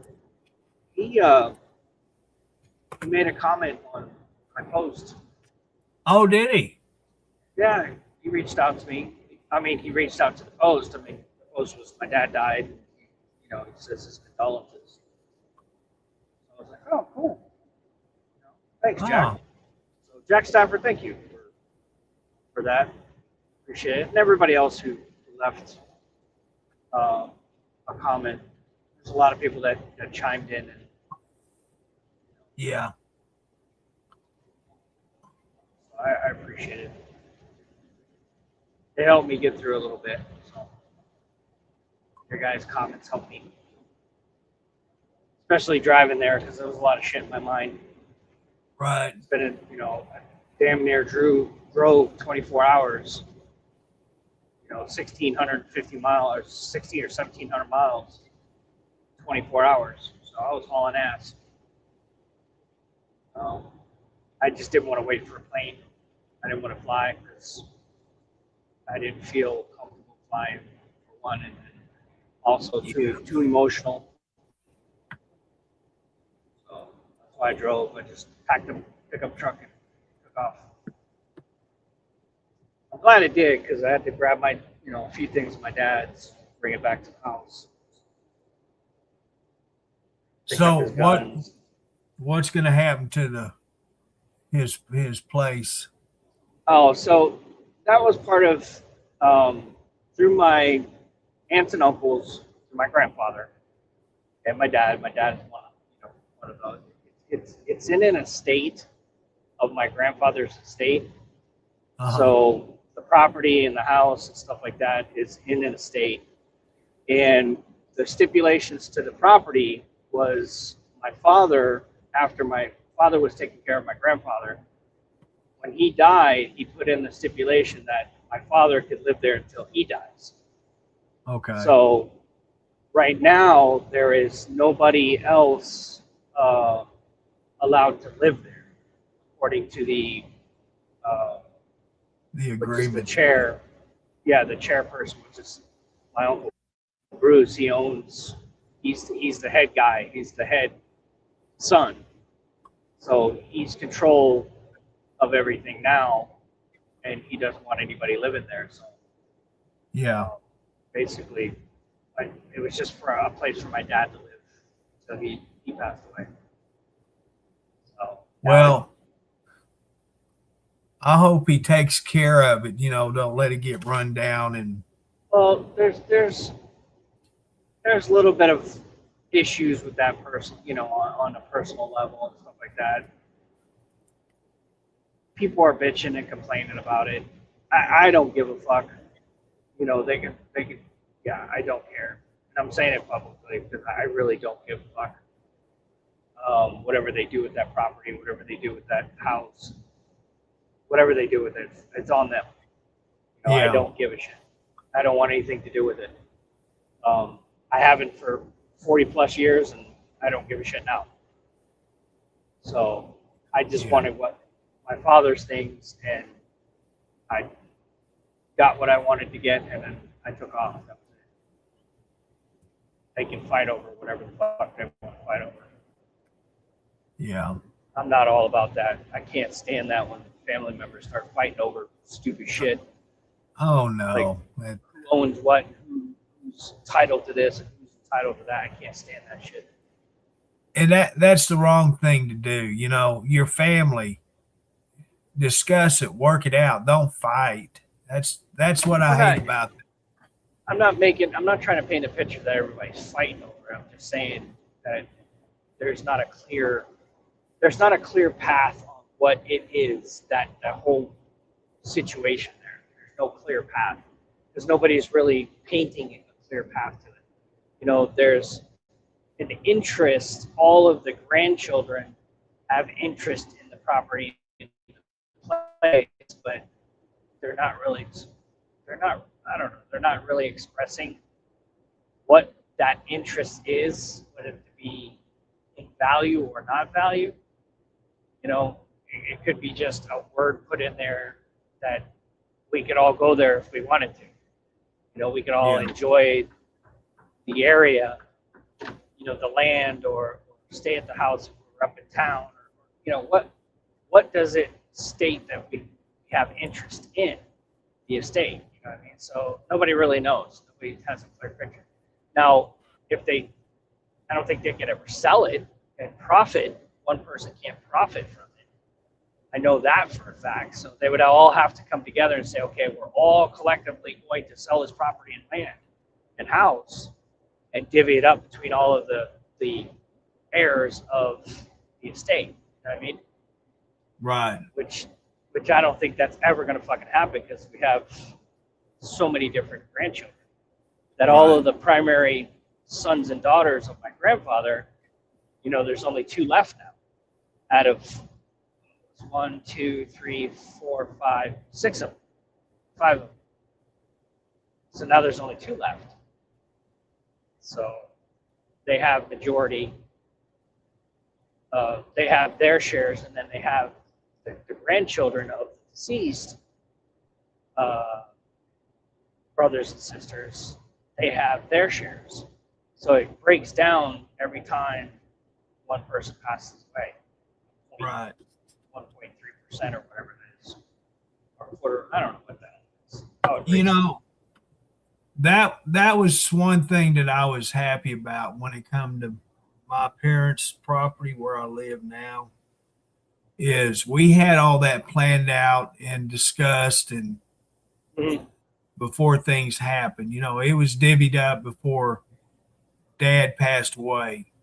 That's what my father did too. He had everything situated. He had everything where he wanted to go, which was a blessing. We had it all agreed, you know, and it's on paper and everything what's mine, the property wise, we split half 50-50 up front, my brother and I. And so when he bought my parents' house from me, he gave me what we agreed on in my part of the house. My brother did. And then he split it off. That's 9/10 of an acre what the house is on. And that was separate from the rest of the property. And so there's 3 parts of the property. That's the house, which his oldest son lives in now. He bought it from my brother. And then he's got the remainder of his half from the original. And then I've got my half still, which is like 4.5 acres is what I've got. And that was all agreed on before Dad passed away, years before Dad passed. When Mom passed away, that's when we started. Dad wanted it done. He didn't want us fighting like, people around us we've seen happen. Yeah, I mean, and that's the most wisest thing. You do it while you're alive. You do it, get everything situated and squared away. Exactly. And that's what I'm going to do the next, I don't know, 5 to 10 years of my life now. Whatever assets and things that we accumulate, like the 3 acres now, I can, pass down. Is that we're going to create a living will, so that if something should happen to me, that all my assets and everything go to certain location direction. It's always wise to do that. And people they just don't. They don't think about it. Well, they don't want to think about death. Yeah. A lot of people think it's morbid. They just don't want to think about things. But the truth is, in life, it's coming. It's coming. It's just a matter of when. We don't know when the day's when it's gonna happen, and it's always best to have it done for your children's benefit, because you don't want some greedy family member trying to come in and take claim to what you got. Right. And as long as it's on paper, that's your wishes. That's the way it's going to be. They can't fight. They can fight it all they want, but in the long run, they're going to pay for your lawyer fees, theirs, and whatever. And so, it's always best to have it prearranged. Just like me, everything I've got goes to my son. Everything. The property, my personal belongings, my bills, everything. Right. I don't have bills. I just got, the what do you call it? Like electric bill and phone bill, internet bill. That's basically all I got. I don't owe anything on anything.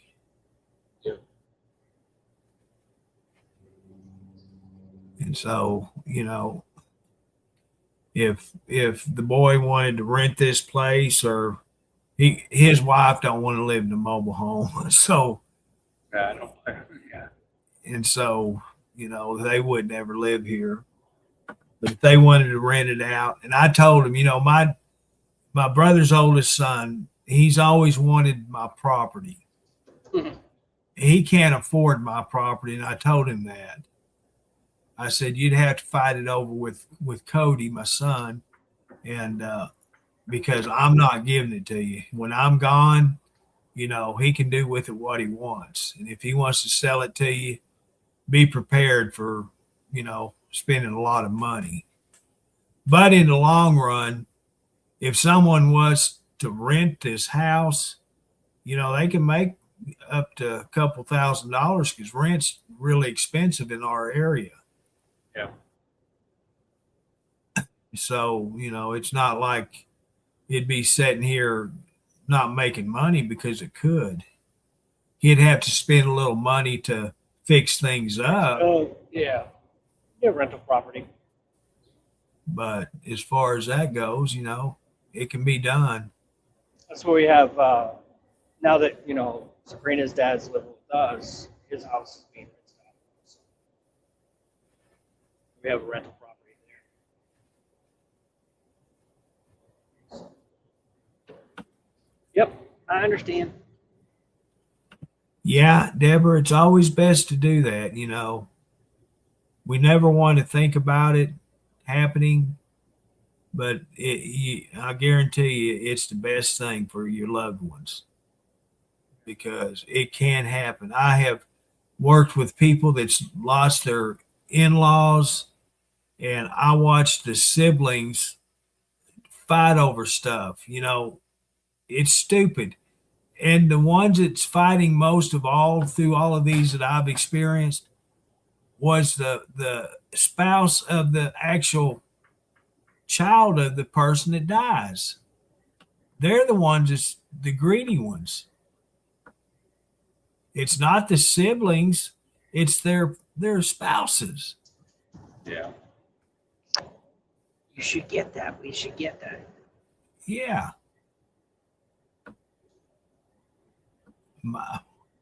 The one guy I worked with for several years in maintenance, he lost his mother-in-law, and when she passed, or no, it was a father-in-law that passed first. Her son-in-law took them to court, his mother-in-law to court to get the house, the farmhouse. They had cattle farm. Yeah. And it wasn't the daughter, it was the son-in-law that took him to court. He wanted it. And he won it, believe it or not. Wow. Jimmy Coleman was his name. Do you recall what he wanted under what basis? I don't know. And the thing about it was his wife had 2 sisters and a brother. And they all battled in court, and he ended up winning the house in the property that the house was on. Yeah. It's crazy how that's why I've always said I hate courts. They are crooked as can be. They let the true criminals go, but the people that do minor things are the ones that have to pay. I have seen it personally in a courtroom for many, many, many, many months happen. That's why I got to where I'm at now, that I don't trust courts. I don't like lawyers because of what I've seen them do.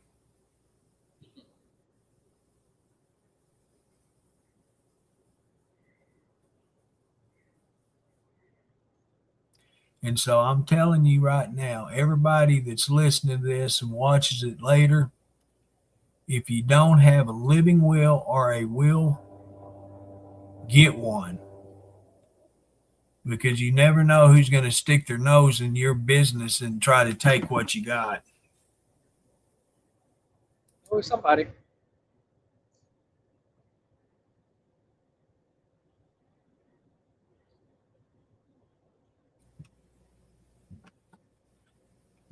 I think we got to the other side of the storm. Yeah, I can see the road real good now. Yeah,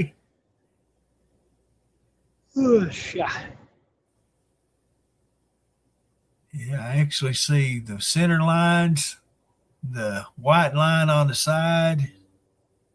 I can even see the white line on the other lane. we just follow that white line.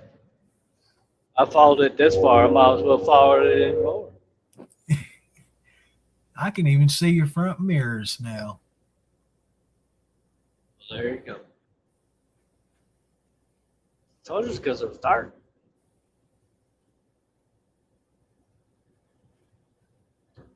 Makes me want to jump in my car and go to McDonald's.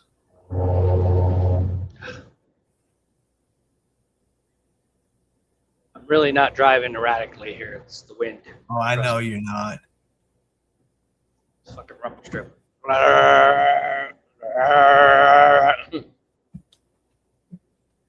off the goddamn rumble strip. Well, at least your truck ain't making all kinds of noises when you hit them. Oh, yeah. All them alarms. Well, they have them in here. There's a little bypass that they push 2 buttons. They turn off the lane assist and turn off the steering assist. These trucks have steering assist, which is the most annoying fucking thing they could put in a truck. Because there's no radar or anything like that to keep it within the lanes. But when you go outside the lane, it wants to jerk you back into the fucking lane. So if you're not paying attention and you drift out into that lane, it's going to jerk you back this way. And you're like, holy shit. Wow. Yeah, it's crazy. Now that's dangerous. Yeah, and then you have those front sensors where if something jumps in front of you, it's going to slam your brakes. So, if you're on cruise control, if a deer jumps out in front of you and it triggers that fucking sensor, it's going to slam your brakes on you. Wow. Yeah, that could be dangerous, potentially dangerous too. Yeah. Shift your cargo, shit goes right into your cab. Yep. Robin, the one in town's open there on East Grand, my side of town. It's open 24/7. They're limited to their menu, though. It's not a full menu they got. They got chicken nuggets and a quarter pounder. That's all I'm worried about. You like that double quarter pounder, huh? That beat in your mouth? No, just a single quarter pounder. I can't do the doubles anymore. It's like, I can't take all that beef in my mouth.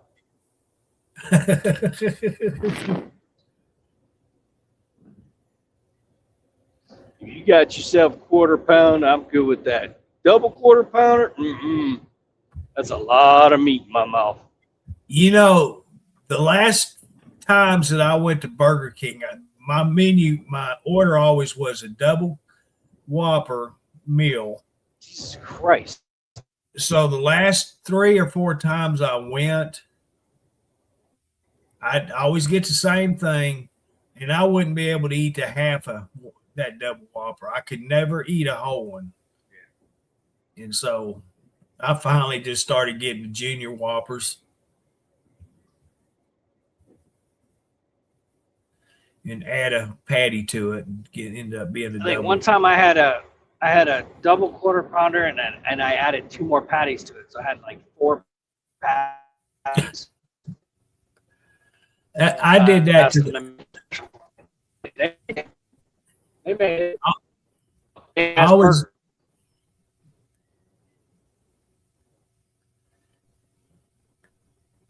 I always did that with the Big Macs. I'd always get 6 patties on it. God damn. 6 patties? Yeah. I'd have to wrap about 4 or 5 napkins around it to keep it from all falling apart.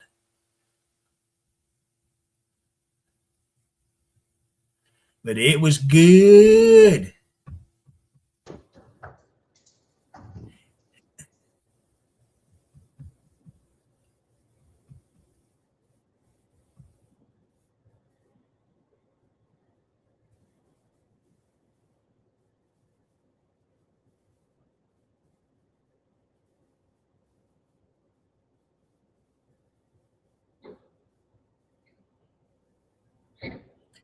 So I cook a lot of hamburgers here, but I don't make sandwiches. I just eat them by themselves.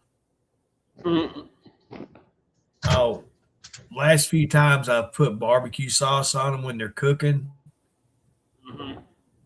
and it's pretty dang good.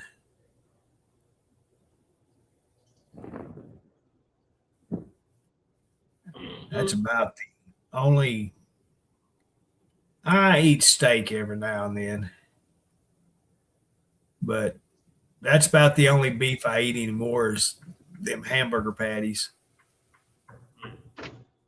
I eat a whole lot of chicken products.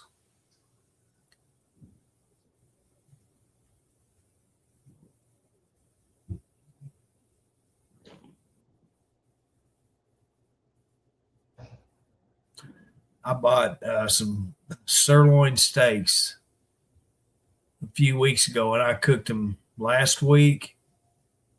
Yeah, I didn't want to throw them away, but I went ahead and ate them. I didn't care for them. Probably got bit by them ticks. You hear about that story? They said that it wouldn't put it past me. It really wouldn't. That they genetically engineered a tick that would like bite you, and then you'd be allergic to beef. Is that right? Yeah, some bullshit's going around the internet, going viral, saying that someone like Bill Gates would fucking generate, and it's all alleged. This is not true. I don't know. You know, it's all hypothetical shit, but conspiracy theories. But they said they engineered a type of tick, a Texas tick or some shit like that, that when it bites you, it injects a genetically engineered it basically makes you sick of beef, that you'll get like turned off. When you eat beef, you won't feel like you want to eat it, because they're trying to slow down the process of people being carnivores, you know, eating meat all the time. Yeah. And I'm like, how the fuck is that even possible? I mean, you know, and then they're trying to scare us about this hantavirus, which is from rat shit, you know, literally. It's just. I don't know. It seems like Bill Gates is trying to fucking get rid of people, you know, scientifically. It's called population control. Yes, and I really think that mofo is behind a lot of this shit, because he's got the money to do it. They talk about people with deep pockets. That's one mofo that they need to take a look at. Because he's all about that reduction in people. Yes. Why is it making he's feeling responsible to do it? You know what I mean? Like, he has some almighty power to fucking say, well, I'm just going to eliminate people because that's what we need to do. Because I'm rich and powerful and I have nothing else to do, which when I die, it's just going to be passed on to somebody else. It's going to be a prick, you know? His wife already left him. Clearly, he was cheating on her. Because he's part of the Epstein files, dumbass. There's all kinds of stupid shit going on, you know? All these elite people, all these billionaires are getting their pockets crossed into each other's pockets, trying to. What the fuck is going on this side? Why are you on this side? Why are you on my side?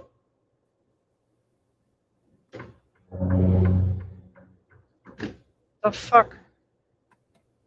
Why are you facing me?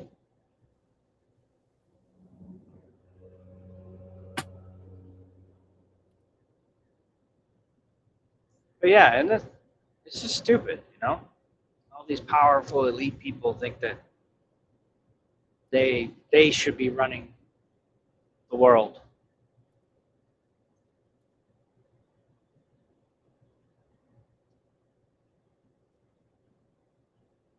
The only one person that's powerful and elite is trying to get off this fucking planet, which is Elon Musk. He's like, fuck this place. I want to go somewhere else.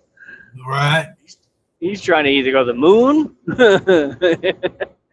You know, he probably would. He'd probably go to the moon, and he would build his colony there, a space colony.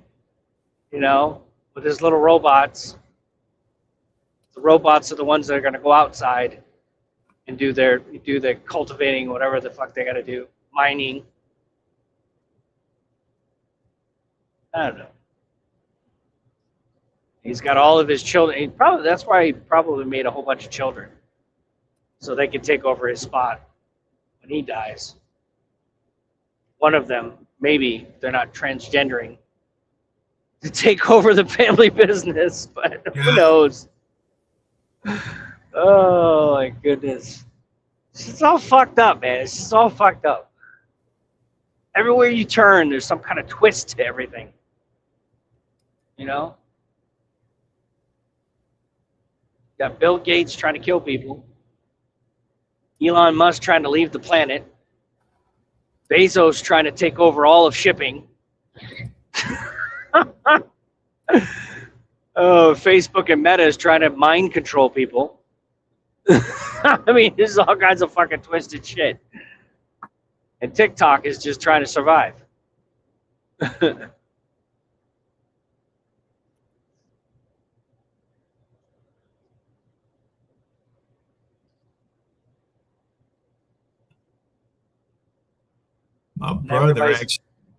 My brother fell for me. He gave me his password for Sam's Club.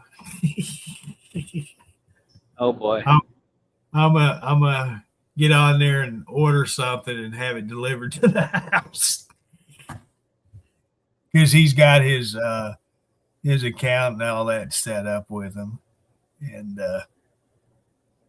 he'll get on there and see that something was delivered to my address, and I'll get a phone call. That's all right. Order me a case of steaks or something. You know what you do? What you should do is put 1,000 things in the end of the basket. Yeah. He sees like a grand total of like 10 grand. What the hell? Yeah. Obviously you're not going to buy it. You just got it in your basket. Let me see what this fool's been buying. Holy shit, $10,000 worth of shit. When I got in his shopping cart, he had waffle chicken biscuit, waffle chicken bits or bites. I thought, well, what the hell is that? It's $36. But they're dog treats.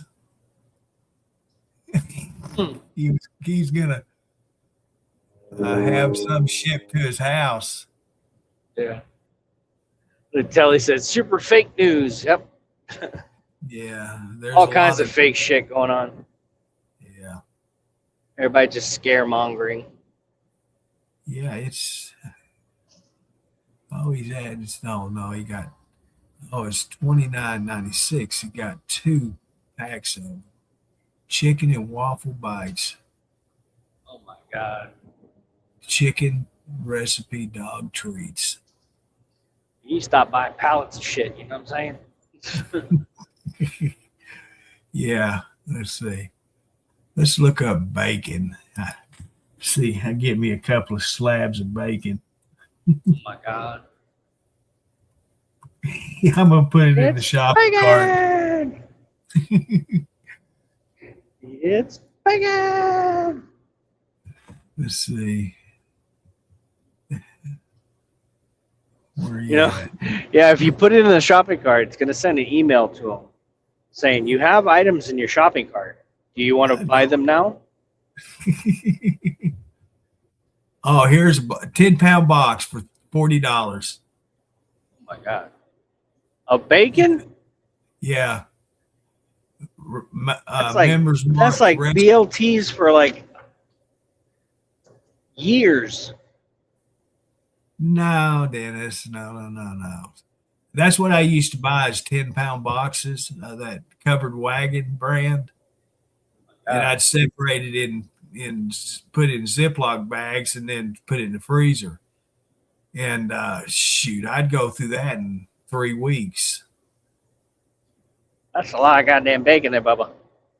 I know it is, but it's good. I don't fry it no more. I put it in the microwave to cook it. It don't taste the same, but it's still bacon and it's still half-ass decent. I was thinking about there's a couple places that serve bacon for like at a bar and things like that, but I was thinking of opening up a bar and serve beer and bacon. like I think I've talked about this before, like a bacon bar. Yeah, a bacon bar. So not bacon bar, it's just a bar, or you could call it the beer and bacon club or bar or grill or whatever. And then you have all kinds of different beer on tap and or buckets of beer, bottled or canned, whatever. And then just all kinds of beer, like all kinds of brands of beer and taps and local beers and things like that, right? Brewery, blah, blah, blah.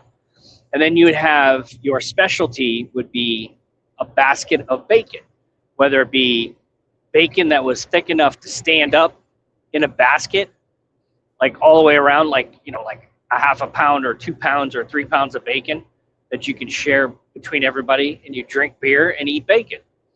What better thing, right? So you have the aroma of bacon cooking in the back, because you're obviously cooking so much goddamn bacon that smell's got to go somewhere. And so you have this beer bacon bar. I probably shouldn't say this idea, because now I'm going to see bacon bars every fucking where now. But you would come in and you buy a pitcher or a basket or a bucket, a 5-gallon bucket with ice and beer, right? Literally, like Home Depot buckets of ice and beer with, another like Corona bucket with a basket of bacon standing up, and or peanuts that you can eat and throw on the floor. Just all kinds of like cool shit like that, just a dude place where you come in there and you eat bacon and drink beer. Can you imagine the farts from that? Outrageous.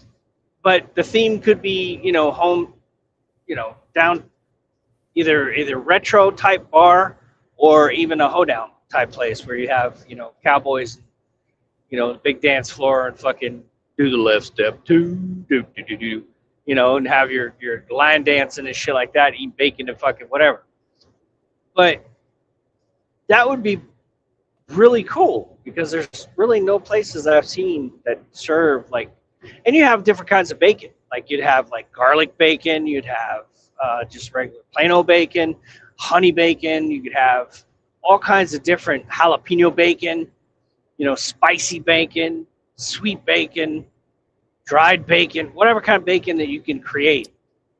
But thick ass pieces that's just, just a hearty bacon meal, Yeah. Doesn't that just make your mouth water? Just having bacon and beer? Whether it be Coronas or whether it be, a favorite ale or a tap on beer. Or drink a big ass pitcher. Yeah, or a favorite beer.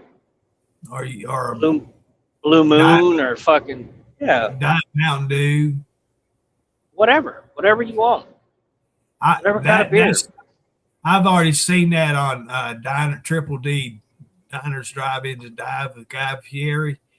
He went to a bar that was what they did. They had put out baskets of bacon for the customers, and they'd just pass around and take whatever they want out and just have it replenished all the time.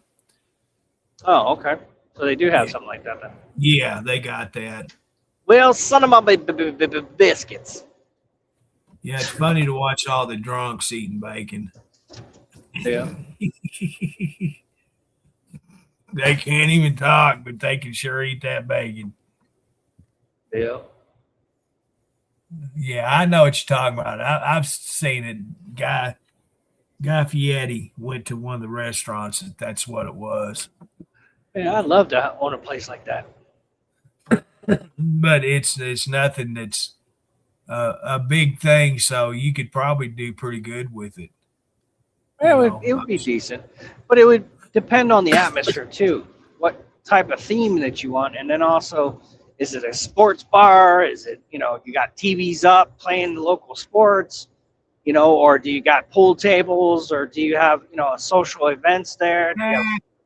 I wouldn't go as far as pool tables. Now, the TV sports bars are a bigger thing nowadays.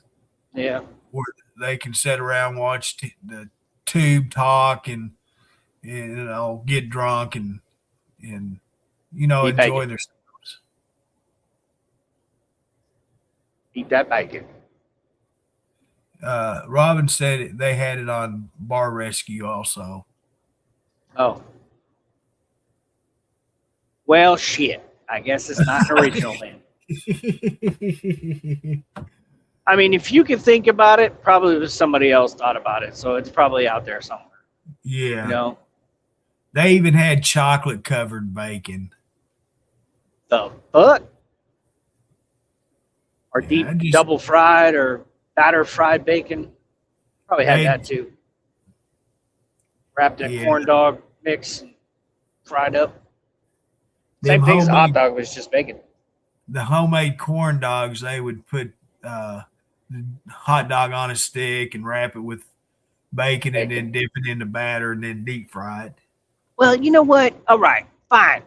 So, okay, kill my fucking dream. Kill it. Just kill it. Kill my fucking dream.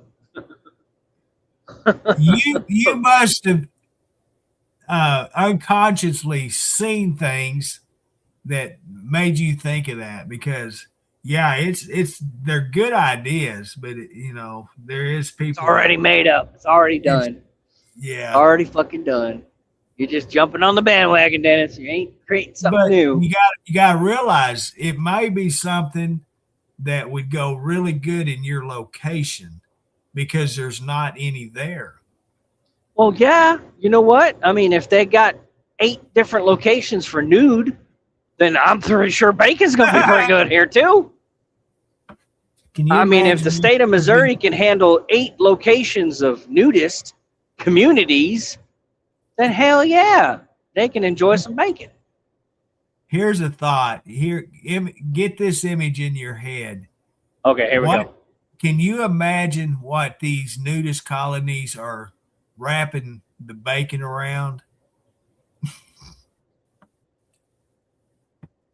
They do steaks, hot dogs, all these different things that they wrap bacon around. Now, what would the nudists wrap bacon around? Their finger? Wrong answer.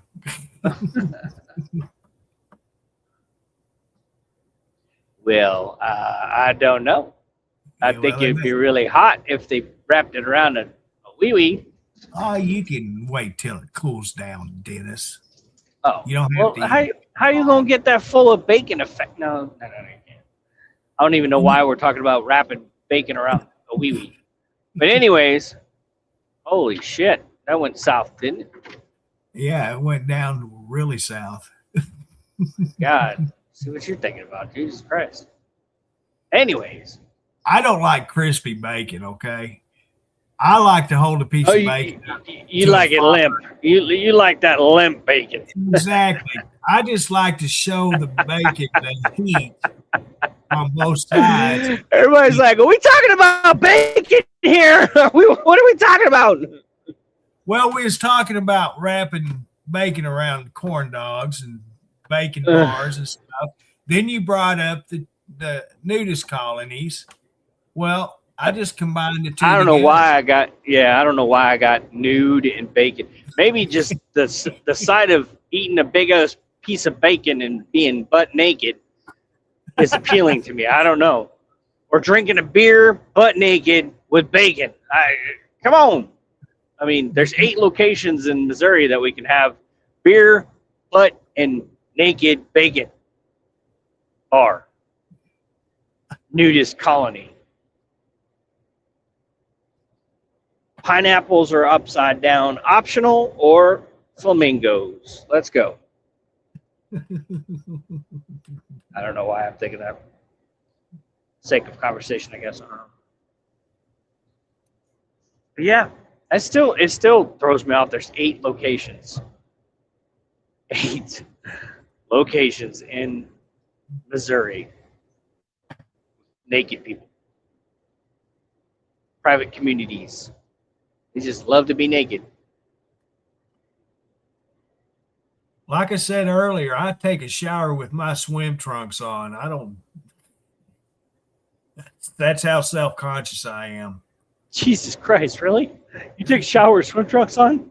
Well, yeah, don't everybody? No. What the fuck? Now I don't How wear do you apply soap? Snorkel. You know, I don't go that far. Man. Crack me up.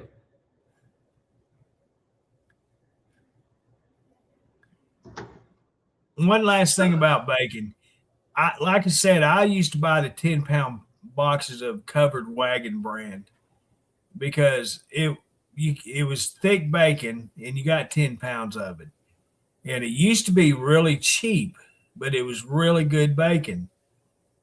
Now, and you can buy it anywhere in Hot Springs, even up here around the grocery stores. It's here. You used to buy it there.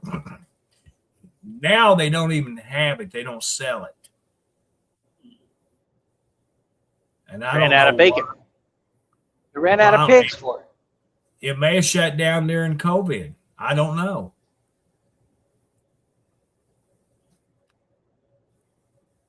I mean, a lot of Tyson was buying out a lot of shit, so probably bought out the farm. You know, they're trying to shut down everything and just have only their shit. It's possibly that happened. Or the farmer got old and, you know, there's a lot of what ifs. Family didn't want to take it over. So that brand just kind of died away. Yeah, but it was for what you paid for it, you could not beat it. I would buy 2 boxes at a time sometimes because it'd be $10 for 10 pounds. It's $1 a pound. Yeah, so I'd buy 2 boxes and freeze it. And the ex, when she worked at the grocery store, they were always, when they'd had meat products that they were fixing to put on the clearance rack, they would call her on the intercom and ask her if she wanted any part before they put it out to sell. And that's where we got our bargains on meat, because we'd get that bacon for like 79 cents a pound. And yeah, damn. We'd fill a freezer up with it. Not bad. Ribeyes, breakfast sausage, all that stuff. You know, we'd have 2 freezers full of it. You know, I remember going shopping with my mom every month. We do month shopping, right? Yeah. We go to, especially when we lived up in Maine for a while there. My mom and I, my dad sometimes when he was in town, would drive down to the naval base, the air base there in Brunswick, and we go food shopping at the BX or the commissary. And she'd have like 4 shopping carts full of fucking food. I mean, it was like $500-$600 worth of food back in the day. This is back when I was like 13, 14 years old. You know, I remember shopping like that. That was crazy. We would have all kinds of meat, and we had freezers full of meat. Yeah. Never had to worry about that stuff. Food was a very important thing to our family. Yep. You know, a lot of people are like that, where they'll stock up everything. Sabrina likes to have a lot of food too. Like we have like a couple freezers full of food. Right. Because that's her thing. I'm the same way. Yeah. Like I say, I buy so much food that half of it I don't even use. I just throw it in the freezer and there it is until I think it's too old to eat, and I'll throw it away. No, Jesus. I'm an impulsive shopper. I'll look at something and I think, man, that looks so good, and I'll buy it. Yeah. And in reality, I'm wasting my money because I know in the back of my mind, I will never cook this product, but I'll buy it. Right. And that's the way my big freezer I got left here. It's full, and most of the stuff is ready to be thrown out because it's that old. Damn.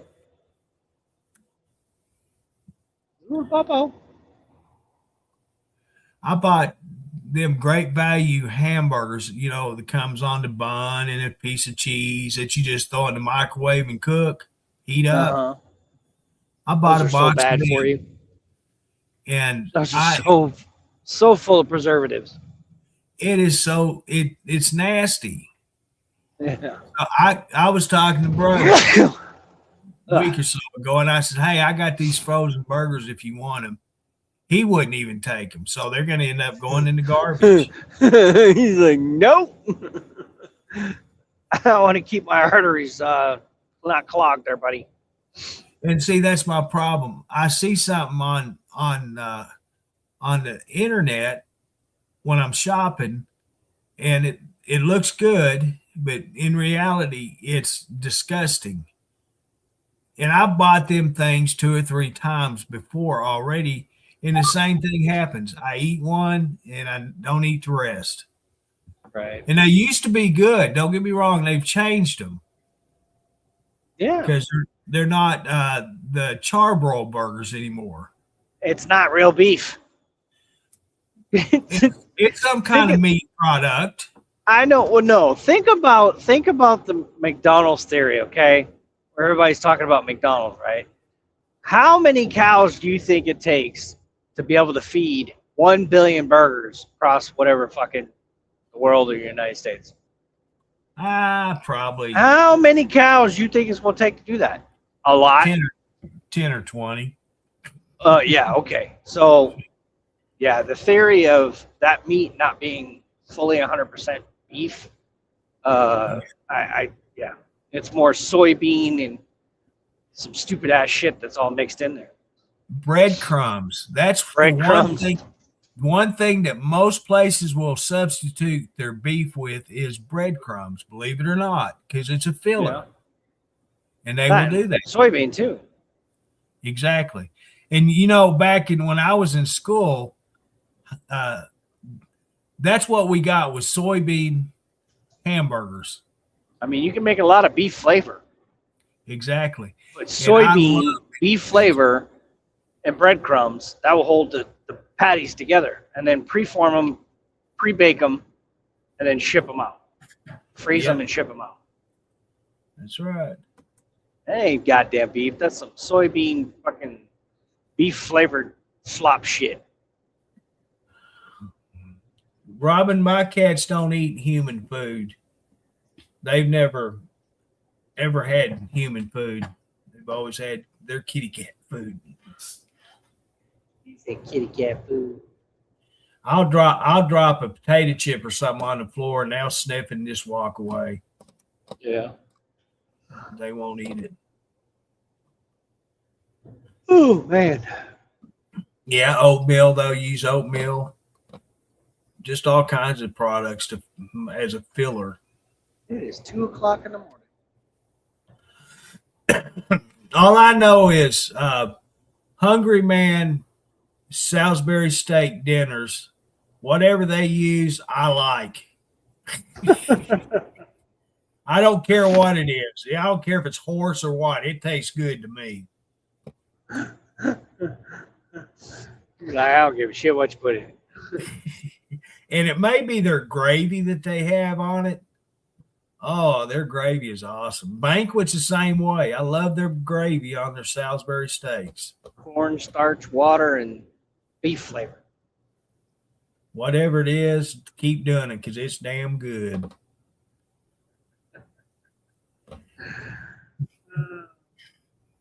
Yeah. My Walmart just don't have Hungry Mans. They got 2 chicken dinners and that's it. They have a backyard barbecue, which is so-called a beef rib patty and a chicken breast. Then they have the chicken oh crap. Chicken planks or whatever they call it. Shit on a shingle? No, they're you know what shit on the shingle is, right? Yeah, chicken strips. And that's all they have in Hungry Man. You know, Banquet makes the big meals too, but our Walmart don't carry them. And did you know this? I think I've told y'all this before. We have, what is it? 1, 2, 3, 4, 5 or 6 Walmarts right here around where I live.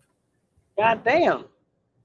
And they're trying to take all the poor man's money. 3 of them are the super centers. There's 5. 3 super centers, 2 hometown shopping centers. But did you know this? If you do like some of us here do, have delivery, if what you're wanting they don't have at your store, if you see where it says same day or next day delivery or shipping, you go ahead and buy that thing because it will be delivered to your house the same day, because what they do is bring it from one of the other stores. If it's in one of the other 4 stores, they will bring it from one of them to your store and then it's delivered to you. Did you know that? Yeah. It's called network. Mm-hmm. Yeah, I just found that out a few weeks ago. Yeah, because they're competing with Amazon. Amazon does the same thing. If they don't have it at that store, Jesus Christ, if they don't have it at that store, then they get it from the other store, ship it. Best Buy does it too. We know this by ordering TVs. So the last lady, she finally got her TV. It was like almost a month later because they were back ordered on Roku TVs. Mm-hmm. So hopefully Tennessee doesn't have the same issue when I go to order Robin's TV, where they tell me it's back ordered. So I guess 65-inch TVs from Roku is like a hot item right now because they're very affordable. They're only like $365 bucks for a 65-inch TV. Everybody should be upgrading. So, and then the Roku one's all your internet-based ones. So you can watch all your internet TV, Netflix, Prime. It's all internet-based. Everybody's doing that. They don't want cable anymore. If you got Wi-Fi, you got a TV, smart TV, you hook it up to that. Boom, you can watch everything that you watch on, YouTube, everything else, Facebook. You watch it on TV. Nobody's buying cable anymore. They just get internet. No, and that's when before I switched to the internet I have now. When I was still with cable TV, I was shocked that the employees at the local cable company was trying to get me to start streaming my TV. And at that time, I didn't understand how it worked. I didn't know about all these apps you could download on your TV and watch TV. I wanted cable TV like I had with them. And that's why I kept it as long as I did. But once I found out, talking to Brian Jackson, you remember Brian Hazen, and he told me what he had, and I could not believe what it was. And so I went ahead and ordered it before I canceled my cable and started streaming with it, because you had I tried it for 1 month just to try it. It was $29. And so I ordered it, and I was just blown out of the water. It was unbelievable what he was telling me on these streams, right? Like we're doing right now, Dennis. He was explaining what he had. Once I seen it with my own eyes, I started paying for a year subscription because it's that good. You cannot believe I have the same cable that I had with the cable company. I have on Jetstream. The same channels, and they're live. It's unfreaking real. And for 2 devices, it was $29 a month, which I'd never used 2 devices at the same time. being Oh, by is that myself. that Fire Stick or Stick Fire or whatever? Yeah, you got to have the Fire Stick, and Yeah. but with My sister Fire does. Stick now, you get a lot of things through Google with the Fire Stick, Chrome, that you don't normally get on your regular internet, because once you hook that Fire Stick up to your TV and you hook it to the internet, you're gonna have all these options that's already pre-loaded in this Fire Stick, and you just click on what you want and download it to your device, TV, tablet, whatever, and it's there. It cost, I think the last Fire Stick I bought was like $30. And it just plugs into the back of your TV and got a little wire that runs to the wall outlet to plug in for the power, and you're ready. It's has the install wizard, everything. It's so it was so easy to install.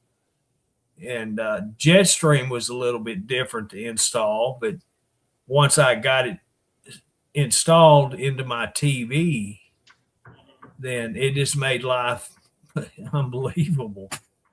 I got so many freaking channels. If you're a movie buff, they have tons of movies. If you're it doesn't matter. It's on there.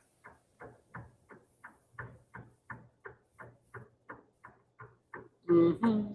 What We're in was Wichita now. 200 something porno channels. He said porn. I knew that's what you got it for. Honestly, I didn't for the porn. Say goodbye to Cinemax after midnight. Oh, HBO after midnight. Cinemax is G-rated compared to what there is on it. I'm not kidding you. Full penetration. You ever heard of 4X TV? Well, that's why I like Hustler instead of Playboy, because Hustler actually shows it. You know what I'm saying? Right, that's right. Playboy was a big old pansy. They were scared to show that shit. You actually bought Playboy to read the articles.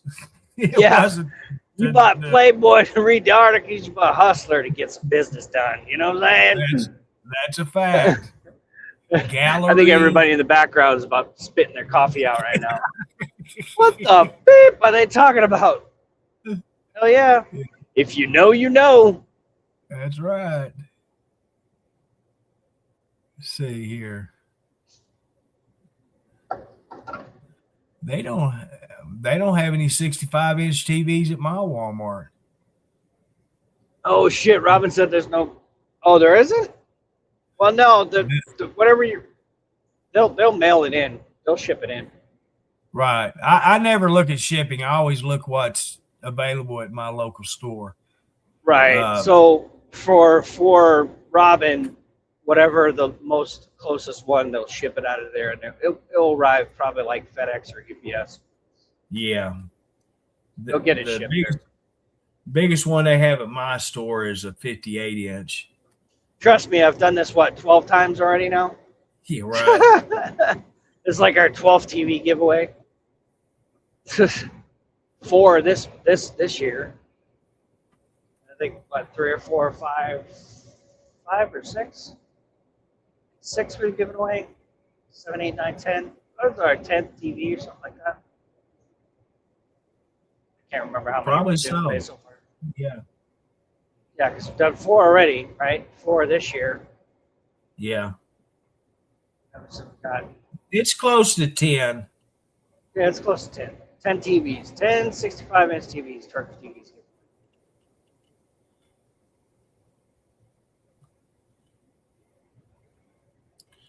For my bedroom, I just got a 55-inch for the new bedroom. I didn't want to get the TV, Curtis. You ain't getting 65. I've got a 65 in my old bedroom still. I still got it set up. Your name's redacted. Hey, now wait a second. You told Andrew and I if we won, we won. No, I didn't. Who said that? You said it to us. I said, you guys can't win. I said, your spouses can win. Well, my cats. You ain't got no spouse. I got cats. They can win. No, I have 3 chances to win. Because each one of them gets a chance. I don't know where. That's okay. That's okay, Curtis. We'll select you to win, but you got to pay for your own TV. You're a winner, chicken dinner, buddy. Winner, chicken dinner. Can I borrow we dealing and dealing, man. Can I borrow your credit card? Curtis, you win every month. There you go. You just got to buy your own. Well, that's gonna charge your credit card a lot. No, so what I do, so it's pretty transparent. I mean, what I do is when we earn money from like the commercials and stuff like that from our videos and things like that, we take a portion of that and then we buy a TV and give it to a fan. So that's basically what we do. Right. So it just recycles the money back into the community. It just makes more sense to do that. So it makes it exciting for people, to win something for doing absolutely nothing. You just like, share, follow, add a comment. You're part of this channel. It gives you a chance to be, rewarded with that. So whether it goes against policy and standards of Facebook, I don't know. It's kind of a gray area. But it's just our way of showing our appreciation and, utilizing those funds in a way that we can spread, happiness and cheer amongst people. You know what I mean? Basically, you give them back to the people that are here supporting, watching, yeah.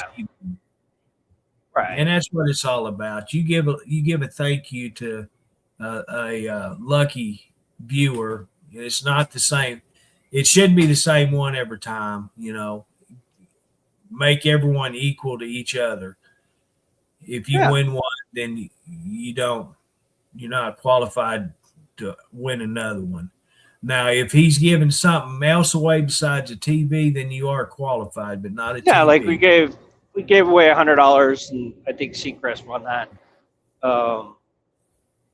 He won that one. We gave away hoodies, T-shirts. Yeah, that's back when we were making them, but we don't make them anymore. So if you got your hoodies and T-shirts back when we had that store going, consider yourself lucky because we're not making any more.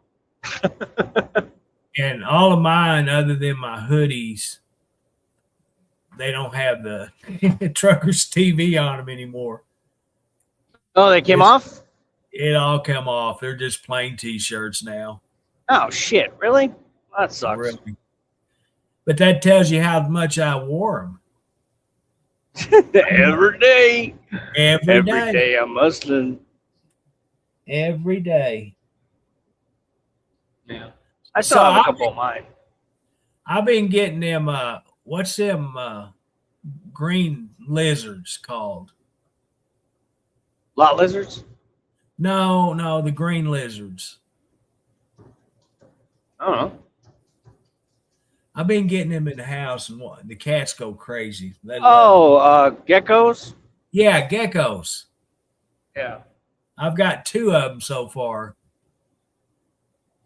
And they'll hide, and they'll come out. The cats will start chasing them, and I'll catch them and put them outside. Yeah. And like I was talking about earlier, spiders. I had to take care of a big wood spider earlier tonight or last night, whatever. My oldest cat was over there playing with it, and I thought, what are you doing? Yeah. One of our cats, she goes outside now, right? Sinner was one of our cats, and she came back in with a fucking mole. She just grabbed a mole. What's going on here? Uh-oh. No, it ain't eagle. It's not that big, Robin. It's a gecko. Uh-oh, we got an accident here.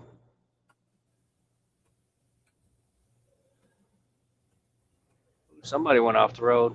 Oh, Whoa.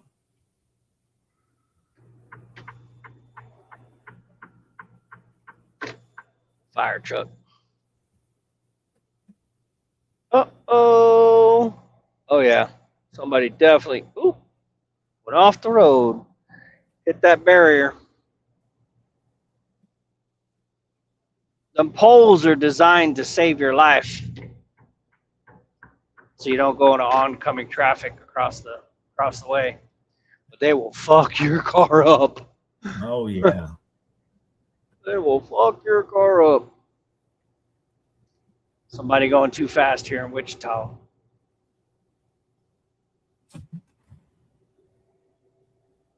Wichita is a one of a kind. What you looking at, little man? You're bright-eyed, bushy-tailed. Man, it's 2 o'clock in the morning. 3 o'clock in the morning. Charged, didn't you? Yeah. Well, I guess I'm going to jump off here. I'm almost to my destination. So, All right, Dennis. Well, enjoyed this evening. Appreciate you I coming. did too. It's been a while we haven't talked, and I appreciate you guys giving me support. And, losing my dad and all that stuff. So Yeah, I'm fine though. I'm better now. I just for a couple of days there, I was kind of lost. I'm a weird person when it comes to mourning. I guess I don't know. Well, Dennis, I understand how it is, and there's just times that you want to just be to yourself, and that's why I didn't come on and make a big deal, because I know myself. I enjoyed myself being by myself and not a whole lot of people just showering me with condolences and all of this stuff. And so that's why I didn't say a whole lot about it. I appreciate it. And the ones that have, made comments and things like that, thank you. I do appreciate you guys. If I haven't said it to you directly, I felt the love. I appreciate it. Well, I hated it. I see it happen because your dad was a special person, and I hated to see it. Well, thank you. Yeah, it was tough, but it's life. So yeah. We will holler at you laters. All right. Be safe on your journey home. Thank you, sir. All Bye, everybody. We'll talk to you again. All right, bye. Bye. All right. Let's get this back up here. Here we go. So we got quite a few hanging out with me tonight. That's good. Awesome. I know a few is left out and did something else and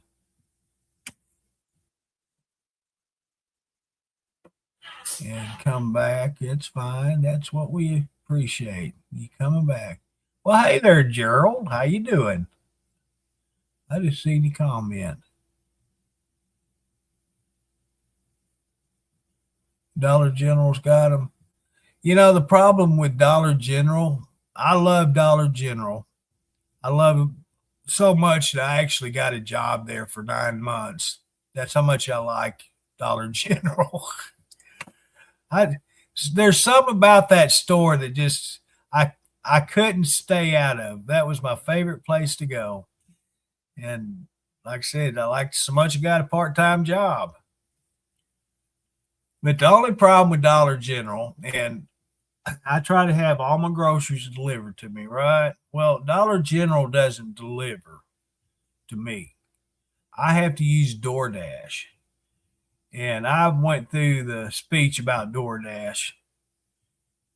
You're going to pay 3 times more to use DoorDash than you would actually going to the store and getting yourself. Because, like I said, I don't drive a whole lot. And we got, $30 or $40 Generals around me. I have to be careful with the front of our property. Because if somebody from from Dollar General drives by and see all this empty space here in front, they're going to try to buy it to build a store on my property. They just drive around trying to find vacant lots to build these stores on. And yeah, they got them everywhere. If it's not Dollar General, it's Family Dollar. Yeah. And if you have a Dollar General, you can be assured Family Dollar is going to be close. That's their laws and rules, because they compete with each other so much that they're going to try to get each other's business. And they love to build them. We have 1, 2, 3, 4, $5 Generals just out here in the country around me. One of them is just it's just a grocery store, and I like that. I've never been in there, but I've been told what it is, and it's just a grocery store, because both ways on the highway, just not far from the center one, there's the regular Dollar General. So if you need other products, you can go to one of them. But if you just want groceries, and I'm talking about fresh groceries and whatever, the one that's located in the center, that's all they have. And yeah, I wish DoorDash just jacks the price up so much that, and I understand, the reasoning. They're in it for the money. They don't do it for nothing. But you compare Uber to DoorDash, and Uber doesn't charge you like DoorDash does. At least not for me where I live. And so that's why I don't order from Dollar General.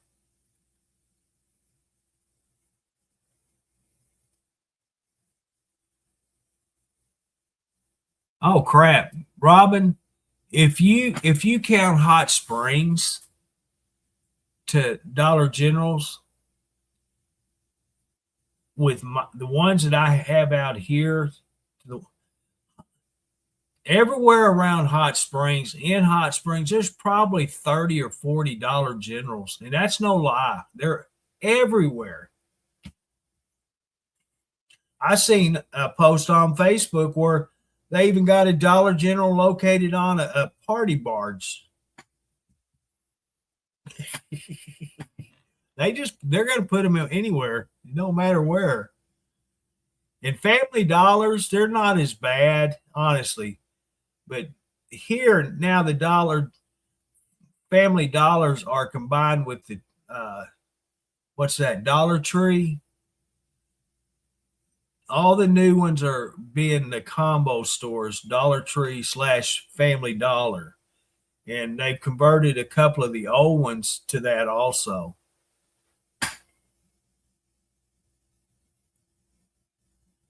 I've never been into one, but we got one out here that was supposed to have been built 20 years ago, and they never did. And finally they did a few, 2 or 3 years ago.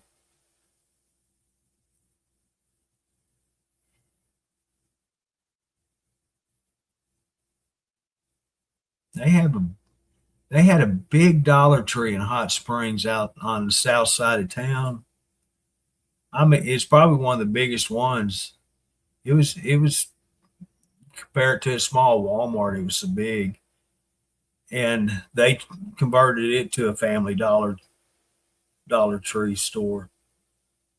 And I don't honestly know what the difference is.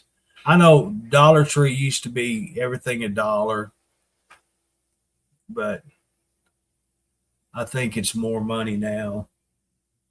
It's over here, Fortune. It's over here. It just flew by my head. It's over here.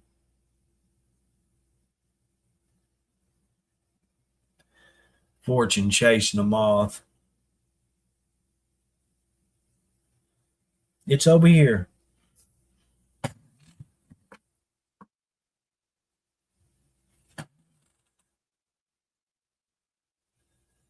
Yeah, I used to like going in the Dollar Tree. One we have out, we had it. It's not Dollar Tree no more. It's Salvation Army. But I used to go in there. They didn't. They weren't. They didn't. All the shelves wasn't filled. Didn't have products. But I like going in there because there was a couple of things that they sold that I liked that none of the other stores had. So I'd go in there and get it.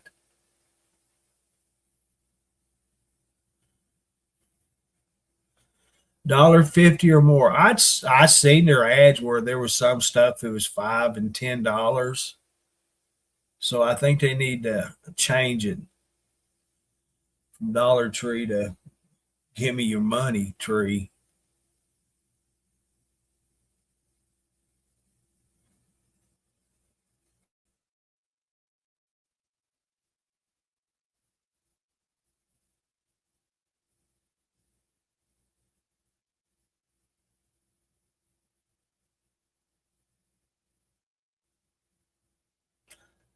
I went into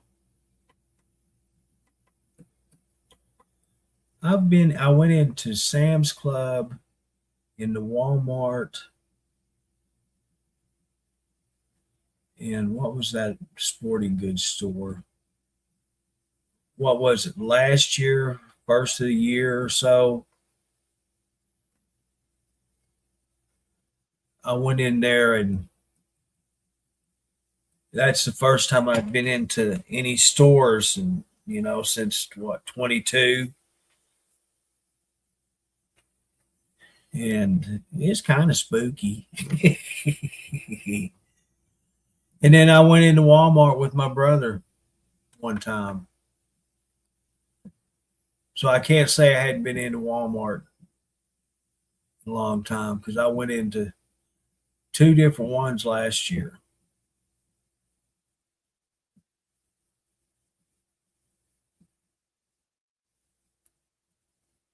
Yeah, Dick's. That's it. Thank you, Robin. I was looking for what was I looking for? A speed loader for my 9 millimeter, and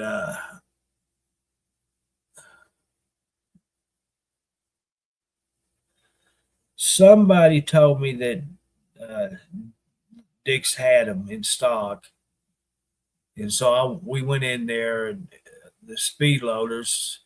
If you don't know what they are, it makes it easier to load your clips on your pistols, and they really work too. And in reality, they're worth the money that they're asking for them. But 30 something dollars for a piece of plastic, I just couldn't make myself buy one.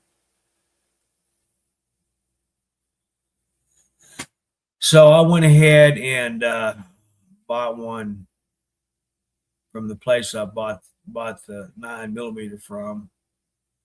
It was actually cheaper than Dick's was, so I just went in and bought it. And it loads my 380 Ammo 9, but with my 380, I got one with it. It came with a speed loader, and I used it because it makes it a whole lot easier. And actually, the last time I loaded the 380, I didn't even use it. I just pushed them in with my finger.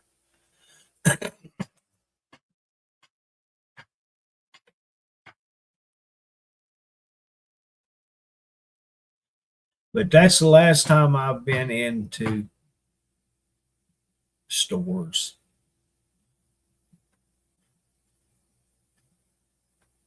And Dollar General, actually, I like Dollar General. I always did.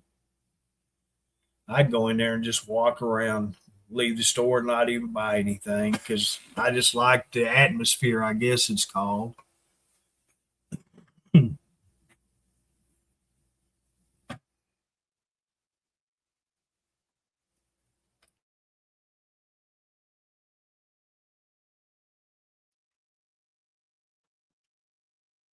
There was another, and it may be Dick's. Dick's closed down in Hot Springs, but there's another one out there too. What is that one called?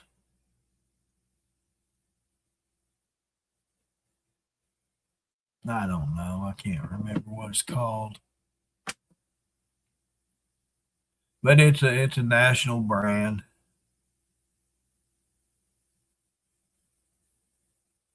Do you really? Well, that's like me. There's 1, 2, 3, 4, 5. There's 5 on the main road out here. There's $5 Generals, believe it or not. They got one stuck out in Bum F, Egypt, which is a good location because the people would have to drive to Benton or to the east gate of the Hot Springs Village to do any kind of shopping, and it's a perfect location. They got really good inventory, and I know they make a fortune where they're at. Yeah, Academy Sports. Dang, girl, you on the ball tonight. That's the one that we went into, Academy. It's still open, but Dick's closed down. It's gone. It's history.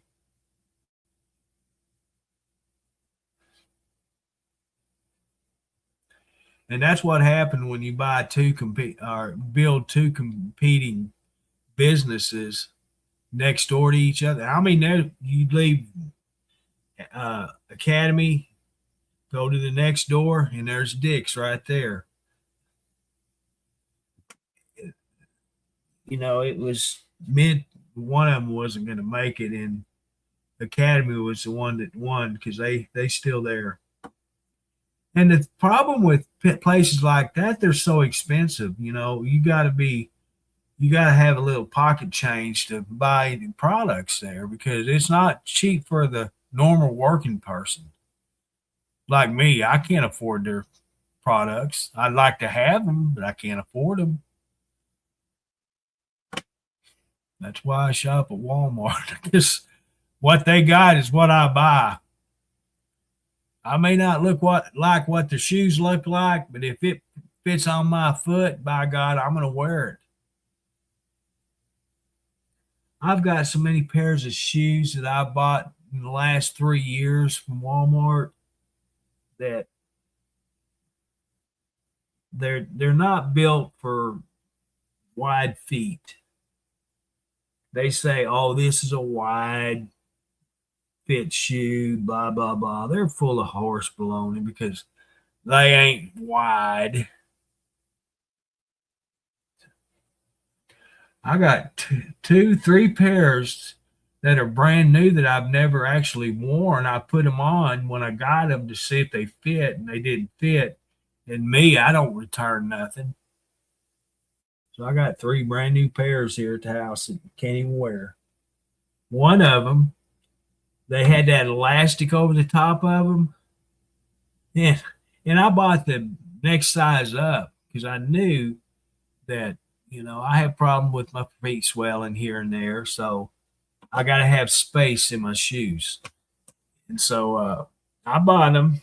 I put them on, and they were so freaking tight. And that's a size bigger than I wear. So what did I do? I cut the elastic strap off from them. I don't have it. And I just bought them for house shoes.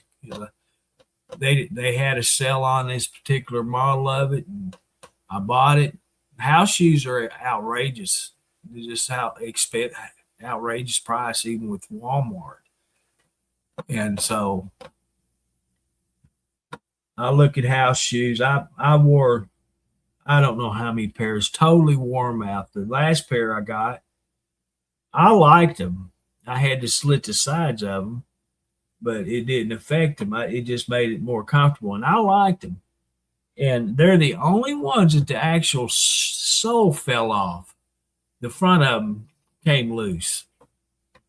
And I went to order another pair, and they didn't have them.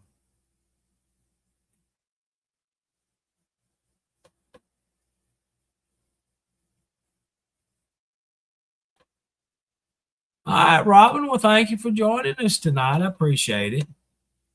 You have a good rest, and I'll talk at you again. You take care of yourself and be safe, okay? Thank you very much.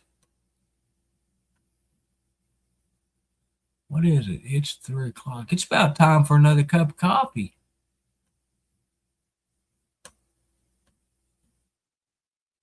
$3 Now, I know tomorrow night or tonight I'm gonna have to go to bed at a reasonable time because I got to get up and get ready for my doctor's appointment.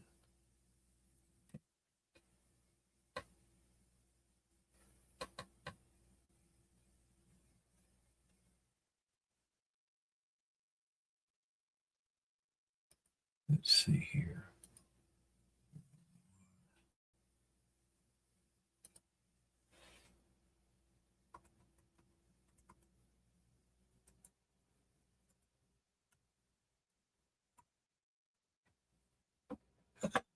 Oh man.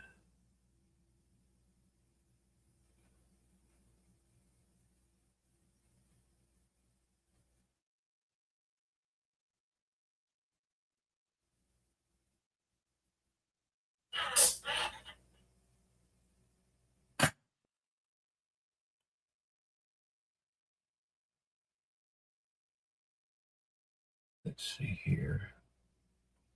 Let's just take a gander here. Well, I'll be darned. They got that in stock. That's freaking amazing.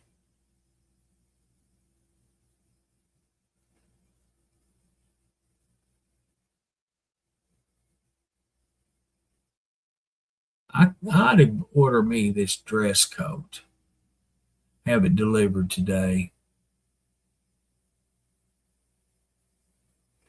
That way I could put on a dress coat with my t-shirt for the doctor's appointment.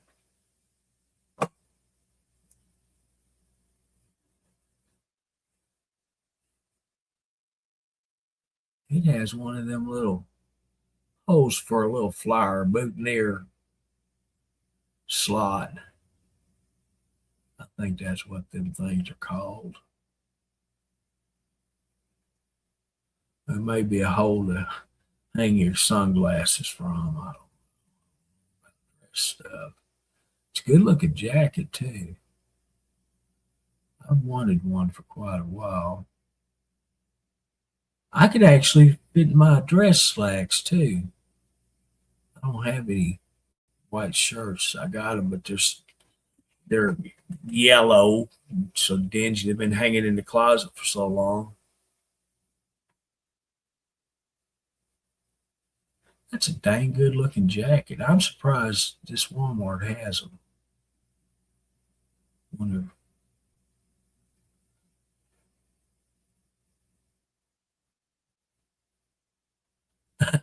Get a vest to go with it. That's something.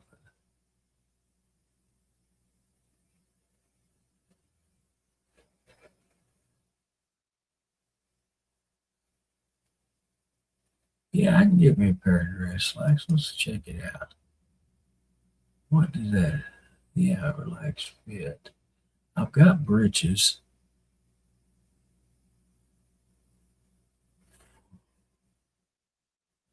I don't know if a 40. No, they don't have that. 38, 30. Let's see if they got that. Nope. I ain't got no tight breeches to fit me. It says it did, but they don't.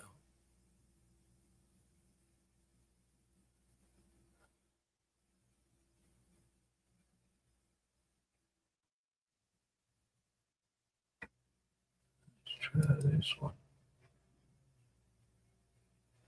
No, them are like cargo breeches. I don't want them.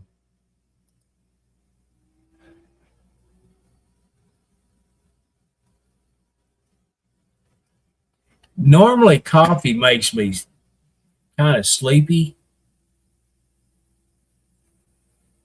And I had a cup of coffee when I started the stream tonight, or this stream here.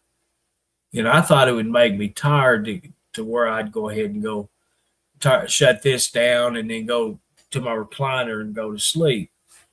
Yeah, not tonight or last night. It woke me up. Won't be long, brother be getting up and going to work. Watch him drive down the driveway.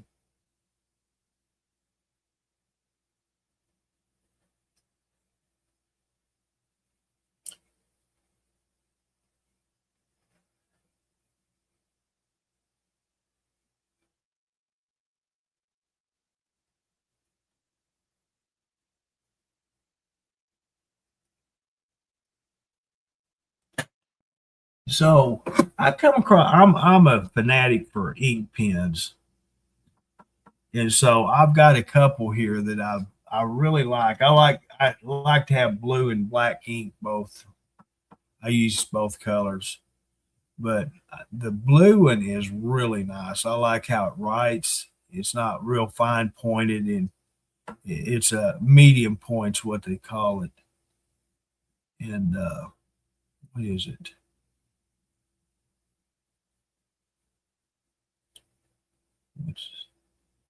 Oh, Pentel Energel liquid gel ink. That is the best writing ink pen I've had. I like it, but as far as a black ink pen, I bought the Sharpie, and it's the metal barrel ink pen. I like it. I wanted a metal one, so I got it. It's a little more expensive, but I tell you what, it is really, really good.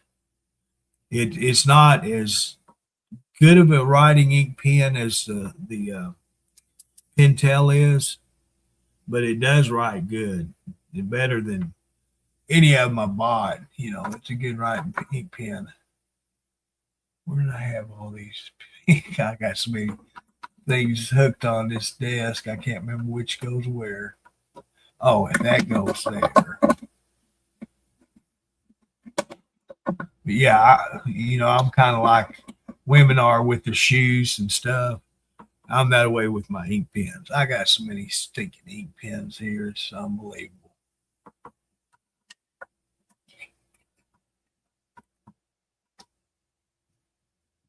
I got them piled. I've got this rack here on my desk. I've got 2 slots in it full of ink pens, and I've got 2 drawers down there half full of ink pens. It's crazy.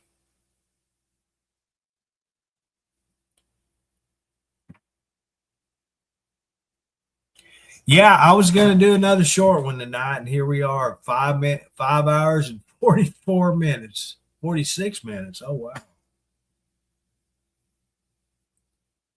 Yeah, 5 hours and 46 minutes later, here we are. Yeah, I wanted to keep it on since Dennis was on here. As long as he was on here, I wanted to keep it on. So that way he could concentrate on the road and not his stream. And so that's where we're at now. And it's already my time, 3:08. I know some of y'all's in the 4 o'clock range, and some of you is in the 1 o'clock, 2 o'clock range. So it varies time zones. We got people from all the different time zones that watch. So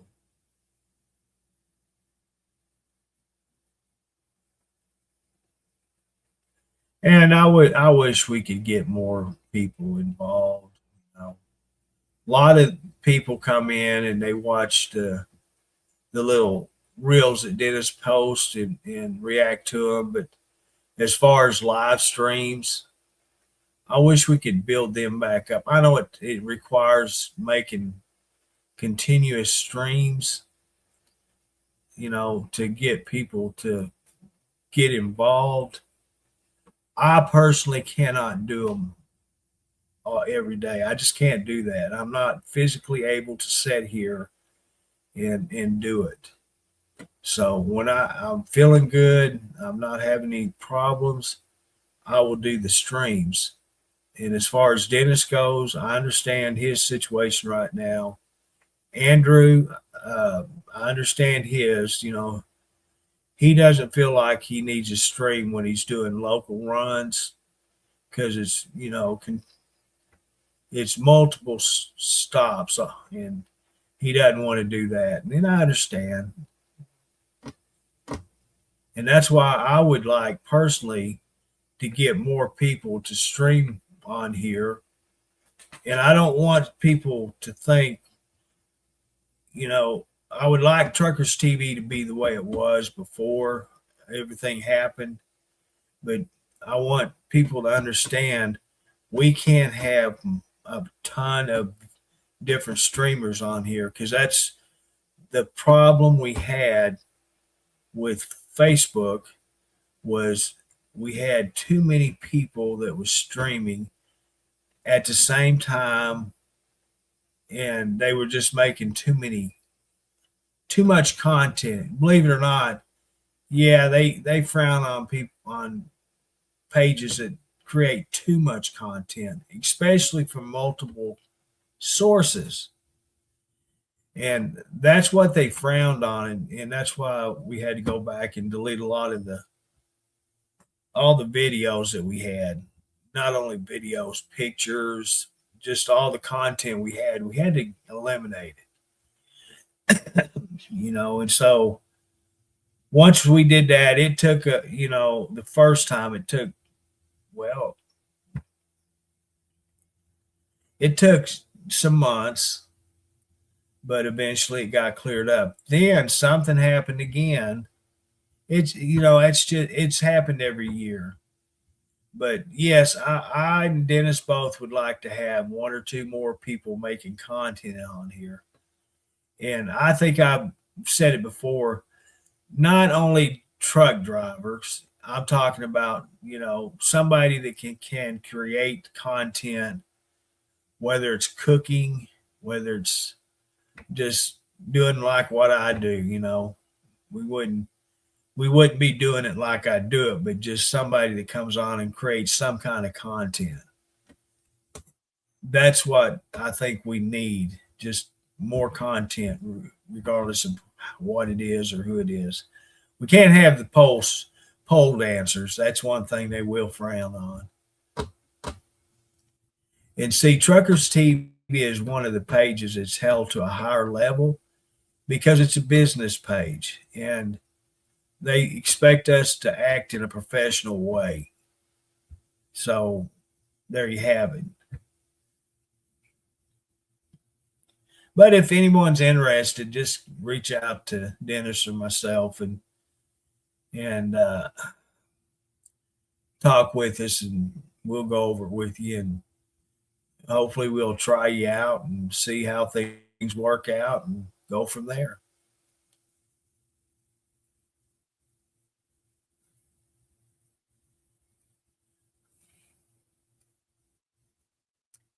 I have been up for 24 hours already. Can you believe that? 24 hours. Huh.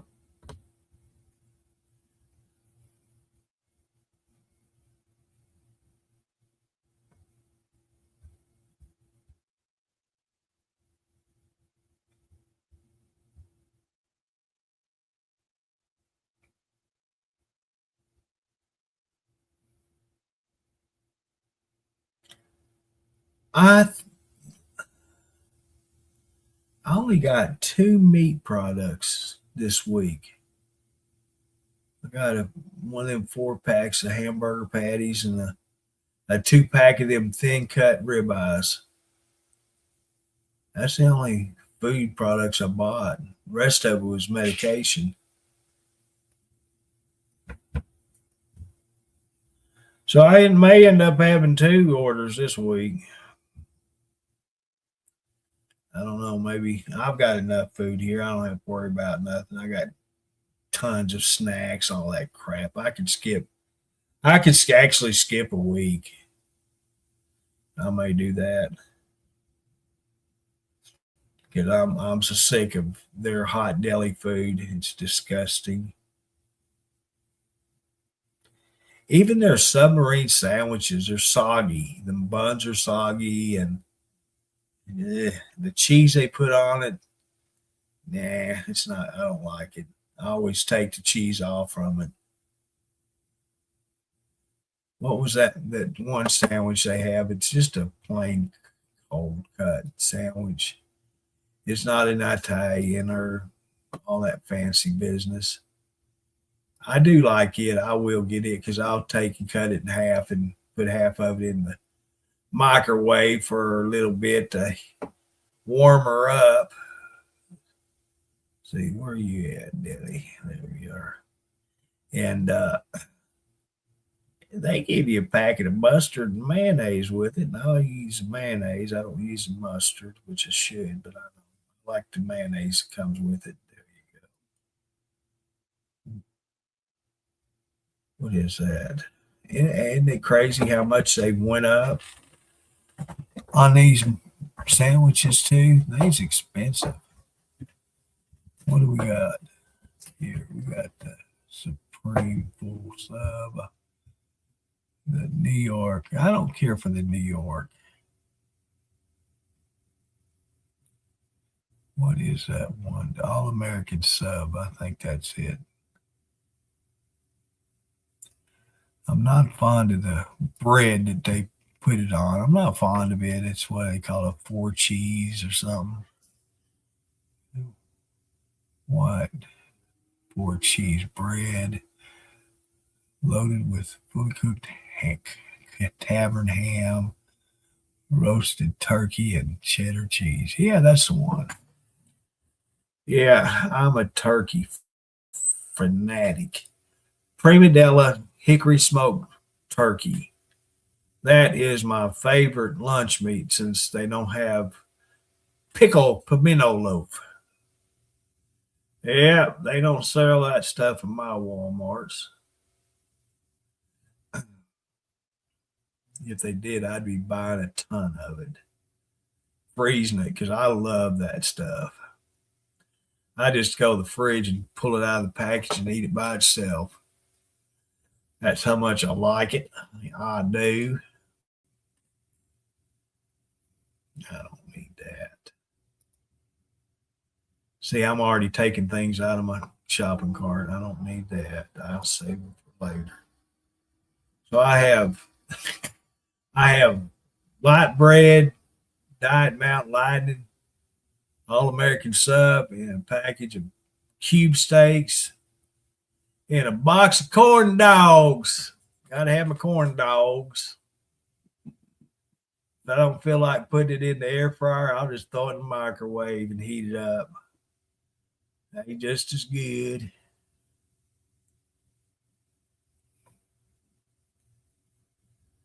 Yeah, gotta have my corn dogs. I hadn't had them in quite a while. Let's just see. Are these individually wrapped? I like the ones that they sell it's in a box, but they're individually wrapped. That's the ones I like. Let's see here. Oh, no, they ain't individually wrapped. Dadgummit. I bet you the big box is. I ain't paying $15, $16 for a box of corn dogs. Bad enough I'm having to pay $10.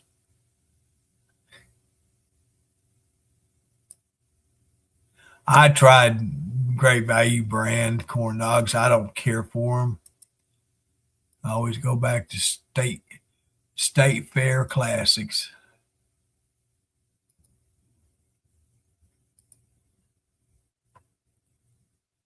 Yep, always go back to them. I got a box of 6 for $5, which you're better off to buy the box of what's in there, 16 for $10. So he's saving money that way. I don't care for the all beef corn dogs. And them corn dogs they sell in that hot deli, they really, really suck. They're Nathan's. I don't care for Nathan's or Hebrew hot dogs because they're so full of garlic. I like a little garlic, but when they put an over amount of garlic, I don't care for anything with it in there.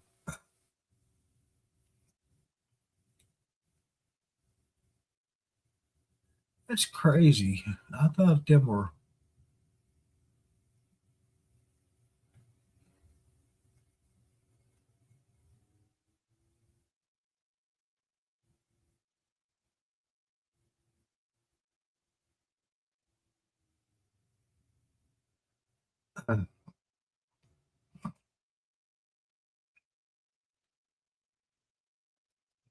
See here.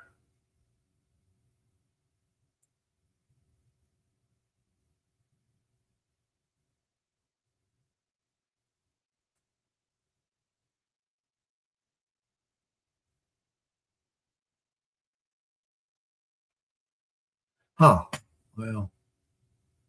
Well, snap.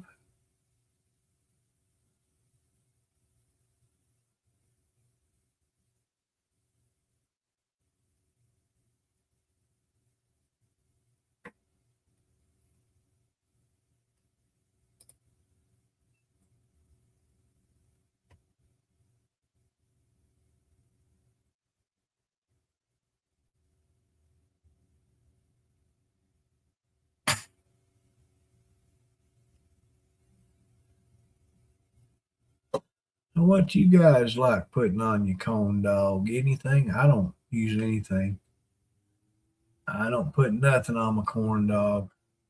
I've been seeing where people will split a corn dog in half after it's cooked and they'll put chili in it. I might try that. I've got a can of chili over here. I might try that. Put me some mustard and chili. You know, mustard goes with chili. You just got to have mustard. But no, I just cook them and eat them by themselves. I don't put nothing on them, dip them in anything. If I wanted ketchup or mustard taste, I'd eat mustard or ketchup by itself. I eat corn dogs to eat corn dogs.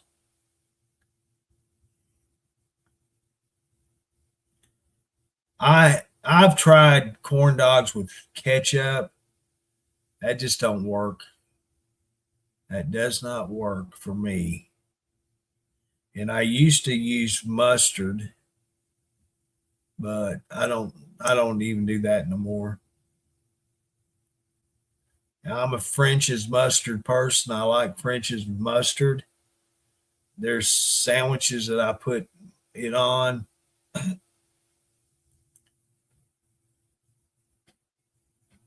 But like mustard and ham go together. That's a good combination. I've had bacon sandwiches with mustard on it, but like turkey, no, no, just regular mayonnaise. My Hellman's mayonnaise goes on my turkey.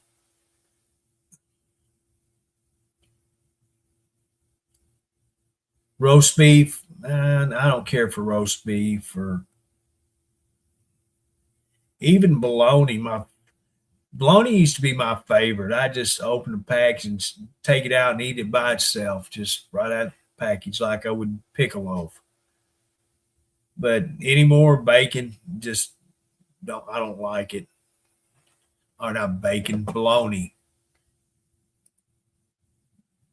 In fact, I think I got a package in the freezer above the fridge of bologna that's never been opened. I've had probably 4 or 5 years. It's all the way at the back. I need to throw that away one of these days.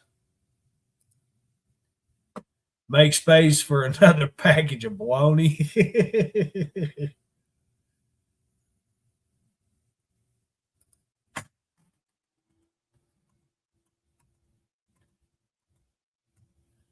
And see, that's what I'm talking about. I sit here and I go to Walmart. I couldn't tell you how many times a day. I go there so freaking much. I'll be watching videos on Facebook. Next thing you know, I'm opening up Walmart on another tab and scrolling through there, and I see something. Oh, that looks good. I'm gonna get that. Well, I buy it, and then what's happens? I get it home, put it up, and I never even think to get it out and eat it. I used to like chopped ham, don't like it. My problem is my Walmart doesn't sell Brian bologna. That was my favorite. They have Oscar Mayer. They don't even have Brian hot dogs no more, which was my favorite hot dog. No, not anymore. Petit Jean, that's the local and Arkansas made meat product. And I used to like their bologna. Not no more. My taste has changed so much. I just don't like their meat, their ham, their bologna, none of it. Let's see. Let's see if they can ship Brian. I can get Brian up here at Brookshire's and have it delivered through DoorDash and pay $150 for a package of bologna. Let's see here. Let's do a brand.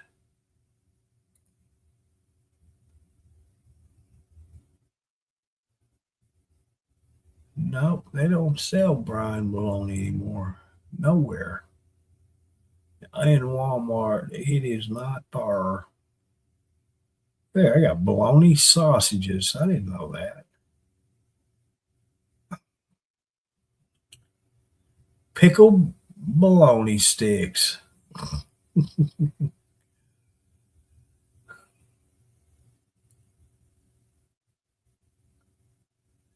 right, what do you got?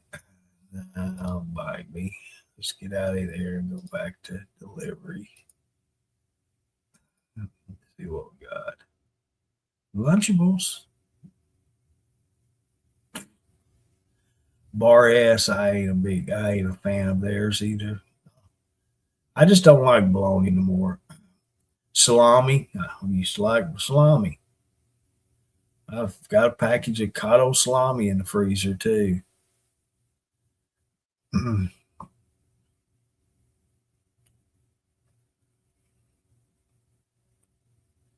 Yep, I do.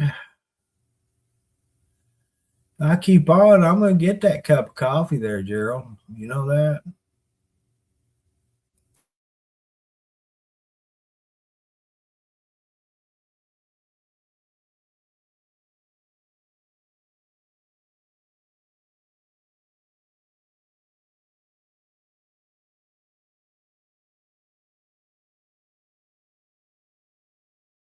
Yeah, my cup's still sitting here at the computer, right here in front of me. Wouldn't take much just to get up and make me another cup.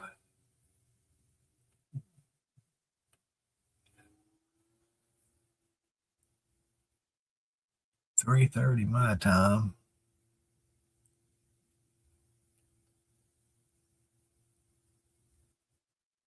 So if I go to sleep now, it'll probably be,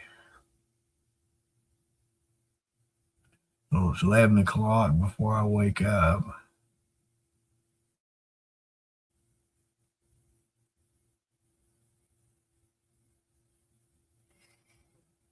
Be about time to take medicine. It'll be all good.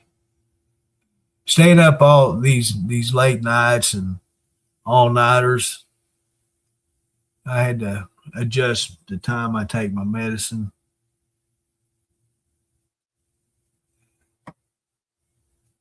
And like I said, I got to go to sleep earlier tomorrow night or tonight, so I'll be able to get up and make that appointment. And tomorrow morning. It would break my heart to miss it. Yeah, I'm not looking forward to it. Not at all.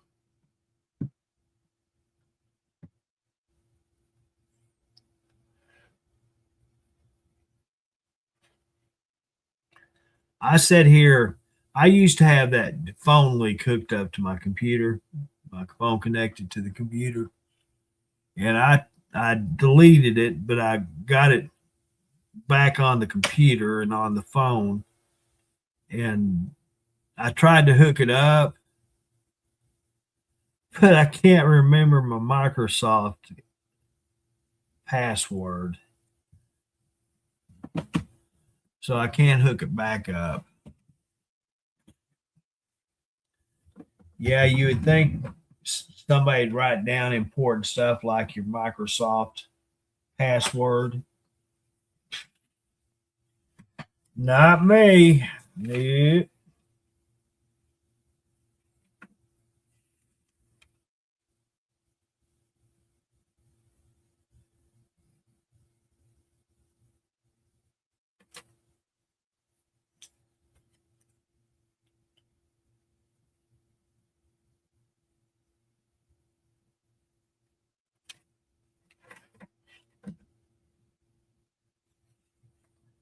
I guess I think it's going to magically appear in my passwords book. But nope, it's not there. It might be in one of my old ones.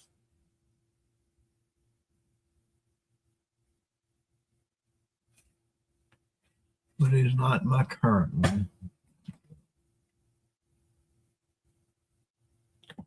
Because I'd rather do that on my computer. I set it up to where they text me the link, and I should have had them set it up for my email, because I do get notified on my phone when I get new emails through Gmail or my Outlook account.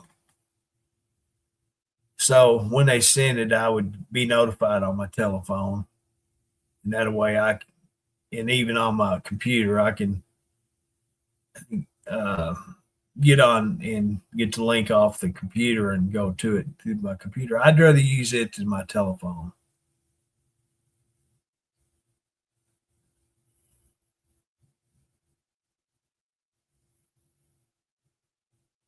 But it's all good. It'll get done. And fortunately, it's only one time a year. Hopefully, that's all it's going to be.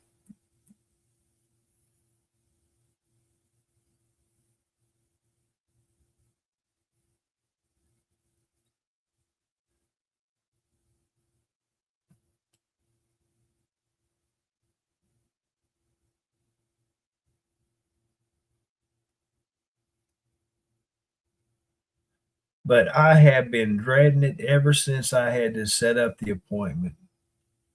Because when it comes to my medical, I've been jacked around by so many different physicians and medical care people that they think, oh, you can do better with this and this, and they go to trying to change my medications and my medication regimens. Right now, what my primary care has got me on is working perfect. It eliminated my diabetes oral medicine, which I was having to take every day, twice a day, and which made it well worth what I have to do. And then you get somebody, the new person, they're going to say, well, have you ever tried this? No. Well, why don't we try that? There you go. I've been through so much on getting the injections, getting that set up and approved, and it's just been a hassle. And it's actually the only thing that has worked for me to lose some weight, getting my A1C down to 5.5 and keeping it steady. At first I lost a lot of weight there in the first few months, and then it stopped, and then I gradually lost weight, maybe a pound or two between doctor visits, which is good because it's, I'm not losing it just 100 pounds at a time. But I was continuously losing weight. Now I'm at the stage where I fluctuate, as much as 3 pounds. And a lot of it has to do with water, retaining water. And so it all depends on what time of the day I weigh myself. You know what I'm saying? In the mornings, I'm actually lighter in the mornings than I am in the evenings. The longer I sit here at the desk, the worse it gets.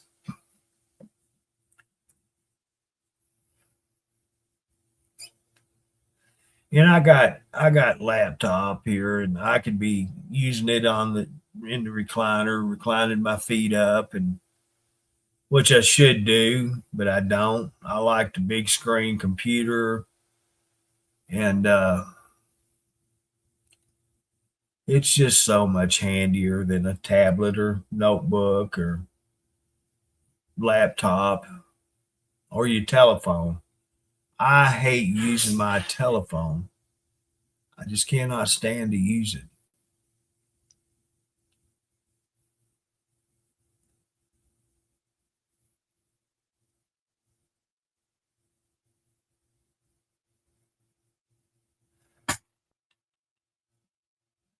And that's why I had the phone link to my computer. That way I could receive text or phone calls on my computer. The first time I hooked it up, installed it, I got the text and all that. But as far as phone calls, I could hear the people talking, but they couldn't hear me. And so, actually, I couldn't understand them. It was real garbled. So I uninstalled it, did away with it. Well, I thought a year or so later, I thought, well, I'll try it again. So I did. And that time it actually worked. But for some reason, I uninstalled it again. I don't know why I did it, but I did it. And so I've worked today trying to get it linked back up. But like I said, every way that it offers, I've got to have that Microsoft password. I just lost interest in trying to do it, and I said, screw it.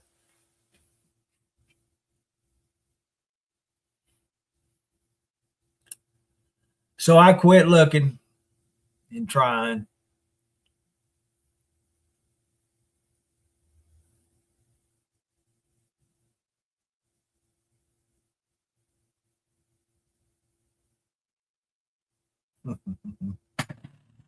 Oh, the life of a kitty cat, especially inside cats. Yep, they've got it made.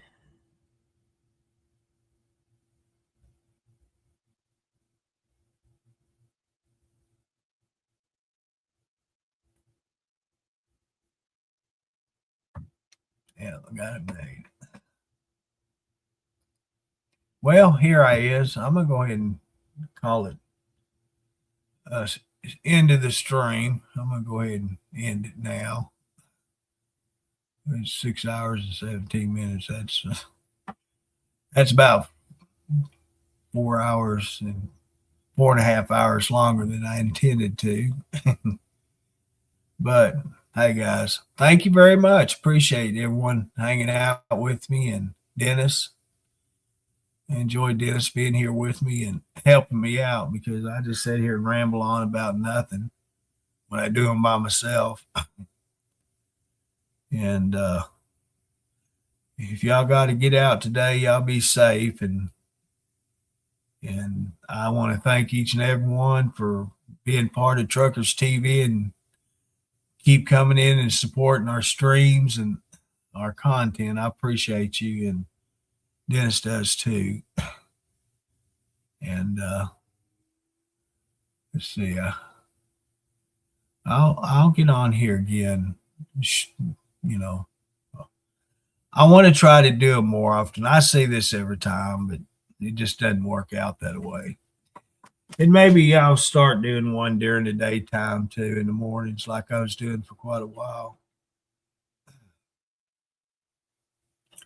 And give people an opportunity that aren't able to do late nights like this. Give an opportunity during the mornings to come in and watch the lives and participate with us and do all that good stuff. But hey, thank you. I appreciate it. Y'all be safe, and I'll catch you guys on the next one. Thank you very much.